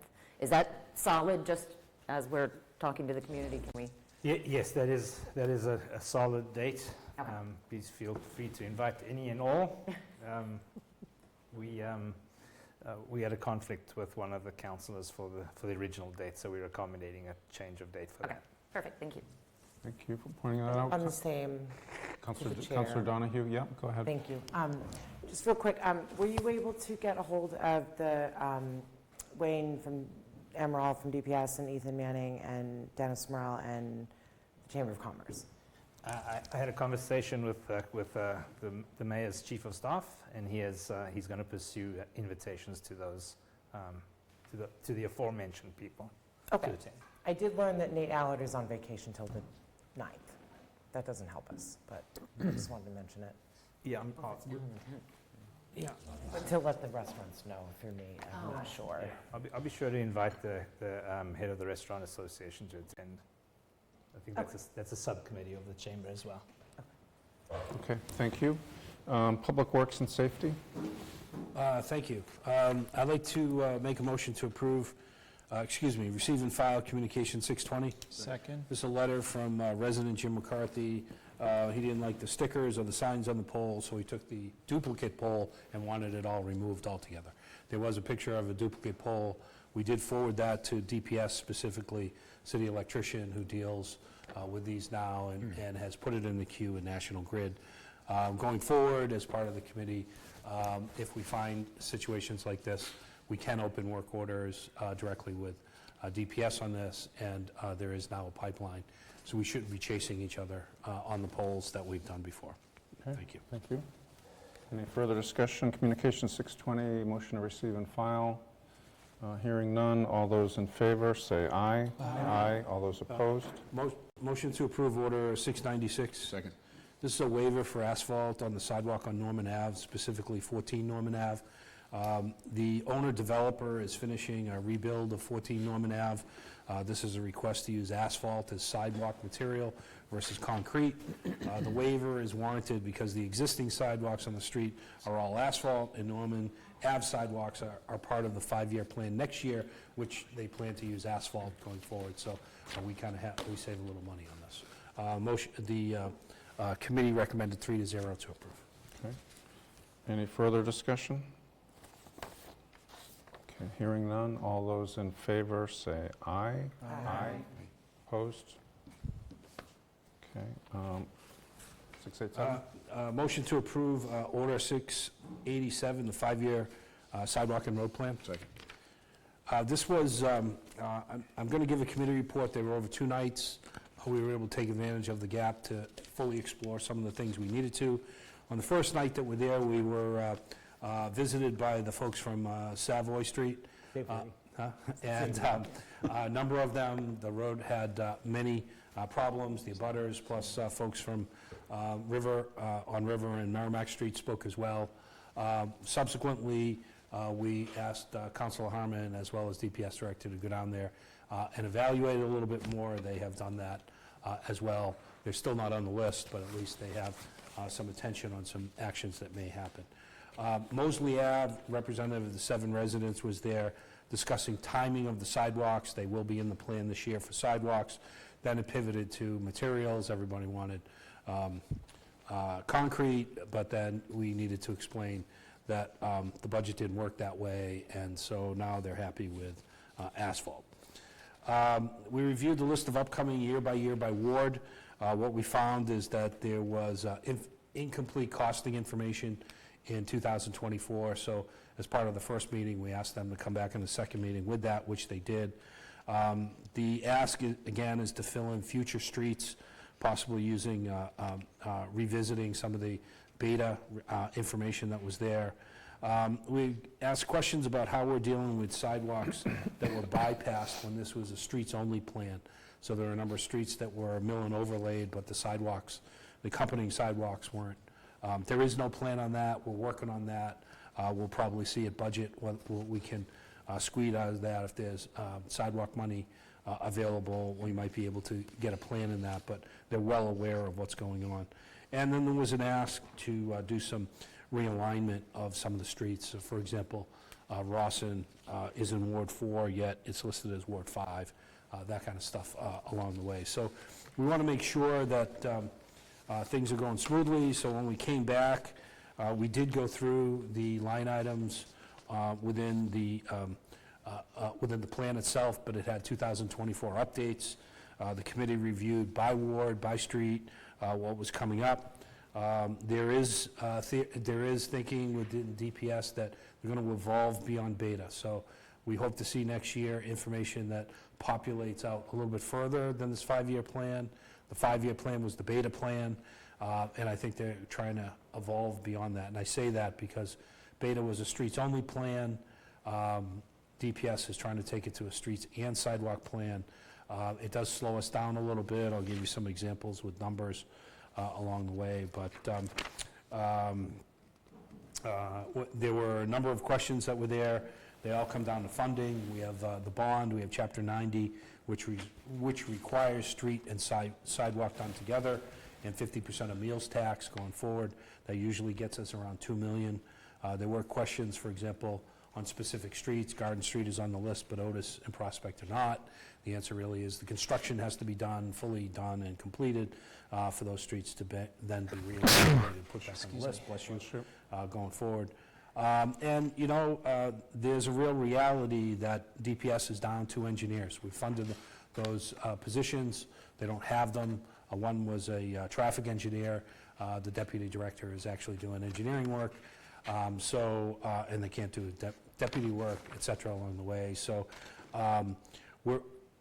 they're working as best they can, given the fact that we've given them money. They have hired contractors, but on the other hand, they also don't have the internal resources to keep up with all of those things going forward. And that's no one's fault that they don't have an engineer. It's just that's the reality in our pay scale, and no one in this business is really thrilled about doing roads in cities, et cetera, going forward. We did have a resident show up and talk about Federal Street, and Federal Street is near and dear to a number of people's hearts, which is why I brought it. They're concerned that the cost of this from 2022 is estimated at $300,000. 2023 it went to $844, and 2027, when it's on the list, is over $1 million. And the reason for the escalation more than anything else is the addition of sidewalk versus just a mill and overlay and a light fix of some of those roads going forward. So when we look forward to futures going forward, you know, Ward 1 and last year really completed Line Street going forward. Just to give you an idea, in 2000, 22 was estimated at $243,000. Last year, when it's completed out, it cost $672,000. And again, the big driver was the sidewalk portion of it as well. Ward 2 had State and Middle Street, kind of, sort of, but State is going to be under construction again this year and should have its paving done in the fall. Middle Street, there's planning to have a final pave on that. And on State, they plan to do some sidewalk work in and around National Grid's work that they're doing. Ward 3 last year was Johnson Street. Again, that started out at 459 and ended at 647. Again, time and effort take place. They were mostly concrete sidewalks going forward. Eagle Street will have a final pave, and the next street, bigger street coming up will be Summit. In Ward 4, they finished Willow finally, Ashland Court. In 2024, there's 4 side streets, in 2025 rather. There's 4 side streets, the biggest being Farrell. In 2026, Rawson will be the road, not necessarily the sidewalk going forward. And I think we want to readdress that when we get the plan next year to get the sidewalk in more than anything else. Ward 5 has no streets this year, although they credited me with Rawson, but that Rawson's Ward 4 for the most part, like 90% of it. And but coming up are Goldsmith and Norman, as well as North Atkinson in 2027, and Lieutenant Leary and Turkey Hill are around 2030 or so going forward. And in Ward 6, they had the final finishing touches for Phillips Drive, Drew, and Ryan. I have to remind us that those final paving numbers were over and above the bond that we had originally set for it, and they used this money. They used our money for it as opposed to the full bond money to get those final paves done. 2025 is Noble Street, right, and that's going to be a 2-year deal, and simply because they need to do Noble Street was really a cow path, and it needs drainage, and it needs sidewalks and structure, and then it needs to be final repaved, and they probably won't get a final repave until next year, but it should look better, and it should get some structure along the way. So the target in 2024 was $1.8 million. They haven't necessarily said they made that or didn't make that going forward. In 2025, it drops, though. It's $1.1 million, and in 2026, it goes to $1 million. And the reason being, the spike was there were some backlog issues, as well as things like Phillips Drive and others that they were trying to cram in there going forward. So that's the road plan in a nutshell. If anyone has any questions or anything, please let me know. Thank Yes. you. Very thorough. Councilor Wright? I forgot to mention. Has the moratorium on tarmac being able to move between the Newbury line and the Newburyport line on Plum Island been resolved yet? Yeah. There's been no work done on Plum Island. There's no plans to do any work on Plum Island, and we pay a lot of taxes out there. Yep. Yes, there is. We had a kind of a lively debate in the first meeting about the fact that Plum Island isn't on the list as well, and I think it was a bit surprising. It just was, and I'm sure we've got to reinforce that when we get these new plans that come in, that Plum Island needs to be part and parcel, because they have no sidewalks out there for the most part. They need to be part and parcel of this road plan. So I don't know if it was an oversight or whatnot, but and I don't want to talk about way past, but your point was well taken that Plum Island needs to be on the list. I think the beta study was the driver of that, and I think all the roads on Plum Island were poorly classified by the beta study as being adequate. Agreed. When they were far from adequate. Agreed. Okay, Councilor Zede? Yeah, I just want to say that as a ward councillor, 2 things. One, the pace of construction really feels like it's slowed, and I feel like there was an apex of, a lot of complaints, and then we started getting some things going. I had a couple good years in my ward which were appreciated, but it doesn't feel like much is getting done as much as I would like to see, to be honest. And I attribute that to a number of things, but I just want to give you the resident perspective in Ward 1 that I'm getting more and more calls, like why isn't anything happening, why this and why that, and this list doesn't necessarily give me great hope because unfortunately it's a little bit thinner than I would like to see. And the second point I want to make is that the philosophy change on the sidewalks is a huge deal.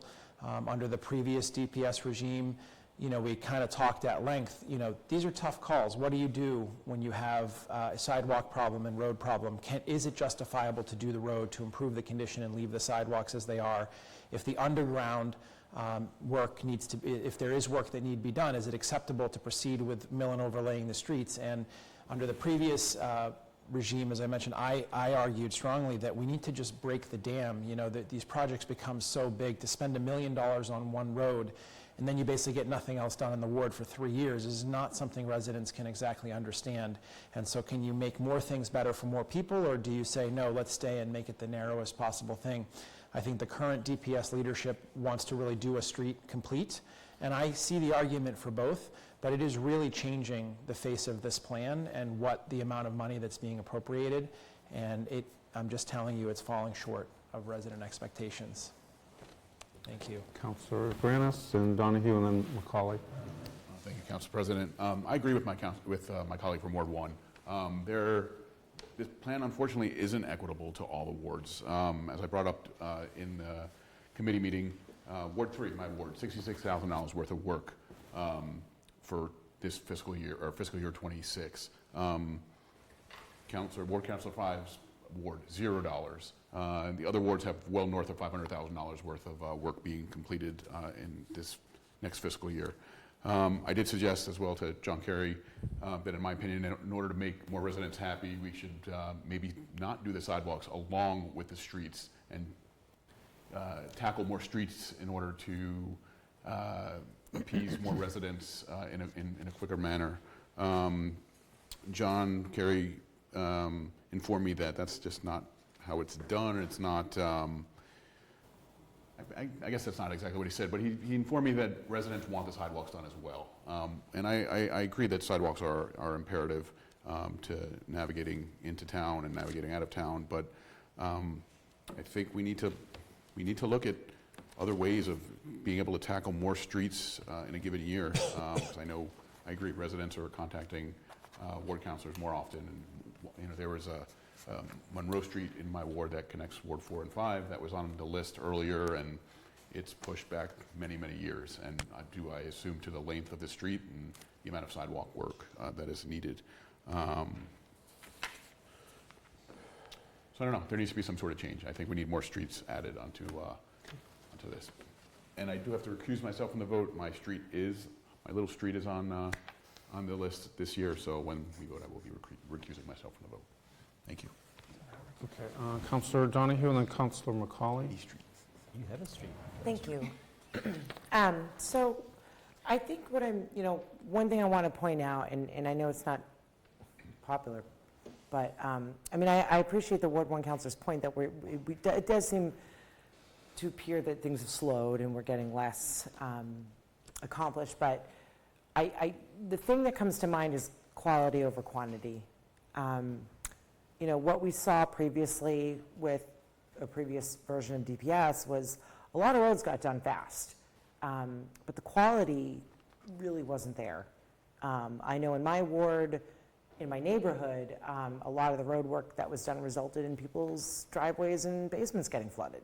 So there was not a lot of, true engineering going into a lot of these roads that got paved. So I do want to sort of pause and hope we can all appreciate that there is something to be said for quality over quantity. I'm a firm believer in that, and I do think that the sidewalks are vital as much as the roads, and I'm going to say that as a lifelong pedestrian. We definitely need the safe access off the roads. In my ward, we have a lot of folks that walk in the streets because the sidewalks are so in disarray. In other wards, they don't even have sidewalks to walk on. So there's a lot of issues there. Secondly, I do want to mention and point out that, you know, I've mentioned before that we should be revisiting our sidewalk ordinances. I've mentioned before that the cost of brick is twice as much as concrete.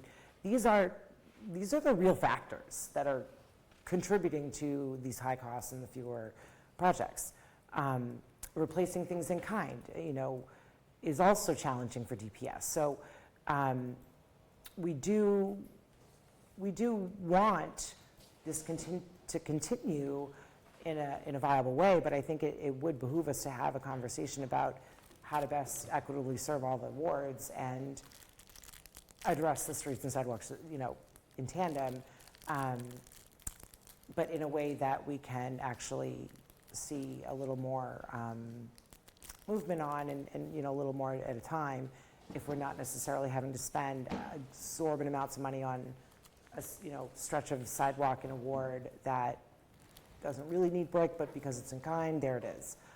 Or further out, maybe in the West End, where, you know, there's concrete that where it could be asphalt, you know. So, you know, I think there's a bigger conversation to be had, and we could get more effective if we have it.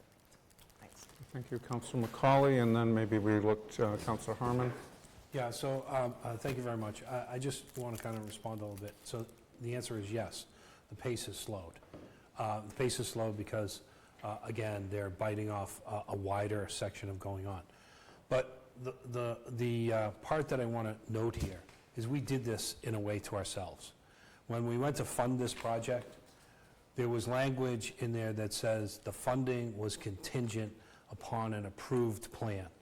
And we argued about it, and we took it out. And we said the funding is the funding, and the plan is the plan. And there's no accountability and link anymore.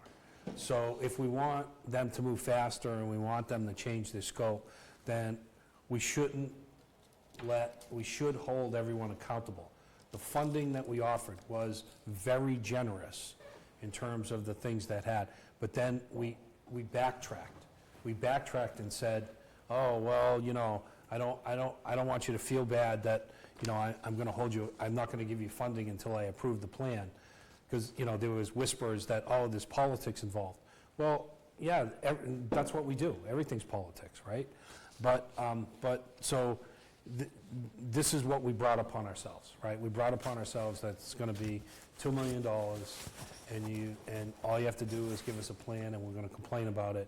But until there's the linkage of accountability of funding to the actual plan that we want done, then this is what we're going to get.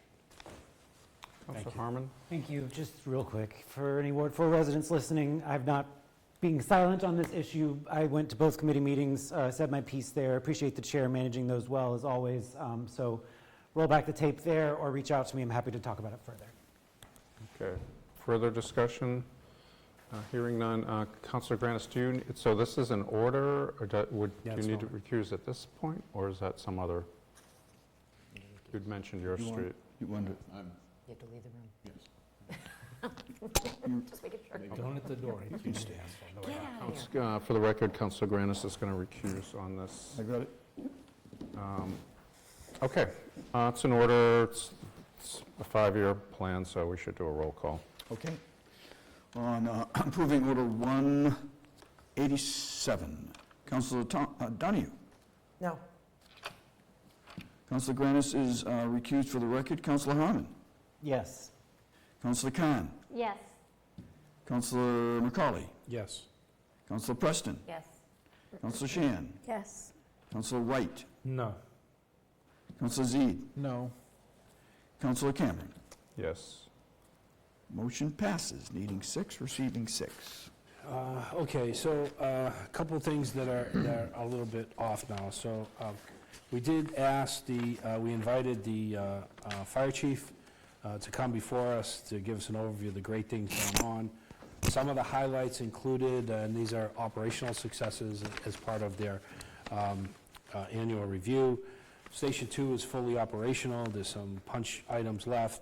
The solar panels are about to be installed, which would impact our ongoing electric costs.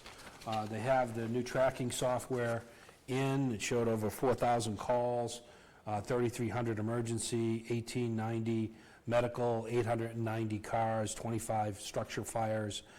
The response times, even when they all went to headquarters, were good. They were below the national average. The response times are better now with Station 2 online. They've dropped a whole minute. They issued 300 permits, 99 liquor license, 500 inspections. They were supportive of the Lucas chest compression device. They have seen it in Salisbury, and they are very supportive, so thank you for the approval. The fireboat is here, will be in the water soon. Went through some painting, you might have seen that on social media. There's a MEMA drill scheduled for mid-April. The utility vehicle is here. That's a grant from Seabrook Station and old NAID, the remnants of NAID. It's a smaller off-road vehicle that will be allowed to go on the rail trail and those types of areas to help with access and functionality. The firefighter memorial restoration is complete. We funded that from CPA funds. The staffing is, they have new staffing coming in. They have 4 graduates from the academy, 11 passed the lieutenant's test, 1 planned retirement probably for later on in the year. The contract that we voted on mentioned that it did meet the NFD goal of aligning officers going forward. The Zetron Communications, which connects the 2 stations, which we voted on, is operational. And so, we heard some additional questions. Do we have a good bench of folks going forward? We have 10 on-call firefighters, so we should be good going forward. The timing of headquarter upgrades, there's no real timing on that per se, but discussions can begin anytime for us to move forward. And that was the visit by the chief. Additional items that I just want to mention is, that are on my list that we haven't addressed is Marquand, the flooding at Marquand.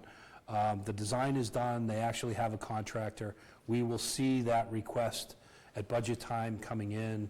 It's a couple $100,000 to actually do the work. Some of it is already funded.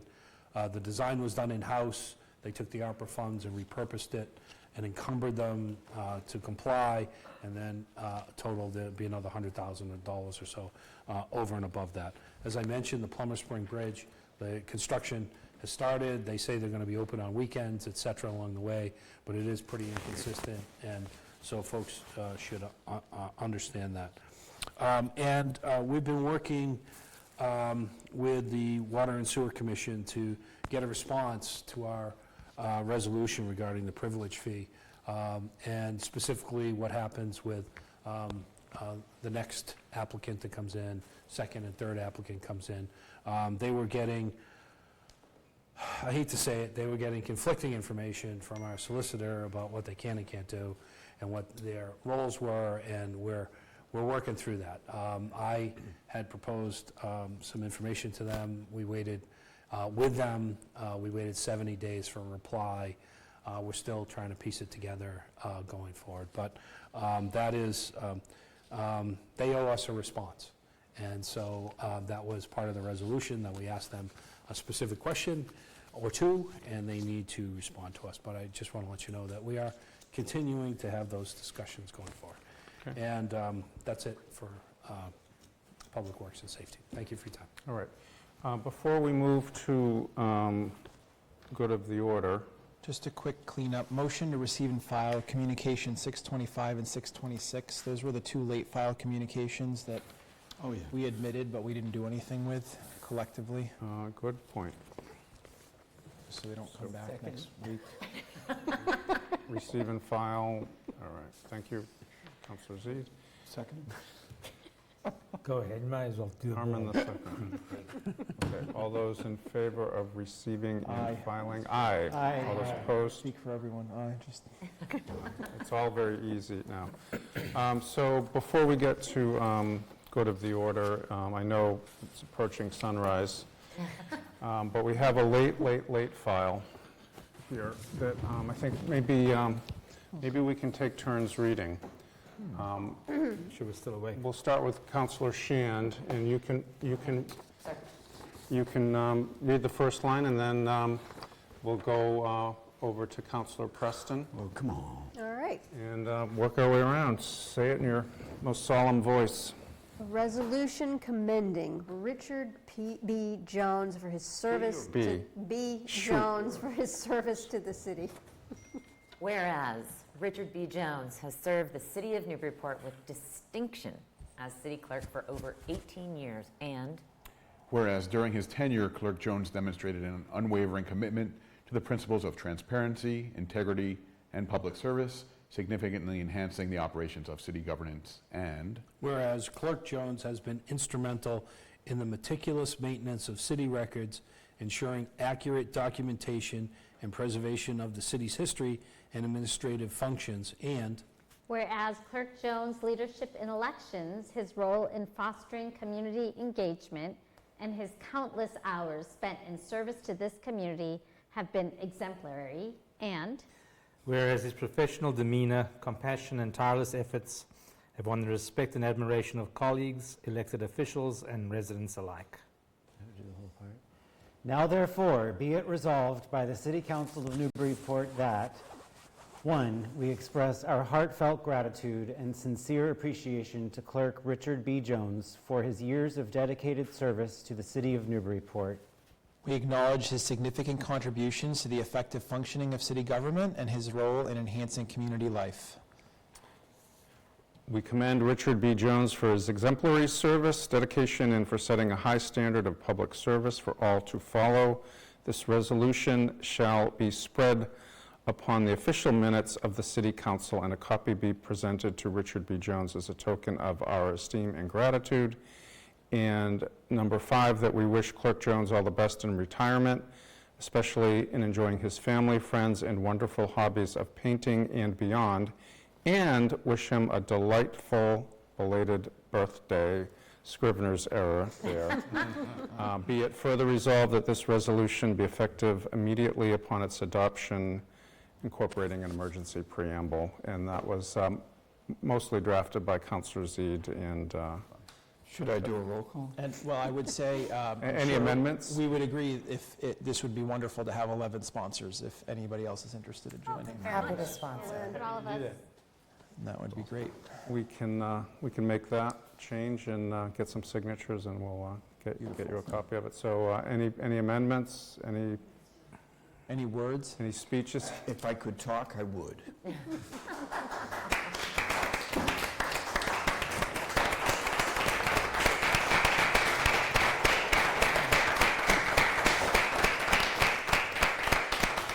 After we adjourn, we will take a group picture. Thank you. Photoshop Byron Lane in. midnight. So all those in favor, say aye. Aye. All those opposed? Present, recusal? All right, thank you, Rich. Motion to adjourn. Motion to adjourn. All those in favor, say aye. Aye. 11:38, right on time. Good night, everybody.